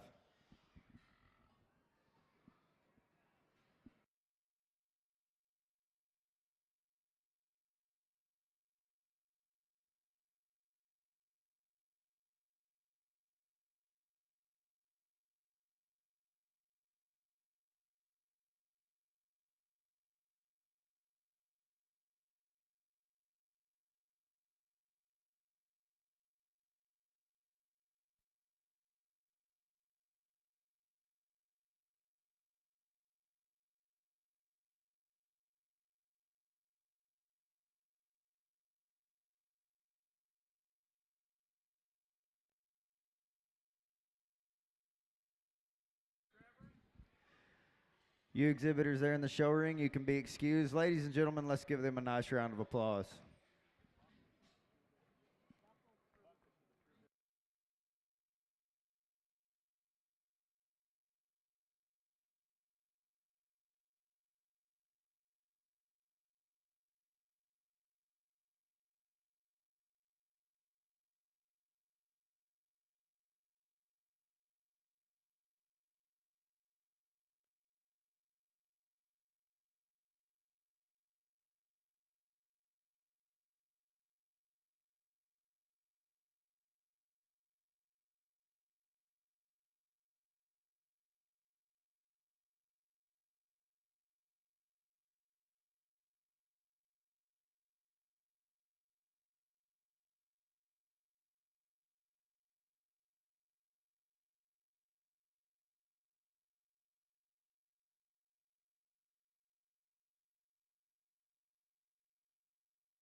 Attention exhibitors. From Class 1 spots, we need your first, second, and third place winners. From your Class 2 spots, we need your first, second, and third place winners. Bring them to the holding pen. Your Class 3 spots, we need first, second, and third place winners. Bring them to the holding pen. And from your Class 4 spots, we need first and second. Bring them to the holding pen. Class 1 spots, first, second, and third. Bring them to the holding pen. Class 2 spots, first, second, and third. Bring them to the holding pen. Class 3 spots, first, second, third. Bring them to the holding pen. And from your Class 4 spots, first and second. Bring them to the holding pen.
placings in your Class 4 spots. 10th place, Reagan Hale, Westbrook FFA. 9th place, Emma Talley, Memphis FFA. 8th place, Hunter Rogers, Baird FFA. 7th place, Reed Cargill, Lorena FFA. 6th place, Addison Duncan, Breckenridge FFA. 5th place, Elena Alanis, Eastview FFA. 4th place, Jasmine Esparza, Midland FFA. 3rd place, Jackson Collins, Stratford FFA. 2nd place, Jay Patterson, Hale Center FFA. And your Class 4 spot winner was Bridie Elliott, Miles FFA. Let's give those exhibitors a nice round of applause.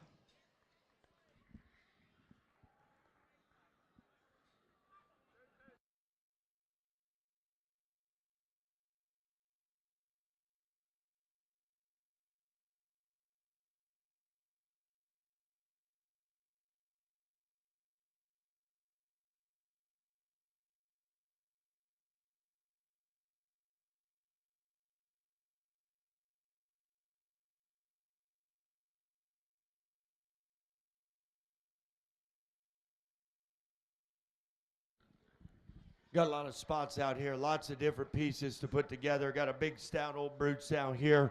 Young man's just kind of letting these around. Like to see just a little fresher, but I think pretty good. Got a thick muscled one here, needs to be sounder. This gilt come apart in her loin just a little. Young lady here does a great job of showing a gilt. It just, to me, her shoulder design's too pitch forward, but I think that's a close call. Looked a little dry, looked a little stilty up front. But I like a lot of things about her. Obviously, the boy in the black vest, that's a sound pig. It's run most of the time. It needs more feature. Got a big-bodied one here, just a little plainer. Let's put our hands together. We're going to have to resort this class again. Been a great way to end our spot division. Put your hands together. Show them a good round of applause for their efforts today.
think once again it's difficult in terms of aligning a breeding gilt show with the sale. What do you want to protect? And I think the one I'll remember longer in terms of bringing a little more to the table is the young lady here in the orange shirt. In terms of feature, boldness of body, width, and skeleton, I think in terms of structure and agility, she's very, very acceptable. I'd probably have on my priority list very high the boar you breed her to, as long as he's athletic. I think that's the one that offers the most. I like the young man's gilt in second here quite a bit also. I think this is the better footed gilt of the pair. Her elbow sits in her better. She got a little nicer set to her hock shape and joint behind, but you get on top of her and you don't know if there's enough there relative to our class winner, relative to her frame size and length. She's a little peaked in her upper hip, needs more feature and stoutness. I like the body. I like the function of the gilt in third. The farther you get off her, the more refined she gets in her hind leg. Want to stouten her up, but tremendously wide. And I think the length to her hip and stifle joint read pretty good. She gets out and moves quite nice. The gilt in fourth, from a profile, has a real good look, but I keep telling myself the older I get, we got to really focus on both ends. I think this gilt's a little flattener design. Then I'd change the length to her toe, the set to her pastern up front. I think there's breeding value there in her design and profile. I want to intensify her with the skeleton. We got a wide built one here that's just a little too wide walking behind. Needs just a little bigger hind leg, but an attractive headed gilt with big shape, just needs to be sounder. This gilt's wacky stout, and I like all the things about her till you get to her ham loin and you get to her set behind. I think that spine loin situation, something that I want to avoid at home, and so as a result, I'm probably a little pickier on that than some would be. Got a big, pretty pair that come out next. Needs more stoutness and feature. Well presented, well driven.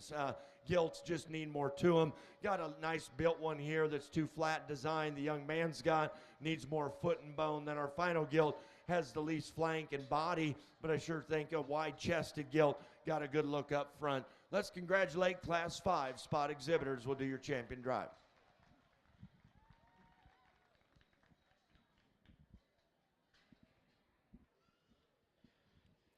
Attention exhibitors, we need your class number 1 Yorks. Bring them to the holding pen. Class 1 Yorks, bring them to the holding pen.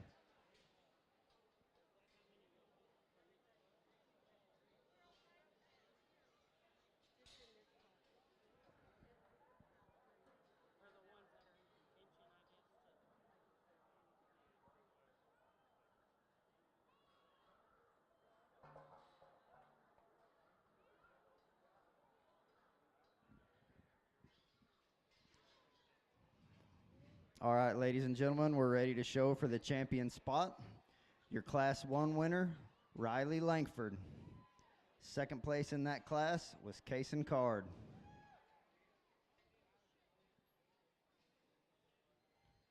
Your Class 2 winner, Bailey Hernandez. Second place in that class, Alexandria Huseman.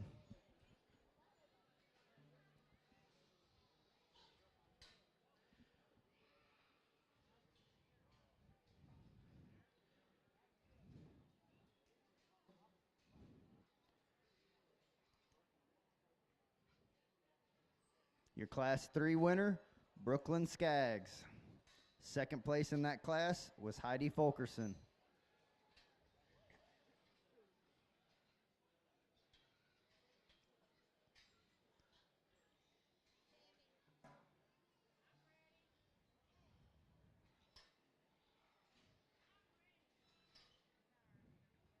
Your Class 4 winner, Bridie Elliott.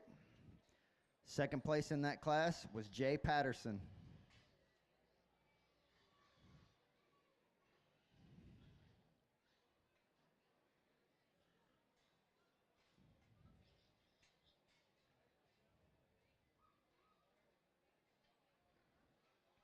Your Class 5 winner, Riley Elston.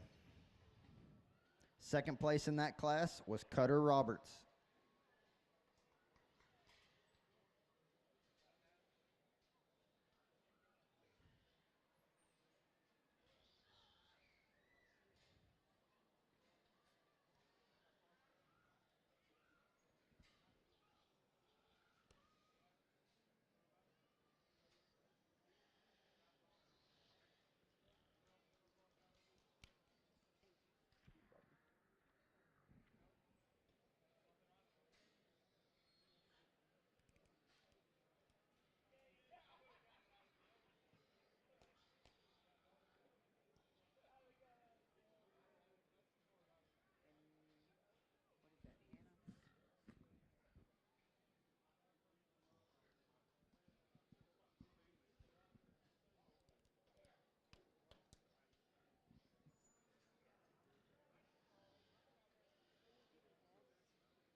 Okay, boy, it is comforting to have somebody that you study hogs with year round with you to bounce ideas off of. And as I said earlier, I definitely value Nathan's opinion in terms of what our family does, and we work together on a lot of things.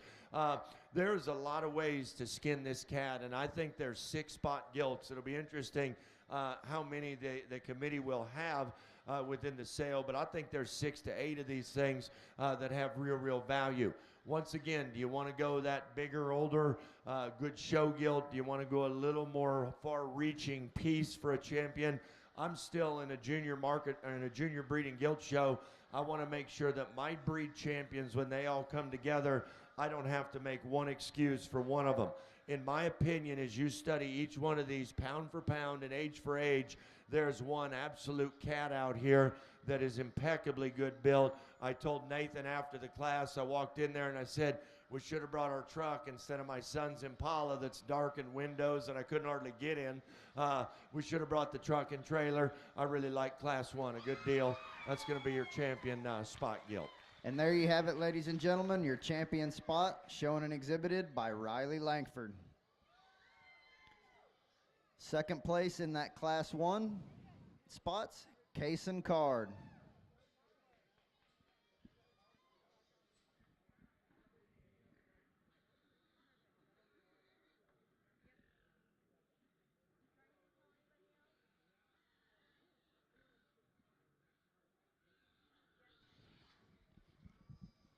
Sometimes for reserves, judges can get a little wild, and you got to watch. I often tell people, practice what you preach, and I try to do that, and I try to watch what I say, because you got to watch what you say, because people hold you accountable for it thereafter. Love our champion. I think reserve and third is wicked close. For me, the gilt that I will remember longer and load second in the popper after the champion. Little girl in the corner is going to be reserve. Give her a nice round of applause. And there you have it, ladies and gentlemen, your reserve champion spot shown and exhibited by Brooklyn Skaggs. We need an adult representative for this champion and reserve champion to come over here to the holding pens, please. An adult representative for your champion and reserve champion. Come to the holding pens.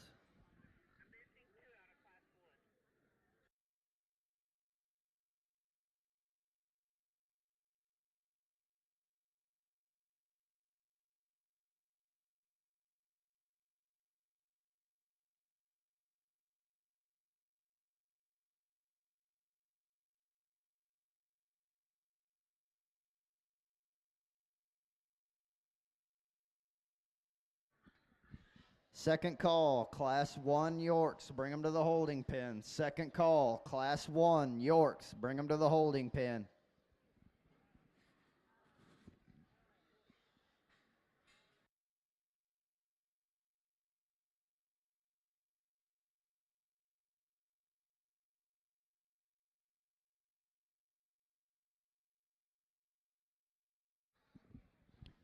We need a parent or ag leader for the reserve champion spot. Come to the holding pen. Parent or ag leader for the reserve champion spot. Please come to the holding pen.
Attention exhibitors, this will be your first call. Class 2 Yorks, bring them to the holding pen.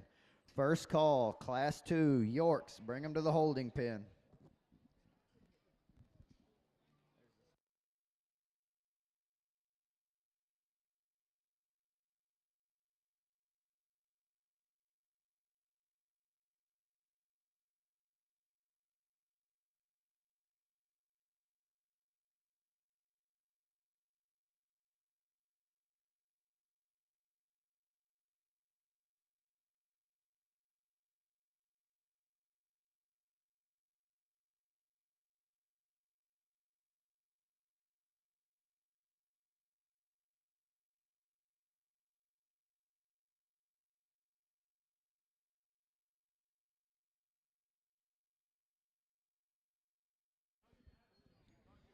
Attention exhibitors, I'd like to remind everyone that at the conclusion of today's show, a sale list will be posted of the purebred gilts that will be included in the sale. Again, at the end of today's show, the sale list will be posted for the purebred gilts that will be included in the sale. And then following tomorrow's show, the sale order will be posted. If your gilt is not selected for the sale, you may be released from the barn.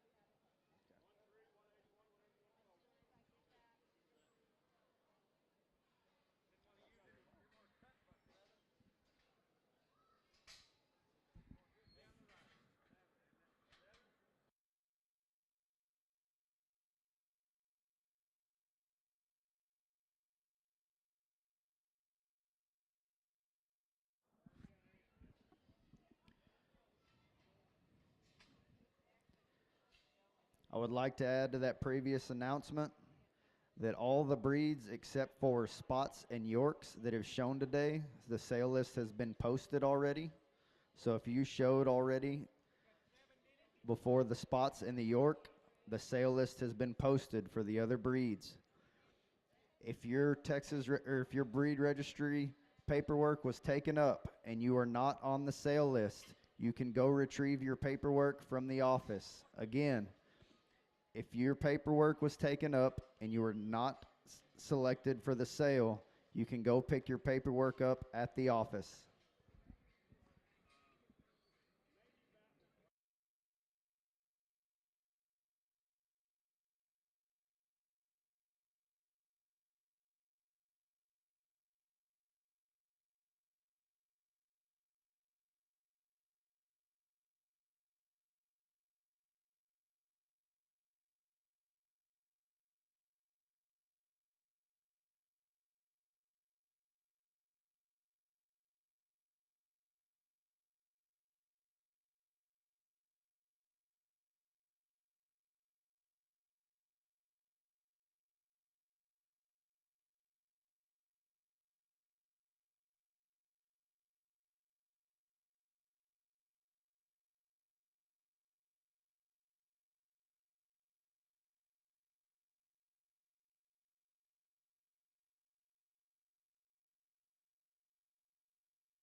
attention all you breed champions and reserve breed champions.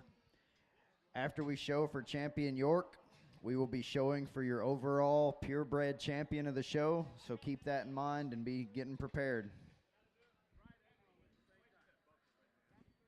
Also, for anyone in the barn that's one of our buckle sponsors for our champions, when we do that overall purebred champion, we'd sure appreciate if you'd be here to give that buckle to your champion. So if y'all would be making your way up here after the Yorks. Again, if you donated one of the champion buckles, please make your way up here after the York drive so you can present your buckle to the winner. Always like to tell people I'm an avid Yorkshire breeder, and to be honest with you, pedigreed Yorkshires, I love them, but man, it gets to be a challenge in terms of putting better Yorkshires together. Those that are committed continue to do so, and you can look at each one of these top 5 gilts in a particular view and say, well, I can't believe the judge did that, but I'm here to tell you, I want to watch them come at me. I want to watch them go away. The hind legs got to work right. They need to have some genuine stuff to them. And in my opinion, the one that does that the most effectively is the little guy right here in terms of just stoutness and squareness. Gilt comes at you good in terms of her blade shape, her upper rib, and I prefer her hind leg over the other 2 gilts out here with body. Now, if I could change her front foot shape just a little, then I think she wins for fun out here. Young man's going to be second with a big high-performing gilt, like the body. The longer she's out here, the plainer featured she gets up through her crest and her neck. She'll get to pulling just a little bit out of her front end. She's long-bodied. She's good in her underline. Gets around the ring pretty good behind. The gilt in third's got a bunchy muscle and a big top. I think she's the shortest hipped gilt. I call it the Yorkshire syndrome. She's a little bit short, long, short. Little short-fronted, little long-bodied, little short-hipped. I would prefer to have long, short, long, and I think she suffers from that just a shade. A pair of younger gilts that we've got, potentially younger, come out in 4 and 5. I like the profile of these gilts. I think they're pretty good hind-legged. Problem is when they come right at me, I need more form, I need more squareness to chest, just more drive off their hind leg. This one, I'd like to change hind leg. That one I'd like to have come at me just a nickel better than what they do. Good, big, pretty gilt. Come out next, a little quick in her step behind, change her hind leg, strengthen her pastern. I love the body and the look up front. Got a big bellied, moderate one here that's just a little plain featured. Then we got a couple that close that are a little skinny, a little raw ribbed, and just want to flesh them a little differently than what they are. Good class 1. My compliments to the exhibitors.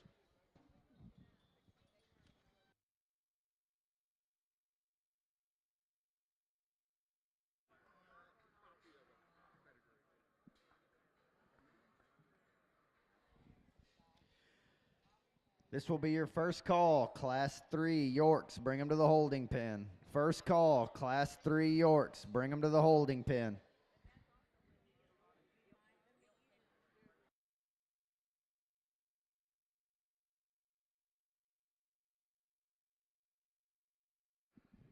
Would like to remind everyone, please bring your original registration paper with you to the ring. Please bring your original registration paper with you to the ring.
Attention exhibitors, final call, Class 3 Yorks. Bring them to the holding pen. Final call, Class 3 Yorks. If you have a York and have not showed it yet, this is the last class of Yorks. We need your York in the holding pen.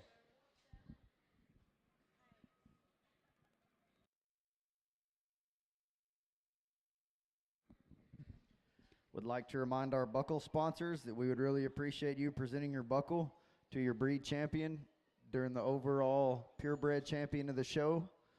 So please be making your way up here after we show for the champion York.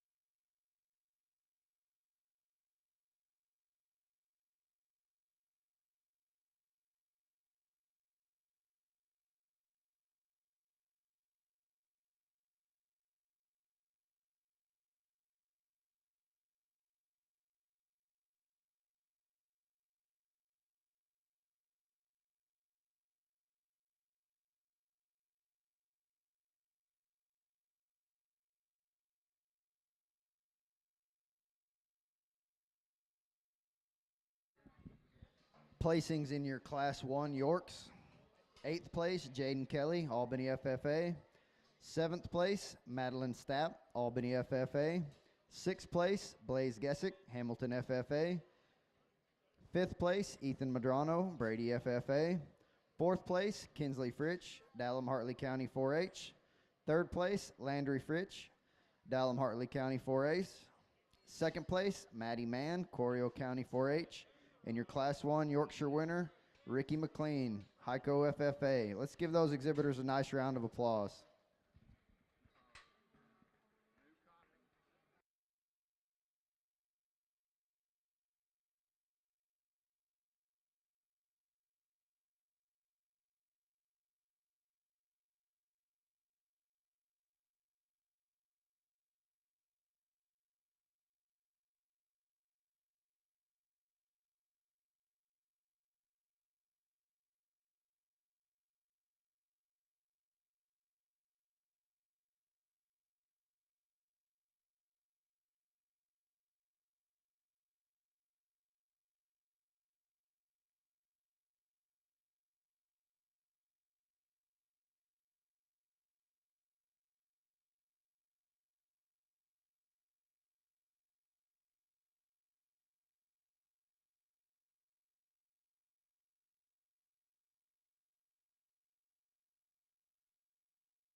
takes a little while to navigate once again.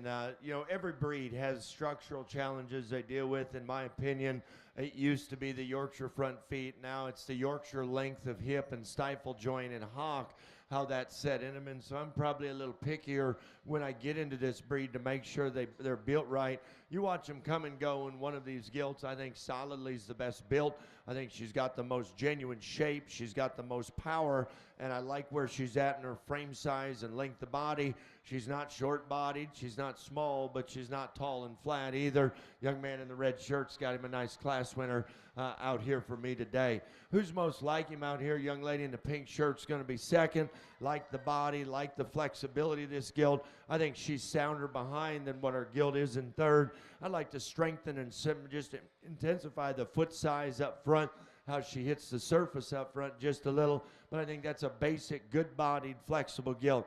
An interesting front two-thirds Gilt comes next, attractive-headed, elevated up front, and I like that. She's about 90% on her left hind today, and I got to have that 100% when you're at St. Angelo, just a little off in her rump, pulls her hind leg in, not strong enough behind. The next Gilt coming out I like in terms of feature, like in terms of that body mass, got a flag tail to her. She'll tend to close up on both ends just a shade, tend to rope walk just a nickel behind. I thought she was longer in her rump. Front two-thirds of this Gilt in 5, I'm like, oh man, we got one, this is good. Problem is you get in behind her and you study not only the shortness to her hip, but then how her hind leg hits the surface. I want to alter that Gilt structurally as her hind leg drops out of the base of her ham. Nice Gilt coming next, needs a different pair of front feet in terms of toe length and shape, a little stouter forearm. But I like her length. I like her flexibility of spine. That front view is just a little tough. I like this Gilt's cleanliness. I like her bone. I like her muscularity. She got a little flat-bodied for me out here. Got a big sappy one that comes next, just a little plainer featured. Got a real muscular stout one that's a little wound up. Excuse me, a little round hip. Got one that needs to be wider here. Good class once again.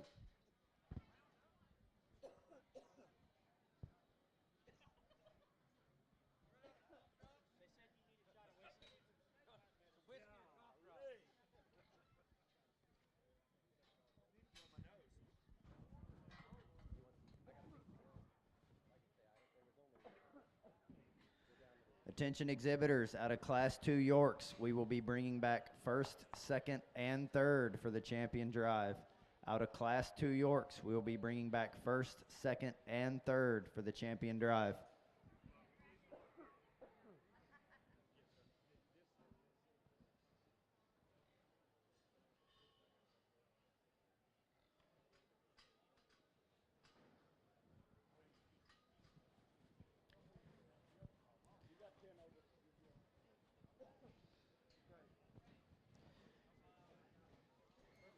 You exhibitors there in the ring, you can be excused. Ladies and gentlemen, let's give them a nice round of applause.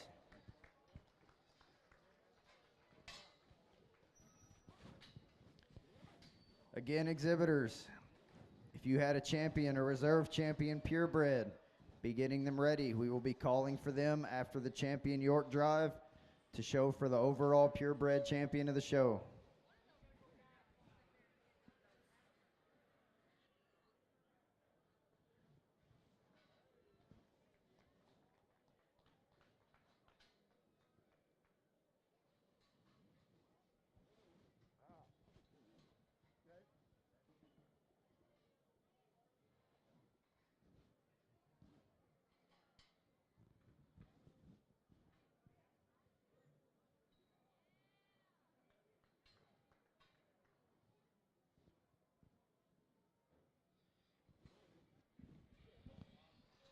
Again, I would like to get our buckle sponsors up here around the announcer's stand for the overall purebred champion drive to present your buckles.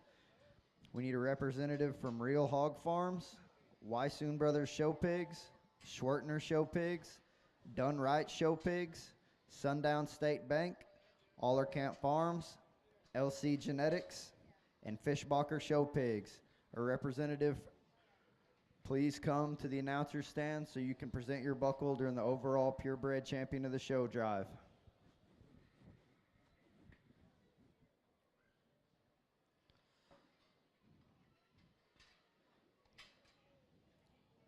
Attention exhibitors. We need your first and second place winners from Class 1 Yorks. Bring them to the holding pen. First and second place winners from Class 1 York. Bring them to the holding pen.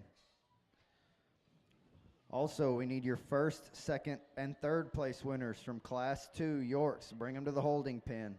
First, second, and third place winners from Class 2 Yorks. Bring them to the holding pen.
Yep.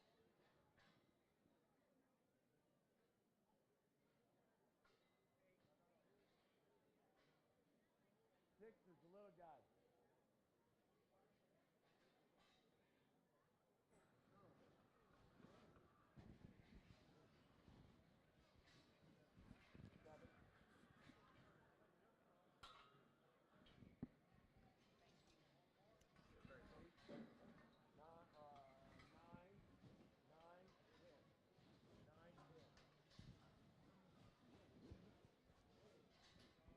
Drive top fork way.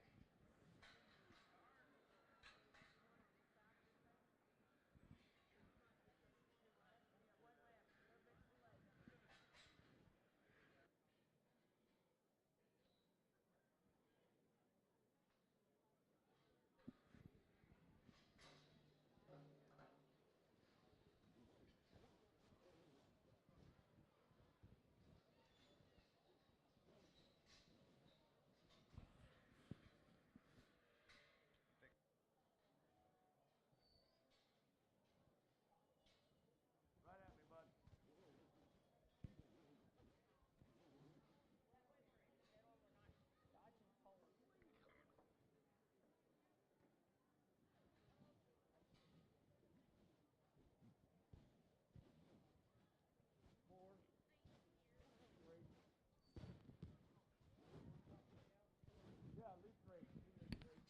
We need your first and second place winners from Class 1 Yorkshires. Bring them to the holding pen.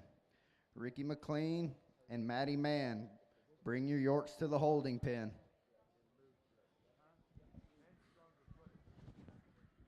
Huh?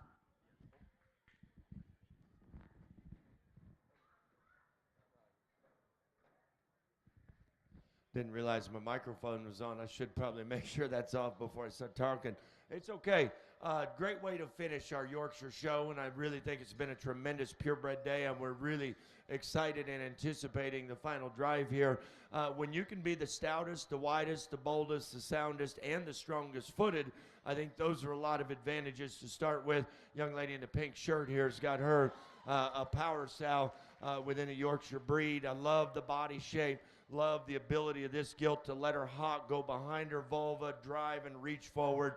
She's not the slickest headed. She's maybe not the most jet white one out here, but I think that's one's got the most utility. Young lady here gets an award for an absolutely impeccable presented gilt in second. Cool look, cool head, flat back, really good in her tail head. She's a little soft in terms of both ends of her pasterns and just a nickel straighter hawk, but I tell you, well presented, big ring presence and balance. I like her a good deal.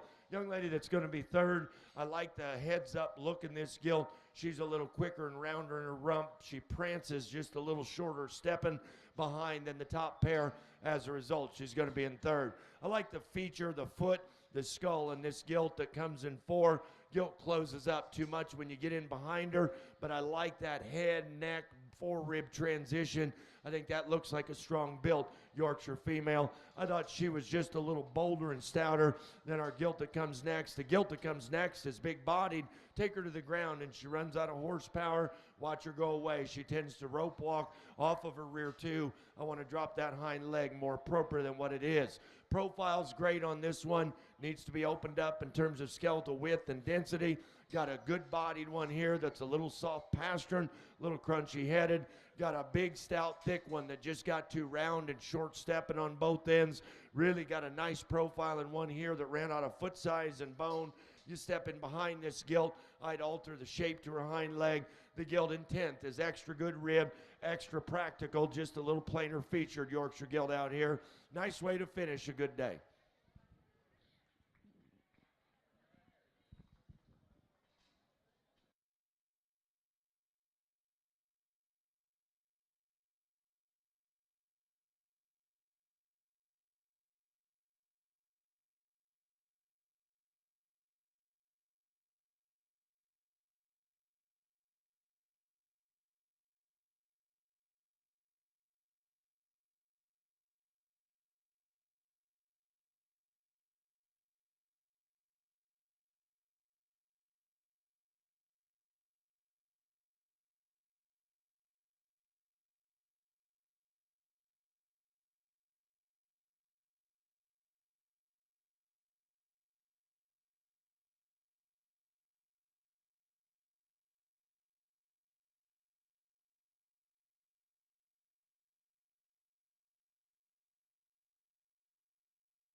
Attention exhibitors, if you have a champion or reserve champion purebred, please be bringing them up to the holding pen. All your champions and reserve champion purebreds, bring them to the holding pen to show for the overall purebred champion of the show.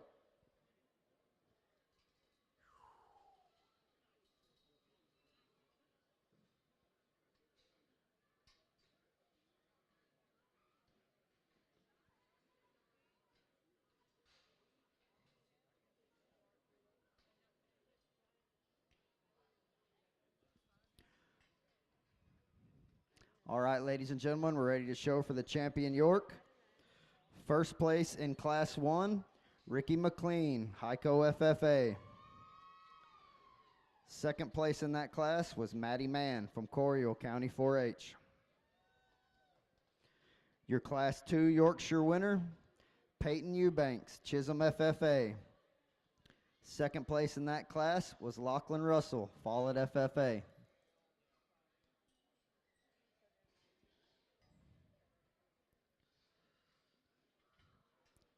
Your Class 3 Yorkshire winner, Cameron Craddock, Howe FFA. Second place in that class was Rylan Corbin, Brock FFA. I just called him. Again, exhibitors, we need your champion and reserve champion purebreds. Bring them to the holding pen. Champion and reserve champion purebreds. Bring them to the holding pen.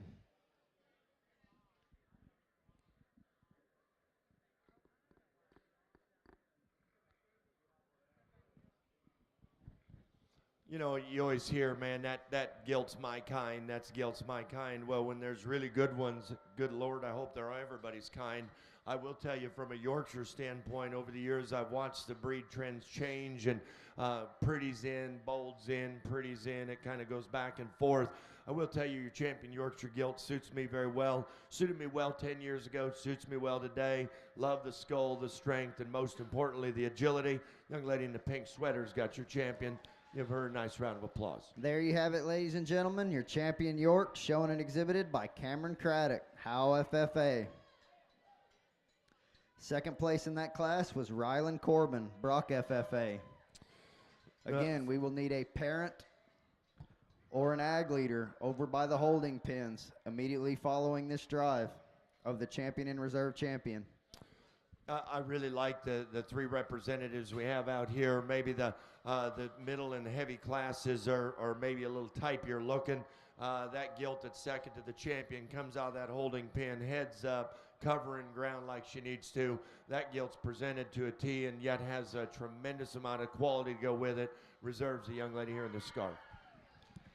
There you have it, ladies and gentlemen. Your reserve champion York, shown and exhibited by Rylan Corbin, Brock FFA.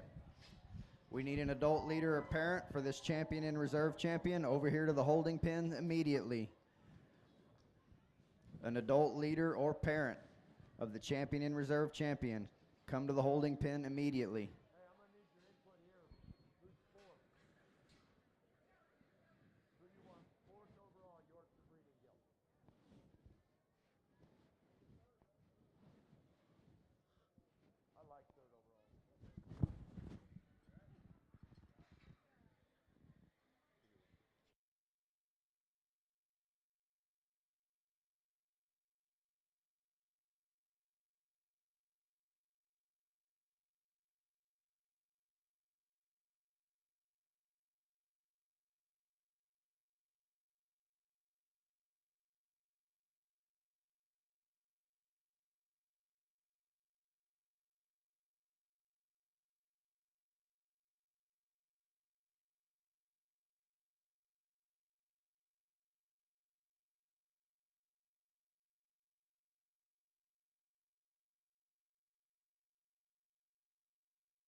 As we get ready for this overall purebred champion, I would like to tell you all a little bit about how we do this. We will be selecting the grand champion purebred, the reserve grand champion purebred, and then we will go into third overall, fourth overall, and fifth overall. So we will select a top 5 in our purebred: the grand champion, the reserve grand champion, third overall, fourth overall, and fifth overall.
All you buckle sponsors, please make your way into the ring so you can present your buckles to your champions.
All right, ladies and gentlemen, your champion Berkshire buckle, donated by Real Hog Farms.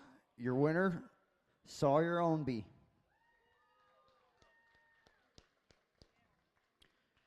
Your champion Chester White buckle, donated by Wysoon Brothers Show Pigs. Your winner, Matty Mann. Your champion Duroc buckle, donated by Schwertner Show Pigs. Your winner, Lexi York.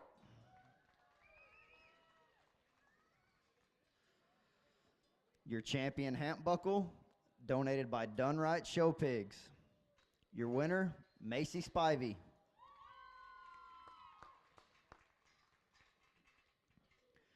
Your champion Landrace Buckle, donated by Sundown State Bank. Your winner, Madison Woolery.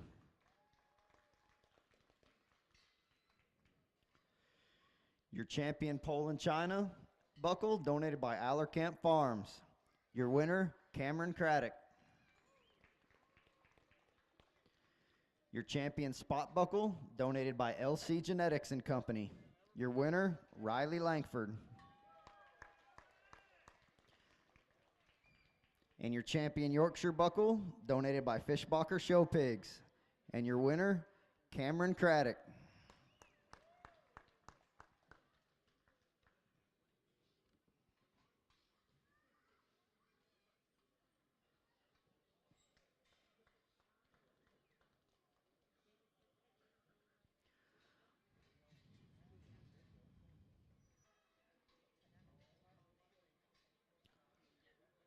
All right, ladies and gentlemen, we're now ready to show for the top 5 purebreds of the show.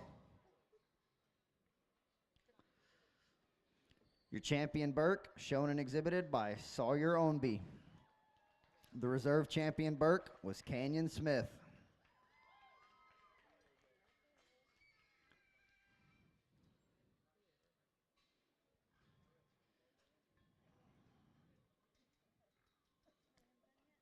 Your champion Chester White, shown and exhibited by Matty Mann. Your reserve champion Chester White was J.C. Patterson.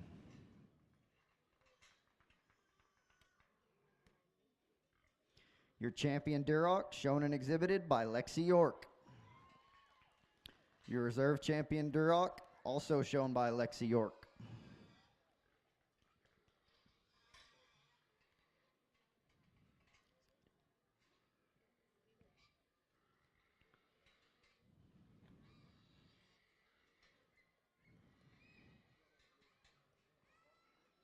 Your champion Hampshire Gilt, shown and exhibited by Macy Spivey. Your reserve champion Hampshire, shown and exhibited by Riley Langford.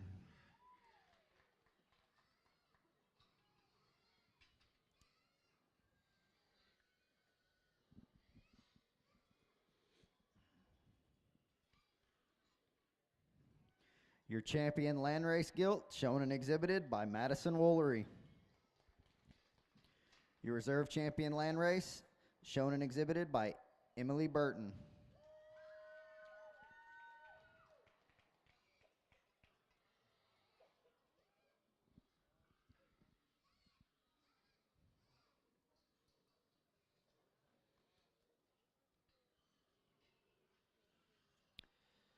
Your champion Poland China, shown and exhibited by Cameron Craddock. Your reserve champion Poland China, shown and exhibited by Savannah Shameful. Excuse me for butchering your name.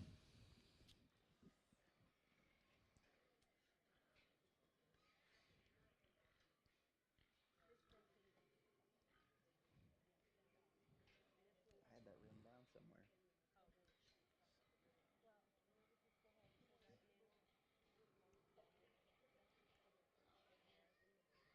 Your champion Spot, shown and exhibited by Riley Langford. Your reserve champion Spot, Brooklyn Skaggs.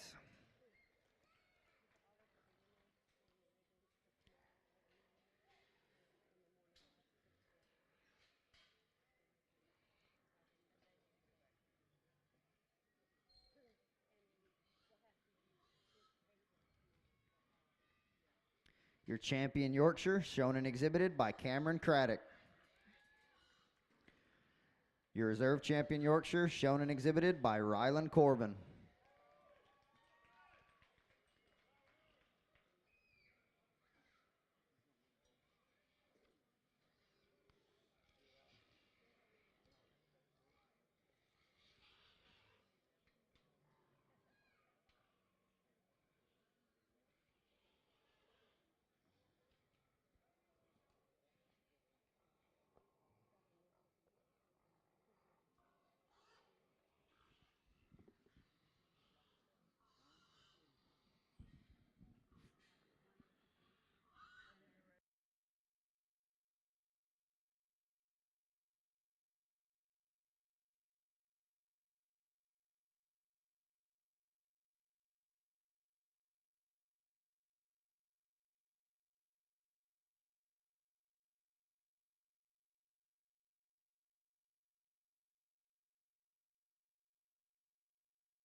I don't know as I have any meaningful, life-changing speeches for you folks. I don't think it's worth shutting down the Gilts. Just can't say enough how good the set has been today. I absolutely love coming to this state to judge your major stock shows, and it never disappoints. It's always impressive. Not only the livestock, but more these young people today have been on point. I've really enjoyed the day. I can't wait to ask Nathan on the way back to the hotel, what did he think? You know, there's a lot of decisions that have to be made between that sift alley and out here.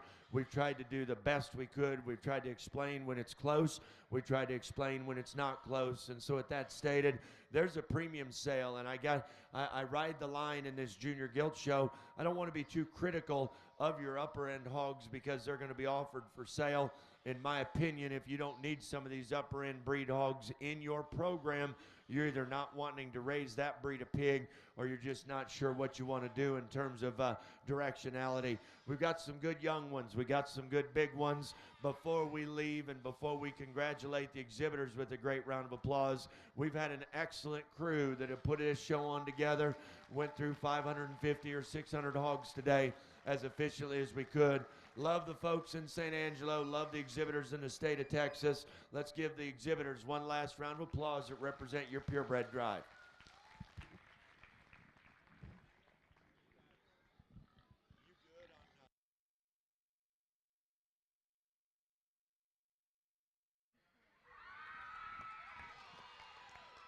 And there you have it, ladies and gentlemen. Your overall grand champion purebred of the show, shown and exhibited by Matty Mann.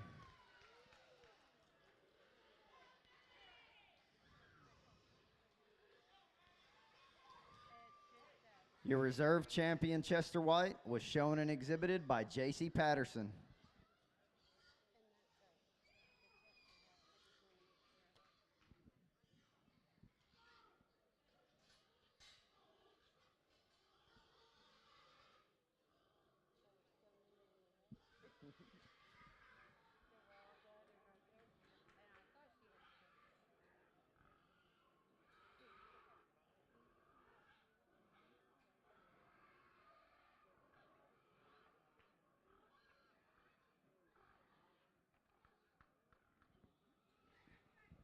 Won't say anything more other than I don't, you know, you never tell people what you're exactly going to do because the stock has to be there. I told Nathan standing outside the hotel room this morning, as long as we adjust and adapt to the livestock that are brought to us, we can really have a fun day. And I'm about to do something that I've never done. I told you within this particular breed, on a junior bear show, you want to know how to be left out of the grand drive, be an absolute baboon in terms of an attitude of a pig. Guess what? This is a junior breeding gilt show. We're going to make the next generation better. This reserve Chester is a beast. That's your reserve grand today. There you have it, ladies and gentlemen. Your reserve grand champion purebred, shown and exhibited by J.C. Patterson.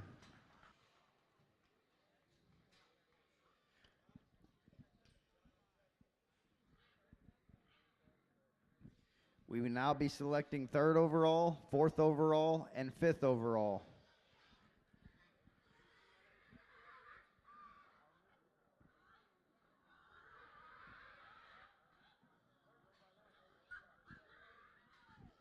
And there you have it, ladies and gentlemen. Your 3rd place overall, shown and exhibited by Sawyer Ownby.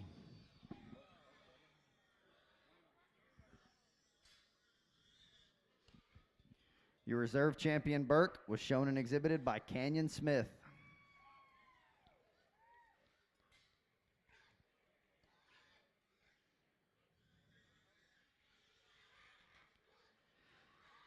And there you have it, ladies and gentlemen, your 4th place overall, Cameron Craddock. Your reserve champion Poland, shown and exhibited by Savannah Shanefuls.